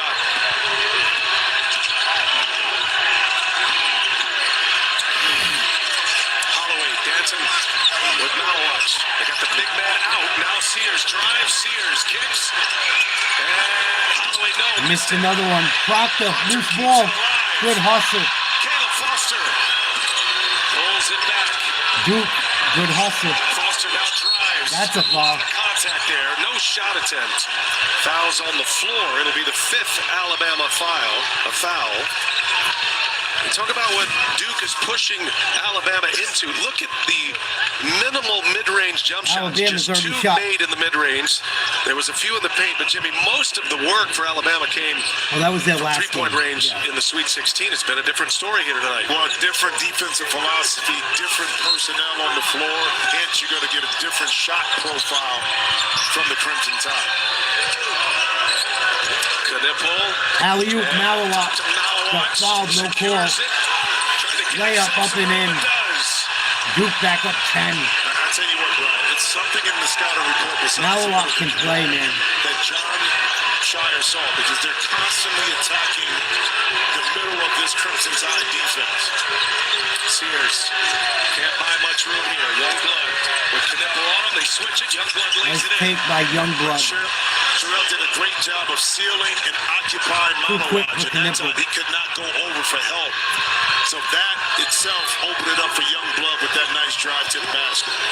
Duke just dominating the paint right now. 22 points in the paint for the Blue Devils. Cooper Flagg, 7 points on 3 of 8 shooting. He does have 5 rebounds. He's got a block.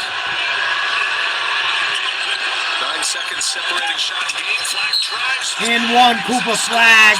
16 seconds to go in the half. Body control of Cooper Flagg. Lefty laying. Brian, but once again, it's on the switch or lack thereof. Watch right here. Youngblood is supposed to switch that. According to how they're playing it. With no switch, it's Cooper Flagg's fucking good, man. He's not even playing well tonight. He's hanging in there. He's got 9 points in the first half. He's not playing well.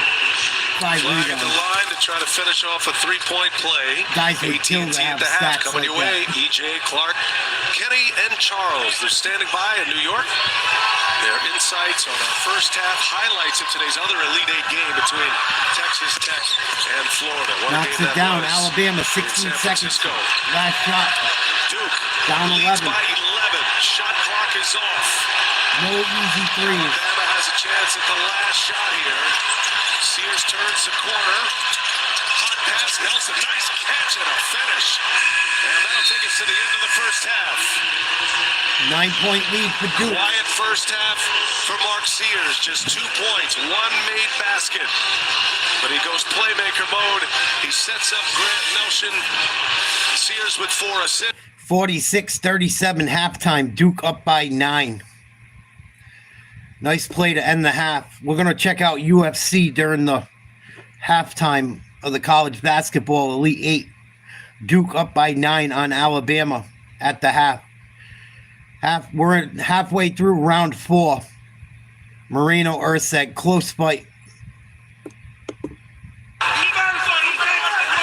Ooh, Moreno landed.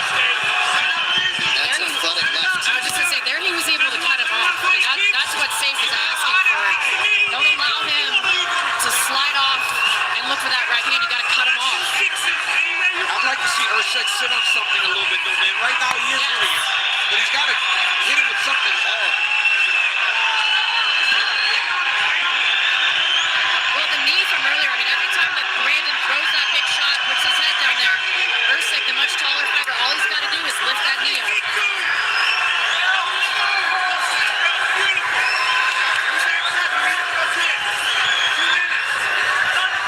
One of those shots from Brandon must have really affected Urseg because his reactions are really big. Moreno attacks. Moreno's talking to him. Urseg back to Wise style. Ooh, big left Moreno. Good crack to the body by Moreno under 2 minutes here, round 4.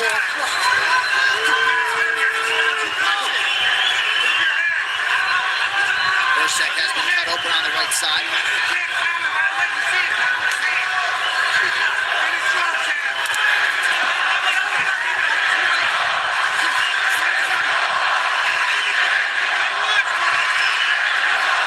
Urseg hasn't rested at all. see him try to mix that in tonight. I thought we might see both of them. Yeah. To be honest with you.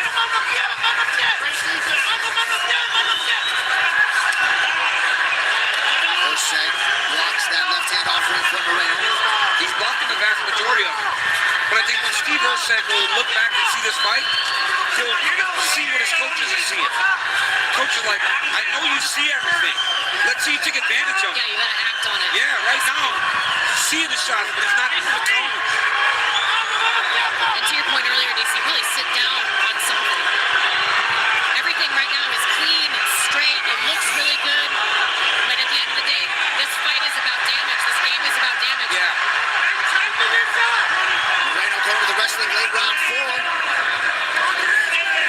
Nice shot from Moreno, mixing it up. It just feels like Urseg is allowing Moreno to bank round. It stands to reason that Moreno on any card could be up 4-0. Yes. Certainly Yes, cannot it be could. the case for Urseg. So. No. Best case 3-1. Oh, Moreno trying to get the takedown in the big punch. Round 2 was Urseg's best round. Round 4 and round 1 not particularly close. Focus on your recovery. Oh, it's all right, It's very Cam. clear That Moreno's listening happens. to us. So when we call body work, I want head work.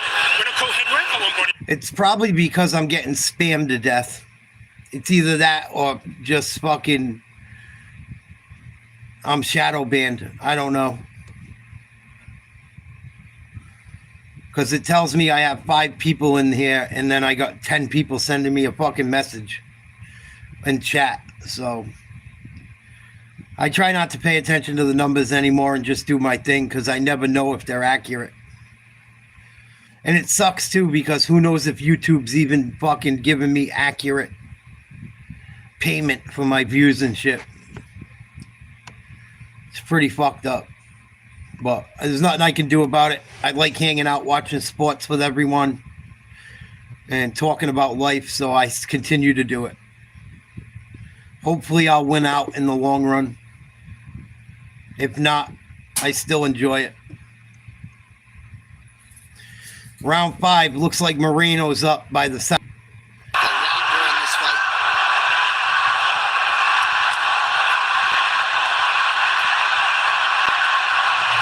Yeah. I've thought about going to Rumble, but it's a pain in the ass. You got to have Facebook to get paid from them. I don't want to have a Facebook. I can't stand Facebook. I'm pretty sure you got to have a Facebook to even get paid. So I'm not fucking dealing with them either. If that's the case.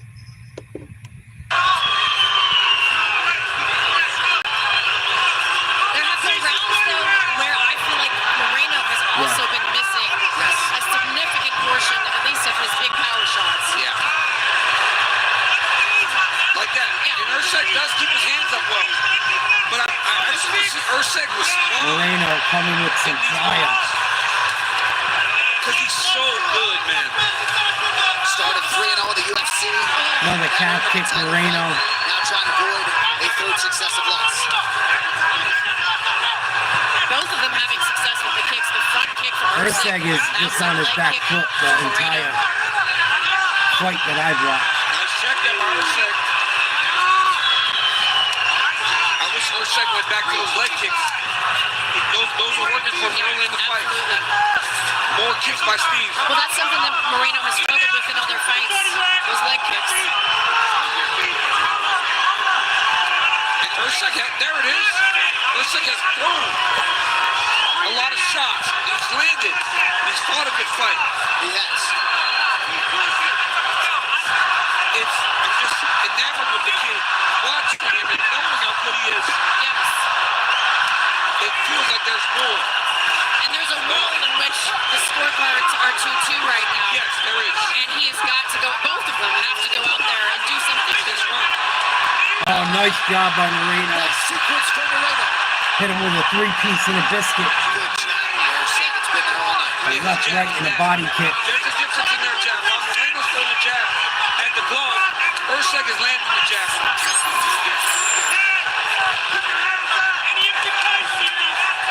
2 minutes, 20 seconds to go. I think Moreno is winning. At least from what I've seen.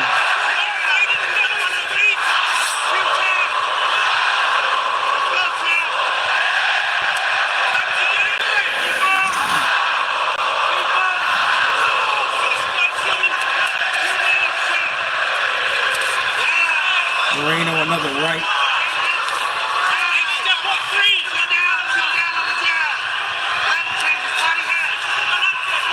Ursag's been going back most of this fight.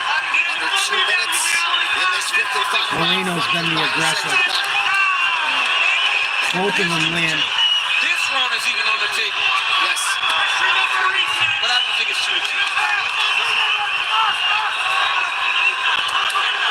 Ooh, Moreno just got tagged. And he gives one back. If you're in there, though, you got to operate like it is. You have to. You have to. If you're Moreno. Ooh, Ursag almost landed a big one. A minute to go. This division has featured so many high-level close fights over the years. We don't have to retell the history of Moreno and Figueredo, but even Steve Ursag and Alexandre Pena. I'm sure they are. Takedown, Moreno. Gotta be careful. Don't get caught in a triangle. Gotta watch his head. Moreno trying to pass the legs of Ursag here. Ursag's trying to pull his head in and get his legs over. Moreno's holding his leg on the mat. And by smashing, he's keeping him out of play. Ursag can't push away and create space. Moreno's only staying there because he doesn't necessarily want to take side control because he can easily pass the side here. If Ursag gets that other leg up, he could be in trouble. He's not gonna. Side control Moreno. Moreno just won this fight. He should have.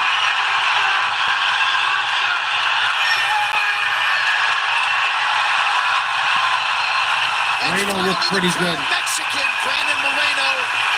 I didn't get to watch a couple of the rounds, but what I saw, like, I saw 3.5 rounds, at least a good 2.5.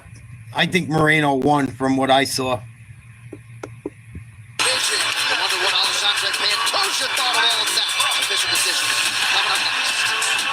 Ursag was on his back foot the entire fight.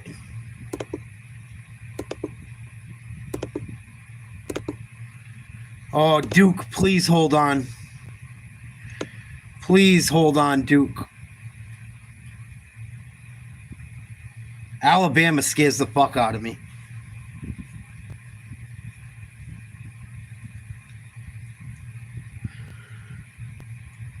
Alabama scares the fuck out of me. If I get everything right the rest of my bracket, I should win my bracket that I'm in for money. And it's a pretty nice fucking chunk of money. But I cannot fucking... really need Michigan State tomorrow, too. Michigan State loses tomorrow. I'm in a little bit of trouble. If Michigan State wins tomorrow, and it's Michigan State, Florida, Duke, and Houston, and Duke wins it all, I should be good. I should win fucking a nice chunk of change. Fingers crossed. I got a funny feeling Michigan State's gonna fucking bend me over.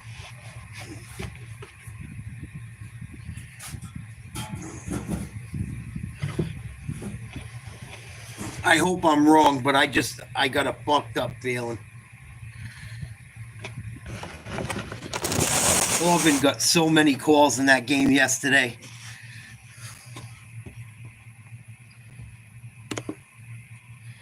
Brandon Moreno, unanimous decision.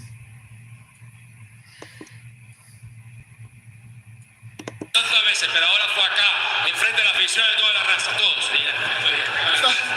Todavía no, champ. Dice, sentía tanta presión viniendo para acá. No quiero decepcionar a mi gente. Yo sé que hace todo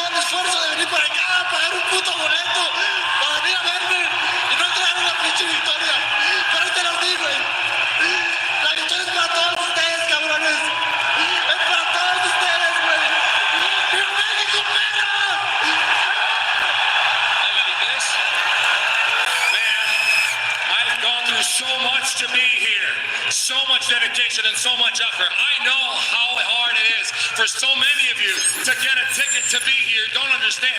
Thank you so much. This is all for you. That's what's up. Brandon, take a look up here. Your striking was on point tonight. You had him moving backwards the entire fight. He has really good striking, but you were able to make him fight at your pace. Was that the game plan? Who's the best boxer? Who's the best boxer? Oh, you want me to say who's the best boxer? Please. Tonight, Brandon Moreno. Acerca de los intercambios, fuiste, caminaste hacia adelante todo el tiempo y él siempre para atrás. Y como sea, sabías que esta era la clave. Y él preguntó, ¿quién es el mejor boxeador? Brandon, so many people try and doubt what you can be in this division. The UFC just announced Guadalajara will host UFC Noche. What do you want to do next as a guy that's been the champion 2 times? Hunter, where's Hunter? Hunter's right there. Hunter, man, I mean, who really knows what I deserve? I don't know what I deserve, even. But man, I really believe I can move the needle. Let's go with the paper to Guadalajara. Let's fucking go, man. Let's fucking do it. Señores, hay que presionar, machín. Vámonos para Guadalajara con el campeonato. ¿Por qué chingados no? Vámonos. Ladies and gentlemen, give it up for Brandon Moreno.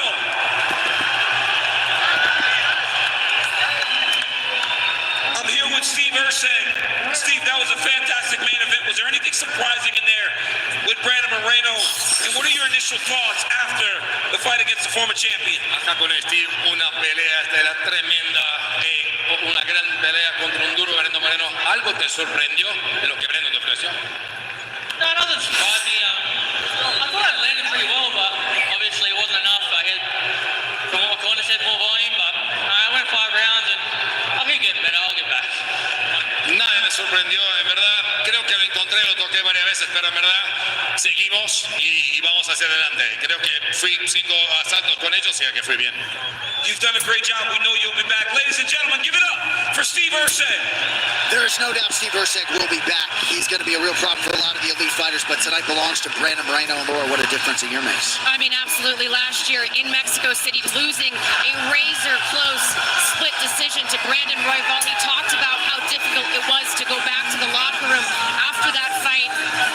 I just have a smile on my face right now thinking about the difference in the walk that he is making right now to go celebrate with his friends and his family in Mexico City. Moreno right back in the mix. Perhaps his series with Chandra Pantoja is not done just yet. All right, upcoming UFC schedule across our next 2 UFC live events looks like this next Saturday. UFC Fight Night, Emmett versus Murphy from the UFC. Why is De'Aaron Fox out for the rest of the year? Did De'Aaron Fox have a fucking blood clot too? Oh, he's got tendon damage in his left pinky finger. The Spurs were like making a run for the playoffs. Wembanyama has a fucking blood clot or problem. There's been a few guys this year with that fucking problem. I wonder if they got the COVID shot.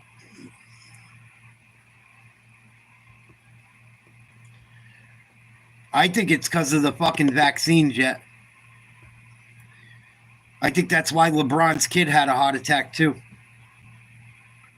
I think a lot of people are having problems that took that jab. I don't give a fuck what anyone says. My doctor told me don't take another fucking vaccine. I don't give a fuck if it's for fucking the zombie apocalypse. Don't take it. Don't take no vaccines. That's what my doctor told me. I fucking believe him.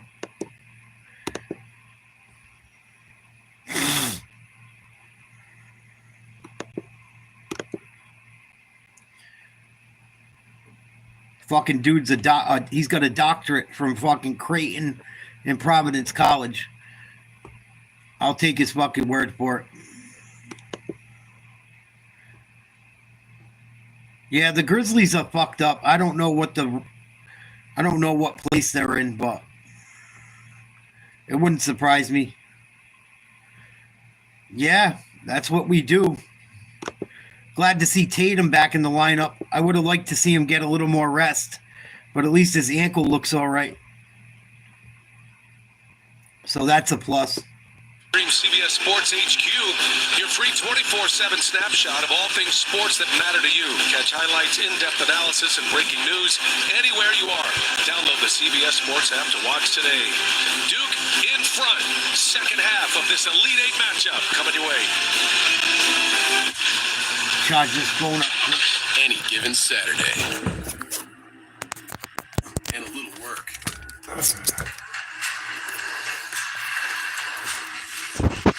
And a little play. Hey, little help. And a truck that says no to nothing. Hey, Dad. Can I give them a ride? Yeah. The Silverado Trail Boss and Chevrolet. Together, let's drive. Dove Men Plus Care. Welcome to the team. Thanks. That's the finger ball. Dove Men helps neutralize odor-causing bacteria that thrive on stress sweat. Really needs more salt. Get comfortable. Where is Memphis at? I want to look at the conference. Western Conference. Grizzlies are in 5th place in the Western Conference. They're tied for 4th place with the Lakers. 44 and 29.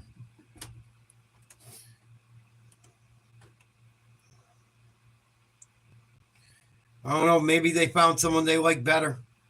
I don't get it either. Going so late into the season, firing your head coach. Chilling, buddy. Watching the college ball games, talking sports. Waiting for Duke to come back on. They're up by like 9 against Alabama right now, I want to say. It's at the half. Watched a little UFC. Brandon Moreno just got a win. 5-round main event. Unanimous decision.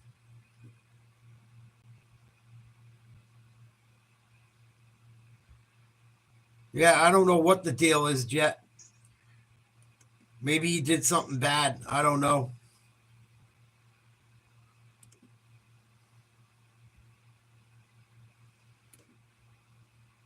The Celtics had to fire their head coach for fucking banging fucking chicks that work for the company. Fucking around on his wife. Maybe it was something like that.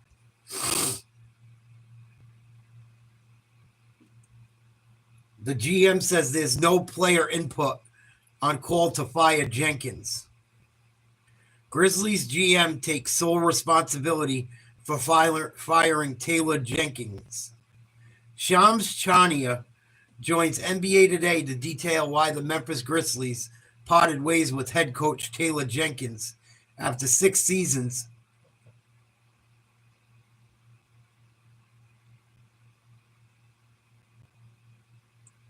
The GM says it was his decision and only his. Probably some woke bullshit. He looks like a fucking Palestinian, the GM. Did I say that? Oops, I'm sorry.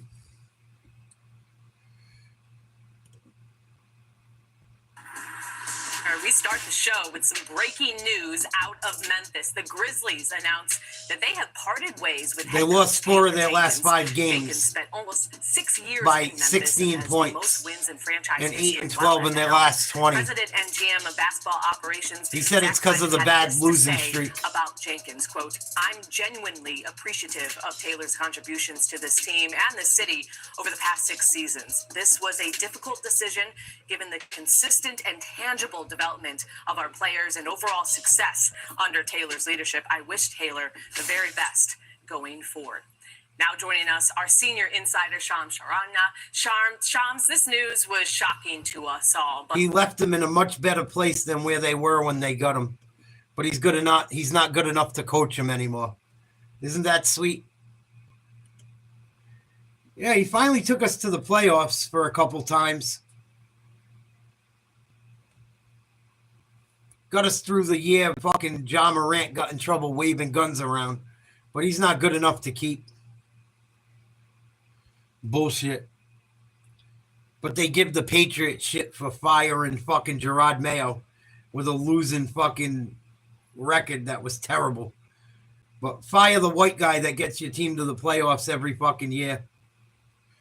Just about with nobody. Fucking retarded.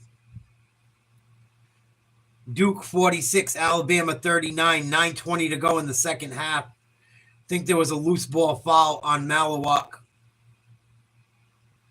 It's going to be Alabama ball. Come on, Duke. Hold on. Kind of let that play go. But it would have been Duke's ball, so I guess the official at that time said it was too much contact over the back.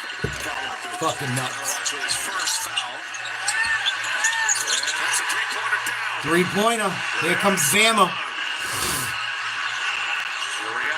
Duke got to stay in their fucking game. You know Alabama's not going to stop shooting. You know, but Brian, how big is it taking the momentum in the second half? Alley-oop, Malawak, big slam. But it's that middle. Duke is killing Alabama with that backdoor lob. Alabama going to shoot another three. No good. Rebound Proctor. Here comes Duke. That two-man combo with Flag, three. No good. Rebound Bama.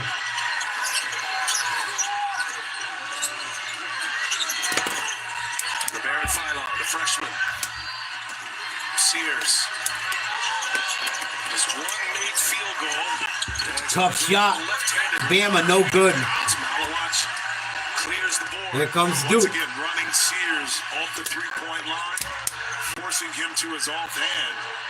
Flag with the ball. Comfortable looks. The Proctor, open three. Oh, no good. Clears it.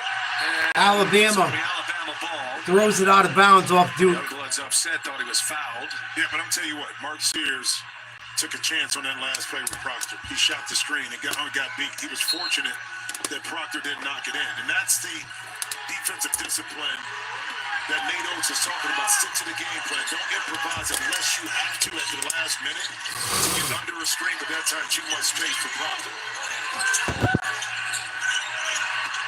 Duke up by 8. Very tough out on the perimeter for Alabama. Again, Sears probing. No good. Duke with a rebound. Come on, Cooper. Flag at the controls here. Flag's got a mismatch. Get him the ball. Nice give and go. Proctor lays it in. Nipple's playing really well.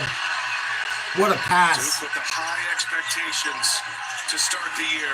John Shire said he never taught championship, only process with this loaded team. As Sears misses again. Nipple, another rebound. Duke up 10. Shire told us yesterday he built this team with the NCAA tournament in mind. Yeah. Their size, attention to the mental skills part of it. Last year in the Elite Eight, he said they had their worst 13 minutes of the season. Malawak. Oh, he overthrew the alley-oop. Duke lost to NC State last year in the Elite Eight. #1 team of the nation. Good deed. Malawak stops him. Again, the defensive presence of Malawak. Missed dunk. His flag. Blocked. Nelson. What a play by Nelson.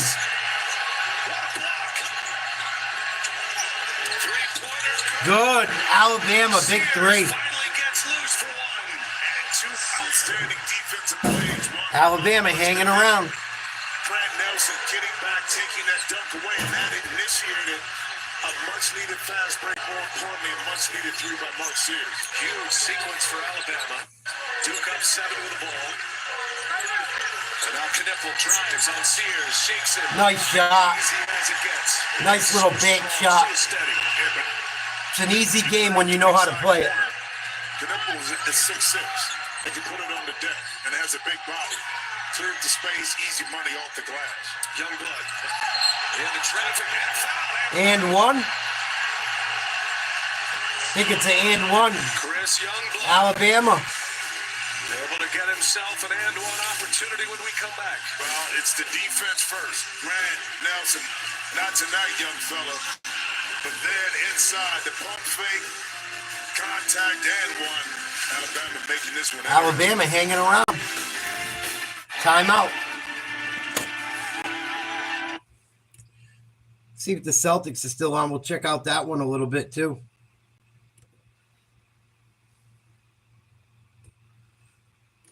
Why not?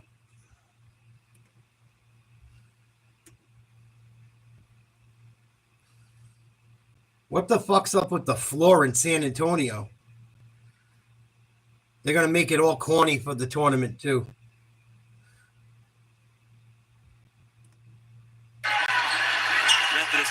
Celtics should pull this off. 121-109, 26 seconds to go. Three players with three. Yeah, but we see Steph Castle consistently up there in the second half of the season. Again, I talked about it earlier, where he's had a lot more responsibility thrust upon him, running that point guard position a lot of late, and he's had some really nice. The kid at the free throw line for San Antonio is a douche. Our guys made more shots. Fucking Blondie. Wait, he's done just a terrific job of seeing the entire floor. Free throw's good. White. Holiday. Celtics gonna win by 10. Yes. Celtics made some big news last week. Reportedly sold for $6.1 billion. It's not that much. $6.1 billion. Unbelievable. Bill Chisholm, new owner, potentially. He's a native of Georgetown, Massachusetts. He'll be the new owner. Big W for the Celtics. That should help Boston out a little bit. A little bit closer to the number one seed. I don't know if there's enough left in the season to pull it off, but it'll be interesting to see. If they steal that number one seed for Cleveland, I think Cleveland has no fucking shot whatsoever. Whatsoever.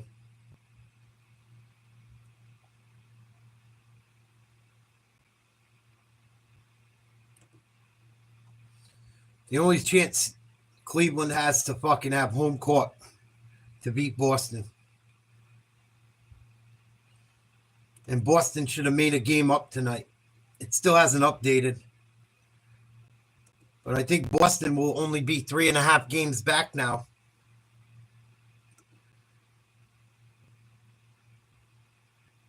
I love it. The fucking Lakers are playing the Grizzlies tonight. They're tied for 4th place, and you fire the head coach the night of the fucking game. What a douchebag. The Grizzlies GM needs to be fired. What a fucking idiot. Bit more patient offensively. Shift this Duke defense. There's going to be some slots and gaps and some openings where they can get some shots, but they're going to have to be patient, but they're going to have to get stopped first. Duke's lead is 6 with the ball. 4.5 minutes into this second half. Knippel, 11 first half points, and he sets up Another alley-oop for Malawak. It's either Flag or Knippel. Malowitz went on the receiving end. He goes into double figures. And that one came from the side pick and roll that time, Brian. Normally, we would see it from the middle. Nelson. Good D by Flag. Offensive foul. Good D by Flag. Through Cooper Flag. And an Alabama turnover. Well, a lot of contact the first time, and Cooper Flag doing an excellent job of shuffling those puppies to come Good off D. the drive. And then he gets in position again. People, you got to understand that to draw a charge, you don't have to be stationary. You have to be in a defensive position in front of your man. In front of your man in a defensive Middle of his body was right squared up to the shoulder of Grant Nelson. Hence, he was able to get the charge. A lot of talk about Flag's offense, rightly so. He is a top-shelf defensive player. He blocks shots. He can switch all 5 positions. I hope Flag dumps one home right now. Knows the passing lanes. Alabama fans are giving him all kinds of shit. To put the ball back in the hands of Duke. Again, Knippel ball on top of Malawak. And it's ball is loose. Who touched it last? Good ball, good ball. I believe it's going to be Duke ball. It is. Last touch by Diabate. Good hustle. Now, I thought that. Good hustle by James. He tried to lob it at the last moment, but if you shoot it and it comes off the other side of the rim, Malawak is in perfect position to be able to get an offensive rebound. 7 different Duke players with assists. You heard Jay Wright talk about how they share the ball. They have 13 assists in this game. Flag and Knipple with 3 assists apiece, along with Gumbo. Knipple backs down Sears. Got a height advantage. Nice play, Knipple. Got a rebound. Foul Alabama. Will be called for the foul. Knipple's that guy you love if he's on your team, you hate if he's not. Free throws. He's having a big game. Knipple, one of the best free throw shooters in the country. 13 points, 3 assists, 2 rebounds. Assists.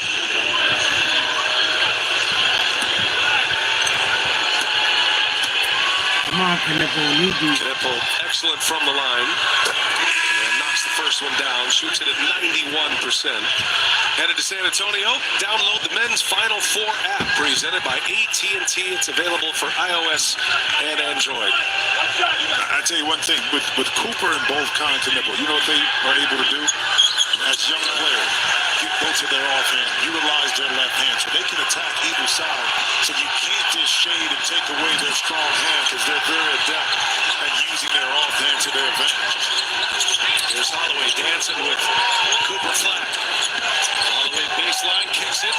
Youngblood corner 3, no good. Morning grappling for that rebound. Another 3. Sends up Sears. No. Alabama can't get him to fall. Those were falling Thursday night. Sears 2 for 9 now.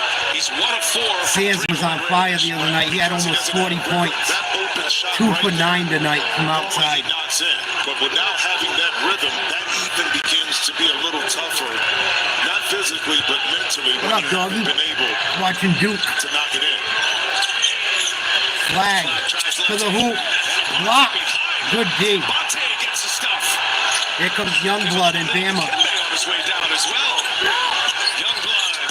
Tough jumper, good. Back to an 8-point lead, Duke. That's right, Chris. Live and die by the jump shot. Got off to a good start, made a 3-pointer. He's just 1 of his last 8, impacting the game in other ways. 6 boards, 3 assists. He's got a block. It's James who initiates here. Duke into their half-court nice offensive set by Duke. Runs into a flurry of ball fakes. Knipple, no call. Good D by Bama. Holloway, jab step, 3-pointer. Oh, what was he thinking? Totally out of their rhythm. Flag going to the hoop. Foul. Follow up a game on the floor on Thursday when it was all working for them from beyond the arc. Well, I mean, that makes it tough because, again, that's a different game, different sequence, different defense, okay? But you were able to knock in shots. But they've been playing this way all year with regards to getting up and down the court and shooting threes. That is not going to change. Alabama likes fast pace, making the game crazy. Duke's done a good job of not, going for it and losing their identity. Even though Alabama's tried to make the game like that, Duke's done a good job of playing very good transition defense. They could do a little better on the fucking glass. I think they've given Bama too many second chance opportunities, but they're playing such good defense, you really can't get too mad. Cooper Flag, jumper, it gets stuck up top in the rim. Duke's going to keep the ball. They have the possession, I believe. Oh, believe me. Oh, you know, that's my best shot. You know? Is that your go-to horse shot? That's one shot I can give you great analysis for right there. The possession arrow belongs to Duke. 40 seconds on the shot Just clock. one of his last 9. Remember, he had an injured ankle in the ACC tournament. Flag's going to get a rest. Looks like he's running well. 12:50 to go. Pushing off that left ankle well. And he will sit here at the 12:50 mark. Gumbo. Big bodies down there. Sherrell. Good call. Good job getting to the line. Low, and Gumbo is going to go to the free throw line. Yeah, young freshman that time makes a mistake. You don't have to reach down. Nope. Gumbo, where is he going? I mean, contest that shot up top. That was a bad foul by Bama. Him out and would have put Gumbo to the line and. Come on, big man, knock him down. Freshman, 4 freshmen in the rotation. It's the first. In the starting lineup that are all going to be first rounders, maybe lottery picks. Final Destination Bloodlines, only in theaters May 16th. Kongba at 6'11", Virginia native. This is the second. 8 points and 2 rebounds. Knipple. In each of his last 2. Nice hustle, out of bounds, dude. Nice save, but Foster could not squeeze it. And it'll be Alabama ball. 9-point lead, Duke. Duke. For Kongba at the line. Duke 12:40 to go. Cooper Flag getting a rest. 9. See a little middle pick and roll here. Because he's been successful. A little back screen, Holloway able to pop out and see if they run it back in the middle. Reed drives it. Good D by Duke. Turnover, Alabama. Transition. Foster pulls it back. Alabama kicks back well. Now secondary break. And Holloway knocks Caleb Foster to the ground. 5 team fouls already for Alabama. They're stacking up here with 12:18 left. Oh, he got him. Smart team. Good call. He got him. Drive it. Continue to drive. Get in the penalty. With 12 minutes left, and every time you pick up a foul, you're living free at the free throw line. Nice inbound play. Knipple layup. That was a set play. Aiden Holloway got stuck Old school on play. Lost him. And Set a pick, cut to the hoop. And now foul on Foster. Brian, what are we talking about? Communication. 2 things went wrong on this play. Right here. That's an old school play. Set the pick, cut back to the hoop. The communication. So when you're Who coaches these guys, man? What the fuck? You want to protect the inside. I was doing plays like that in But then the fucking lack of communication on the switch once again. 4th, 5th grade. Duke able to take advantage of for paint point number 34, I believe. They teach you that shit young. A lot of great plays in those specialty sets. They should have switched. Out of that. Holloway in traffic keeps his dribble. Now Phylon. Pressure on him. Phylon can't shake him. Phylon has to pull up from the mid-range. Oh, Alabama got a nice call there. That was on the shot, too. Roger Ayers comes Alabama in. just got bailed out. For LeBaron. Phylon is going to take us to a timeout. 11:50. And that's big. There's a timeout. Cooper Flag gets a couple more minutes to rest. Duke 59, Alabama 48, 11:50 to go in the second half. Blue Devils trying to get to the Final Four.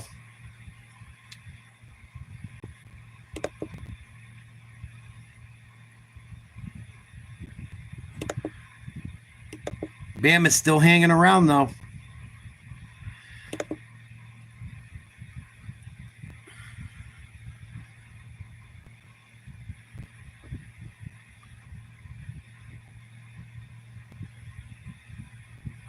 Celtics 4 games back. They only gained a half a game. I don't know how. I must have did the math wrong. Excuse me. So Celtics still have a shot. I don't know how many games they have left. They both played the same amount of games.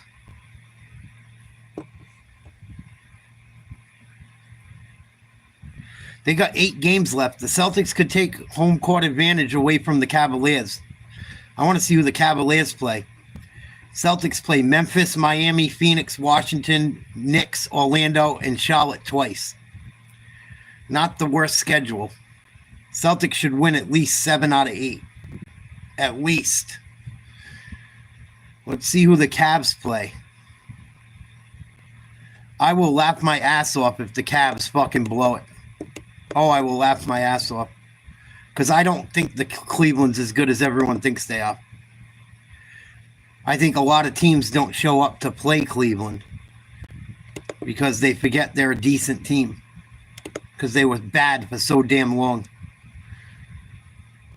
The Cavs got the Clippers,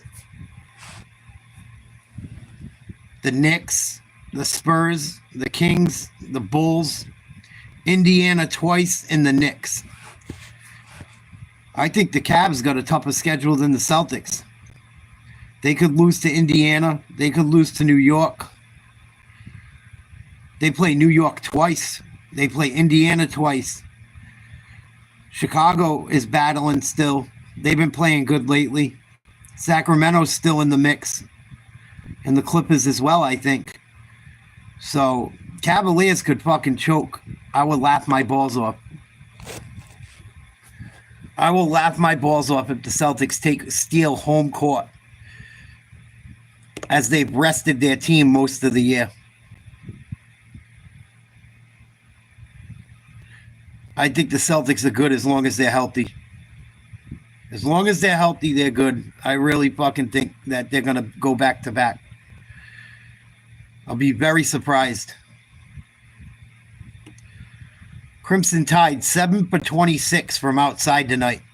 Against BYU, they were 25 for 51. Living, dying by the jumper. Tide going to shoot 2 free throws, down by 11:52 to go in the second half. Shooting. It is still defense that Coach Oach is extremely disappointed in. He sat in that last huddle and he said, I can draw anything I want on this dry erase board offensively, but if you don't go out there and get a stop, it doesn't matter. I mean, listen, we're only down 9 at that point. And he said, it's not like Cooper Flagg's beating us. I mean, he was such a huge part of their game plan, and he still had his fingerprints all over this game, but he was encouraging them, letting... They make them both. 9-point lead. Duke, Cooper Flagg back in the game. Possession game. And it starts right here for Alabama on the defensive end, like Coach Oates just said. He's got Holloway, Stevenson, and Reed off the bench. Proctor, big jump shot. That jump shot. Confident player, Tyrese Proctor, the Aussie. On his 3rd year in the program. Holloway gets a step, cut off, loses the handle. Now Nelson kicks it to Reed. Even on the spray out, Jimmy Duke is there. They are preventing Alabama from getting those clean looks, even when they get a paint touch. The difference between the two offenses, Alabama kind of go more one-on-one on that initial thrust offensively. Yeah, Duke swings it around, then they attack. Duke picks up their 15th foul. Foster called for his 2nd in the last couple of minutes. Phylon. Long 3, Holloway. Yeah, those are the kind of shots Alabama. They were hitting them the other night. That's all that's in front of them. Duke in some ball control mode. Duke up 11. 11 minutes to go in regulation. The Duke Blue Devils at 34-3. Won the ACC regular season, won the ACC tournament. Nice play, easy layup. They threw that lob to Malawak so much. The defenders just letting the gods get to the rim for layups now because they're worried about the friggin' lob pass. Duke up 13. Alabama needs it. No good. Misses another outside shot. Rebound Duke. Blue Devils starting to take control. 10 minutes, 20 seconds to go. Duke up 13. On November 26th, Duke Flag with the ball. Had losses against Kansas, who was number 1 in the nation at that time, and then Kentucky. They have gone 30-1 since. Only lost the 1 game. Got to get a shot off. Proctor 3. Proctor for 3, no good. No good. Rebound Bama. Wants to push.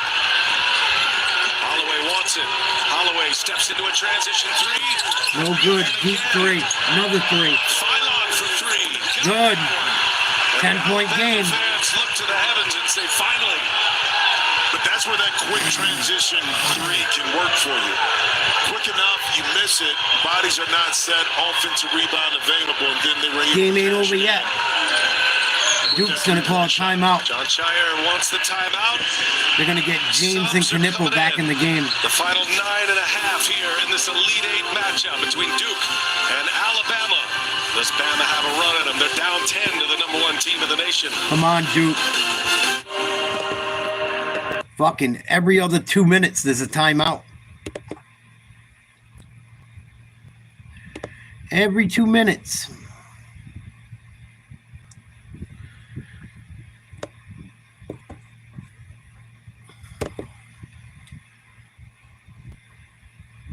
I need Duke to pull this one out big time. Or else my brackets goes in the gutter.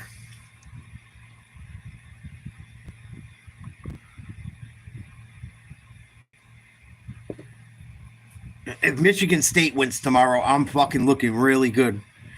If Michigan State wins tomorrow and Duke wins it all, I should win my shit.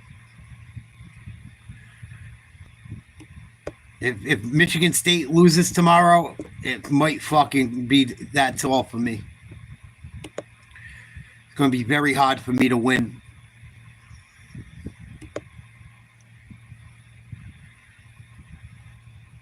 Looks like a lot of people are still in the Nate's Live Talk bracket. I haven't gone through any of the email ones yet today. There's someone that has 2 more wins than Hangman right now. Hangman's technically in second. Out of the email brackets, there's only like 2 that are in the mix. Everyone else that emailed me one is out, pretty much.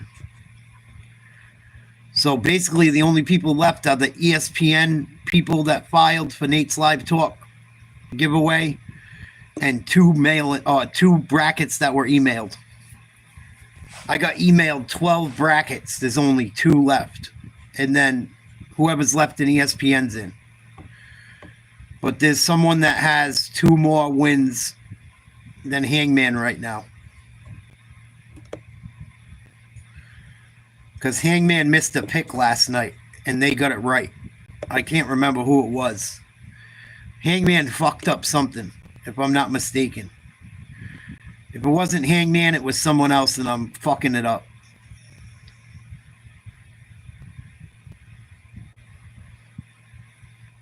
I'm trying to think what it was. Oh, no, that's what it was. That person took fucking BYU all the way to fucking the Sweet 16. That fucked Hangman a little bit, too. That's what it was.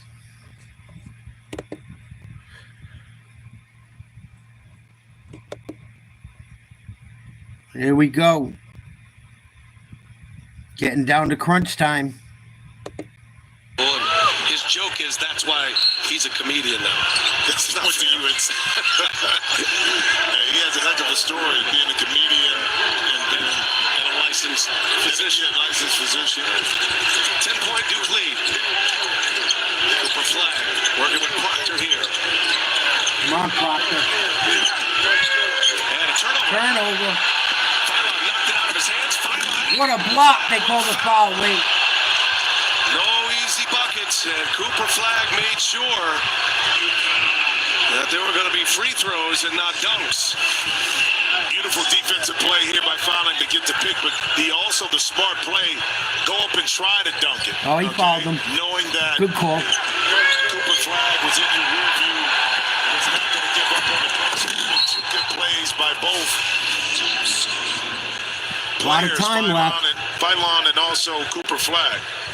I'm going to get hot burn from this team. Going to put Alabama, their next foul, put them in the 1-and-1. And in the bonus the rest of the way. Alabama still has 1 to miss it, motherfucker. 9-11 remaining as Phylon hits the first. Makes it a 9-point game. Just hanging around. I mean, just hanging. Like you said during the break, that Natos believes in the numbers and that eventually the shots missed it. 1 out of 2 for LeBaron and Phylon. Come on, Duke. Need a bucket. Sion James will initiate. Oh, nice play, Gerardo. Knipple guarded by Nelson. Knipple, he's got a great left hand. Turned away that time, though. Knipple drives. Nice pass to Knipple. Wow, good cut by James. They play such good team basketball. I love watching Duke. They play basketball the way it's supposed to be played.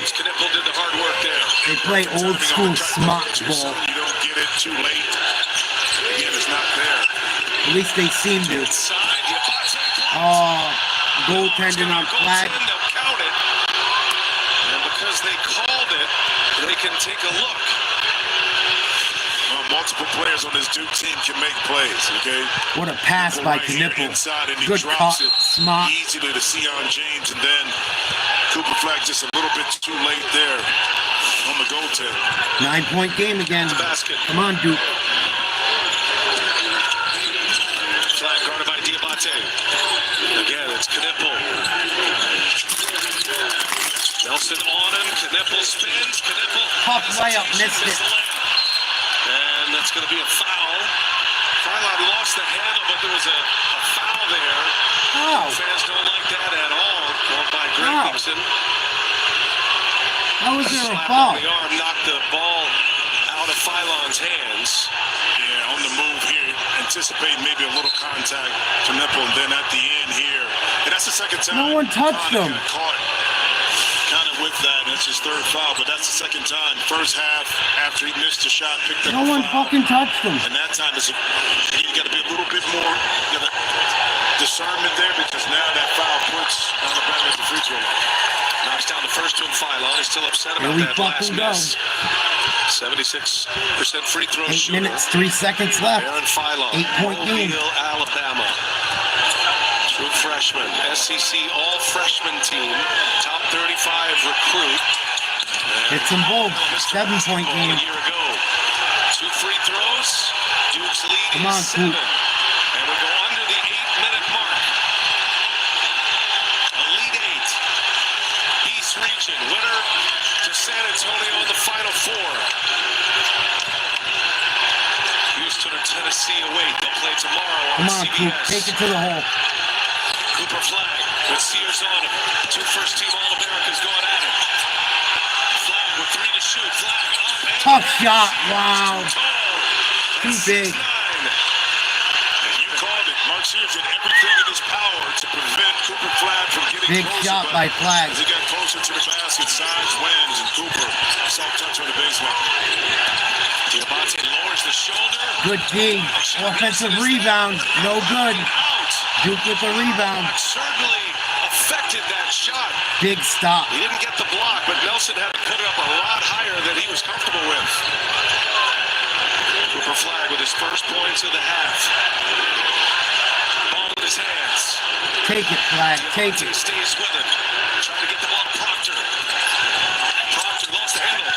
Oh, I got it through to Malawak for a slam. Duke is looking for a kick. A finishing kick here. Alabama searching for a run. Sears. Oh, come on. Be a foul on James. Timeout. Free throws when we come back for Bama. Malawatch. How was there not a foul on the last play, though? Free throws keeping Alabama in this game.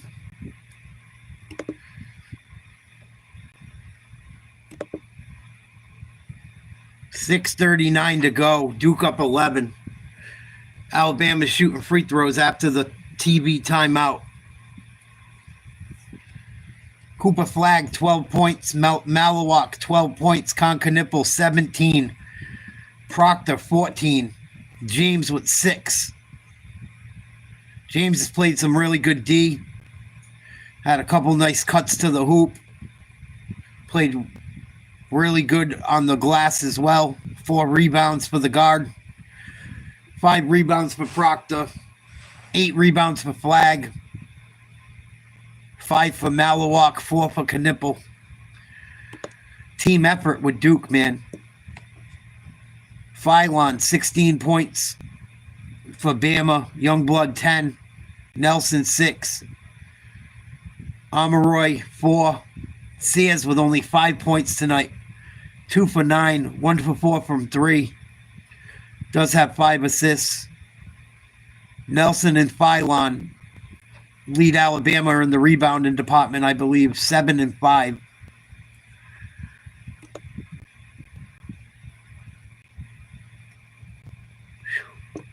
Game's still not over, though. A lot of time to go.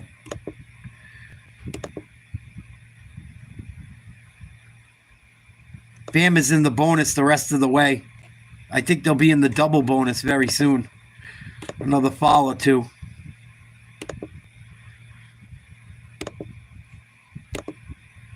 Anyone in foul trouble? Let's check that out. Knipple's got 3. Flag with 2. Proctor with 2.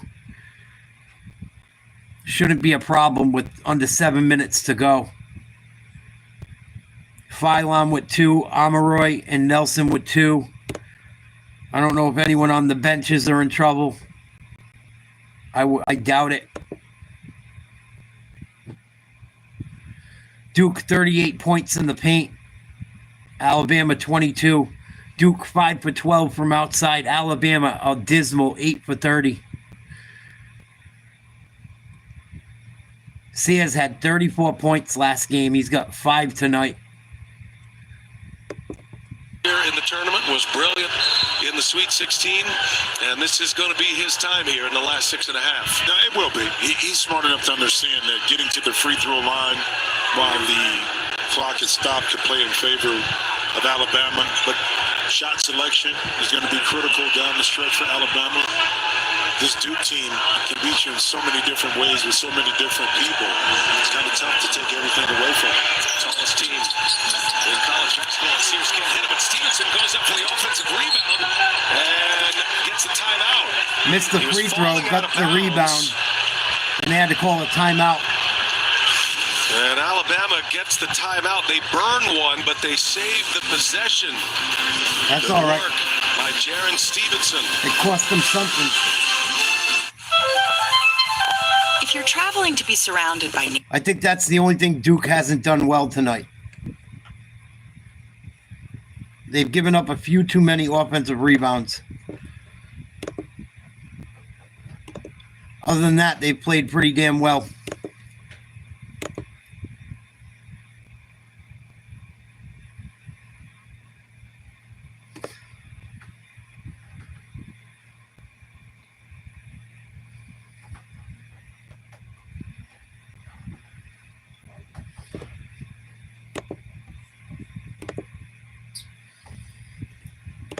Here we go, Alabama to inbound. Need a bucket. Down 11. Down at Lucas Oil tomorrow afternoon on CBS. Top 2 seeds in that region play for the Final Four as well. 19 to shoot.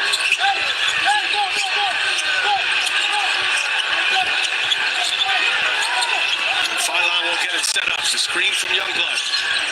They got Malowet out of the lane. Youngblood drives on him, puts it up, can't finish it. Missed the layup. Every shot is Story of this tournament. Malowet manning the middle. Yeah, a little bit tougher to finish that over that wingspan. The drive was there, but Malowet's able to make up some space with his length. Knipple lost the handle. That pass was between the legs, ends up as a...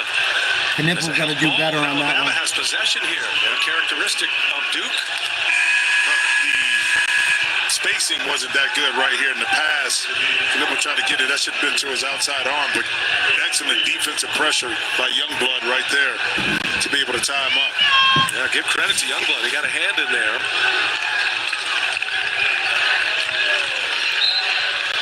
Set the floor. 4 starters for Alabama with Jaron Stevenson. You got Phylon, Sears, and Nelson, and now Darion Reed in the game. Off the Alabama bench. Duke has their 5 starters. Nelson taking on Malowet. Nelson no good. Another missed layup. Just too much to deal with. Malowet is a beast inside. It's 7-2.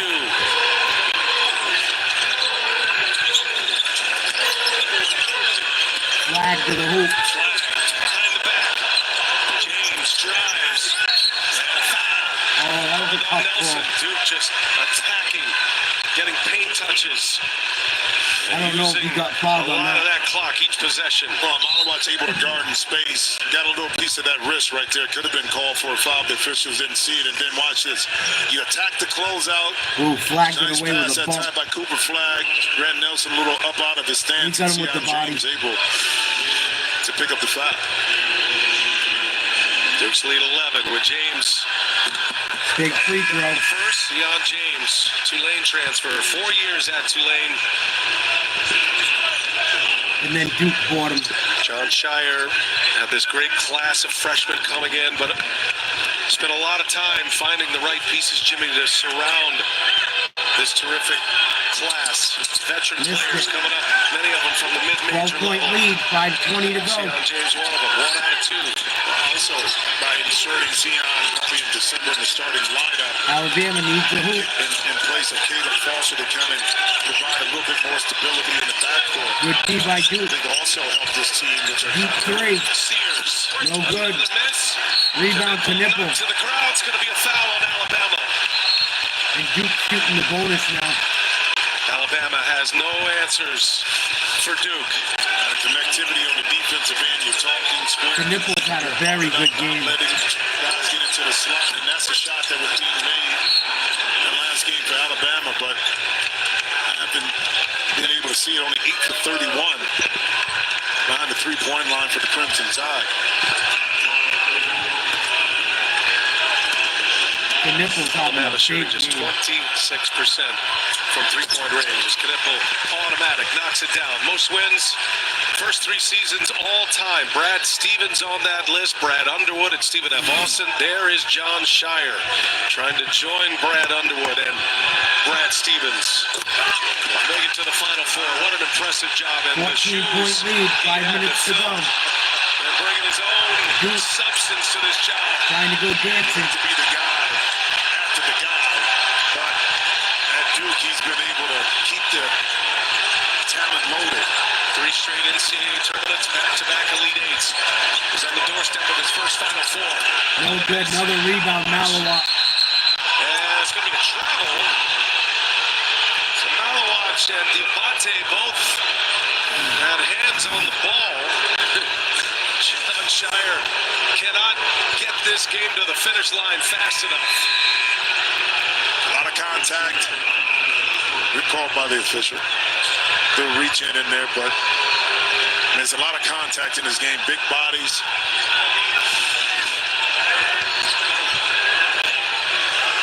Malawat's 12 points, 6 rebounds. He's only missed 1 shot. Been on the receiving end of some lobs. 5 seconds left. Come on. Just got it in. Stevenson, they clear it out, kicks it. Extra pass around the horn it goes. Good D flag. And Sears Travel. travels. Mark it down. That's one of the great defensive possessions you can have. Great D by Duke. Progression of the young Like took Duke. They play old school basketball. I love it. Collectively, defensively. When they came in, they had to learn and understand it, and because they caught on so quickly and dedicated themselves, much better defensive team and all on display on that possession. The highlights are offensive highlights. The shots, the dunks. That was, if you Hook love him up, defense, Cooper. Come on. that was Finish impressive. this game right here. Duke, one of the great defensive Carry a three. teams, gets overshadowed. How Knipple. good they are. Offensively. Lob, Malawat. Knipple misses that Stolen. time to Malawat. Charles Stevenson who broke that up. Alabama's got to go here. 4 minutes left.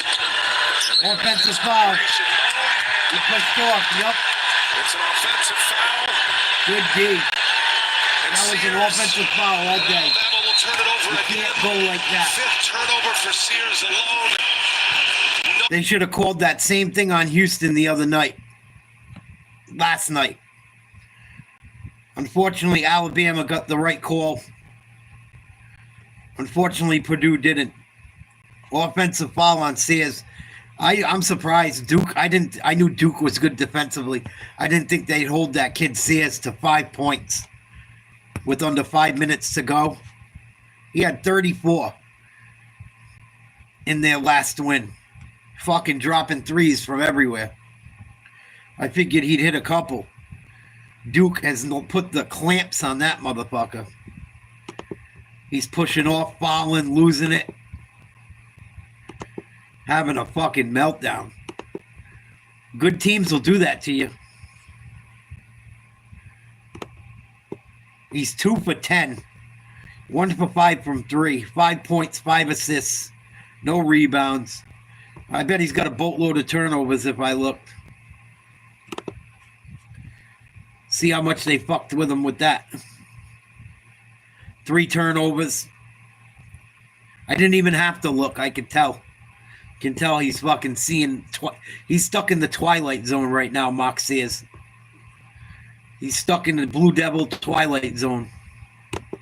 His season's going to come to a crashing halt unless they figure it out with about 4 minutes to go. And Duke's got the rock. No foul trouble. Both teams in the bonus.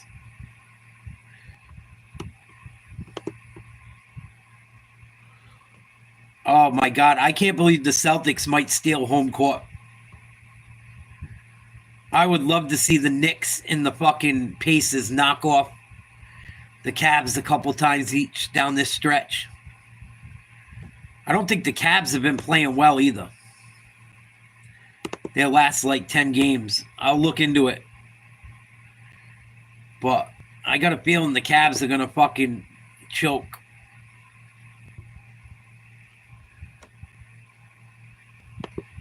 Is sponsored by Royal Caribbean. Come see. Progressive. Bundle home and auto and save. Chipotle. Real ingredients, real flavor. Chipotle for real. And by Dick's Sporting Goods. Every season starts at Dick's. 3:57 left in regulation here at the Elite Eight. And there is the commissioner of the NBA. Duke class of 84, Adam Silver. And he's got a few guys down on this floor he's going to be shaking hands with potentially this summer, including that guy right there and that guy right there. And, of course, Cooper Flagg figures to be the overall #1 pick. Duke on a 7-0 run. They've had 4 runs just like this. Bama has not scored the last 5 field goals. They've missed on all of them. It's a span about 4.5 minutes since their last made field goal. That was Diabate. Duke with the ball. And Brian, you can implement a defensive game plan, but you got to execute. And that's what Duke has done all night. They've stuck with it, didn't deviate, and as a result, really close to getting back to a Final Four. Stevenson fouls Flagg. Got to put him at the line.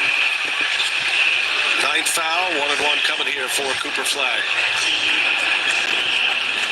They're shooting off the charts. This Duke team shot it at 60%. They had 5 Cooper Flagg didn't even go off tonight either. I'm not dissing him. He had a solid game. But he didn't even go off, and they're up by fucking double digits. I think he's got 16 points or 14 points. He'll have 16 if he hits these free throws. 8 rebounds, 3 assists. Cooper Flagg wasn't even the lead scorer. And they're up by fucking 15. 3:45 to go. That Duke wouldn't be prepared against a team like Alabama, but you said it. John Shire talked about preparing this team for the tournament. You play at University of Kentucky, Arizona, Kansas, and Auburn, all in the non-conference. You get a sense and feel of who you are and how you need to be as a team. Oh, steal, Knipple. Gets it to Proctor. Flagg with the ball.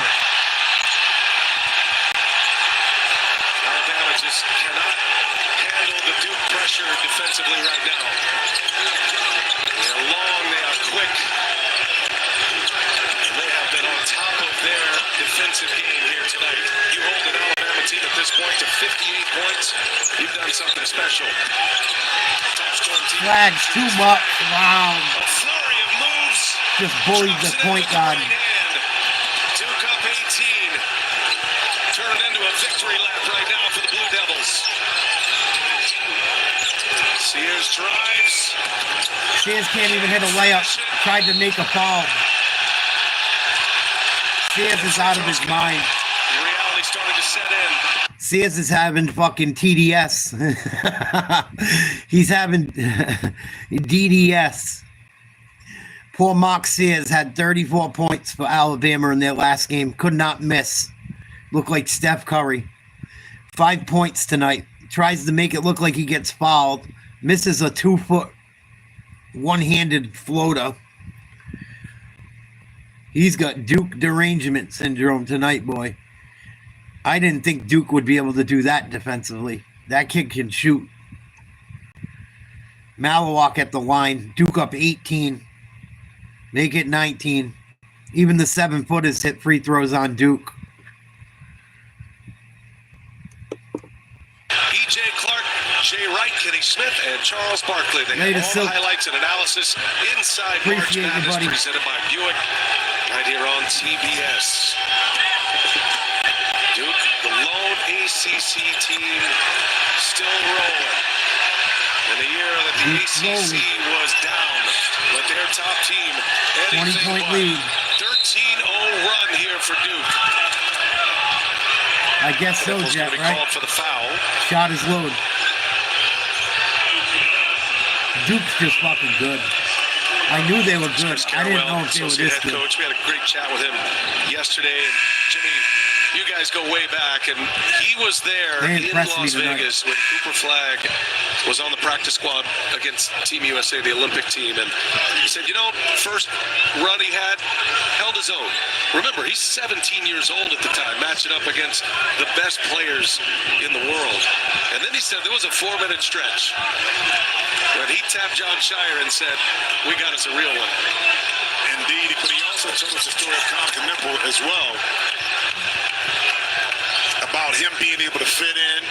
Well, he's from Milwaukee, not as athletic. We knew he can play, but, when stronger or faster guys get up underneath him, what's going to happen? And at the beginning, he was like, nah, bro, he got a little something special with him. He was wrecking shop from day one. He was wrecking shop because he had in his mind that he could fit in. And when you have those two that complement each other like that, and Chris couldn't care what scene. Damn, misses a free throw. Said about Cooper too? This is over. About him, like Paulo, Bentero, and also Zion Williamson. Duke can pull the starters. Don't risk getting them hurt. I love that about him. He reclassified to come out early. He was 17 years old when this all started. Turned 18 in December.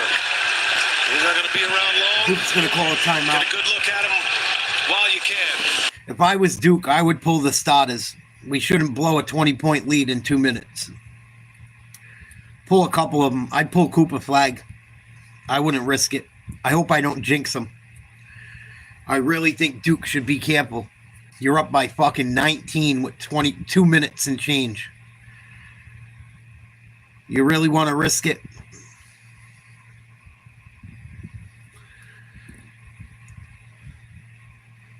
Even your bench players can hit free throws.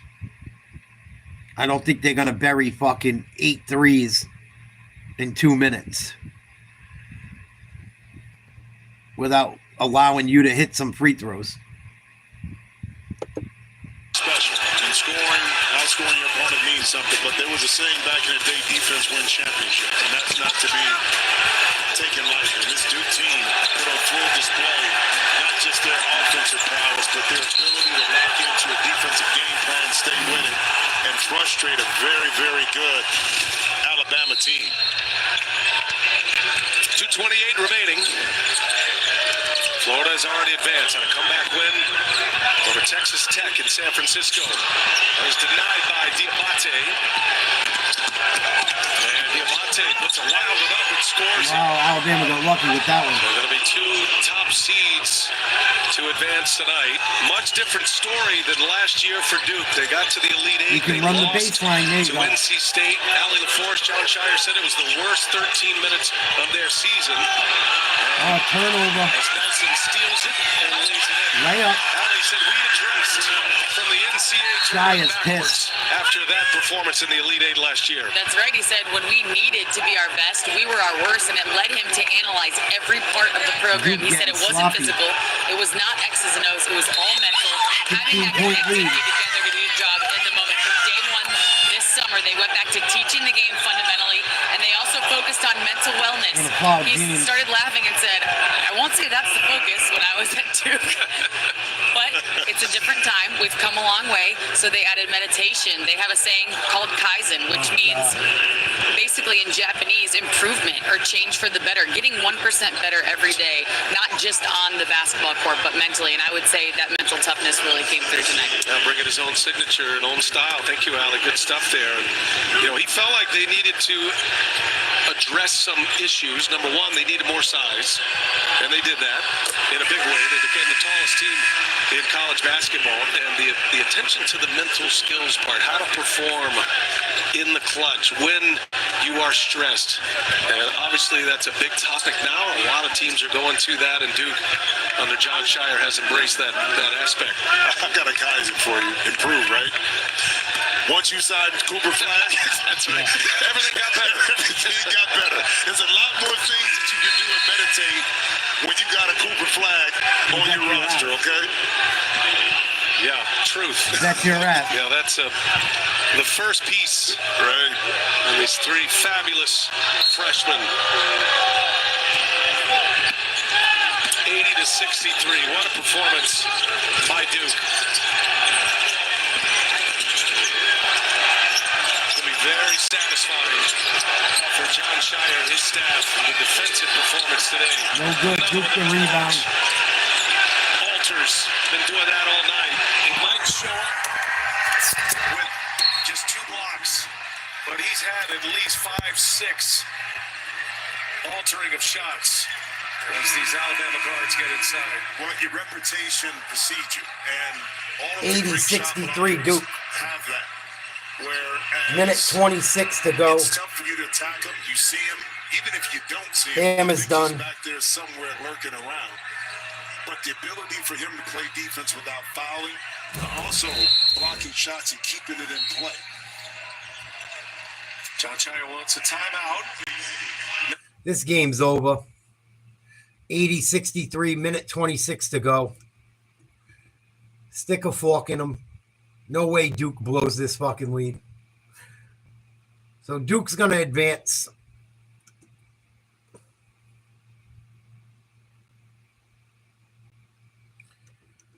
I'm going to call it a night. I'm going to get some rest. I will catch you guys tomorrow for the games. I'll be on live mañana, no doubt. I've been up late every fucking night with these games. It's 11-11, make a wish. Love you guys. Looks like Duke and Florida are advancing. We'll see what happens tomorrow. Sweet dreams, cocksuckers. I love yous.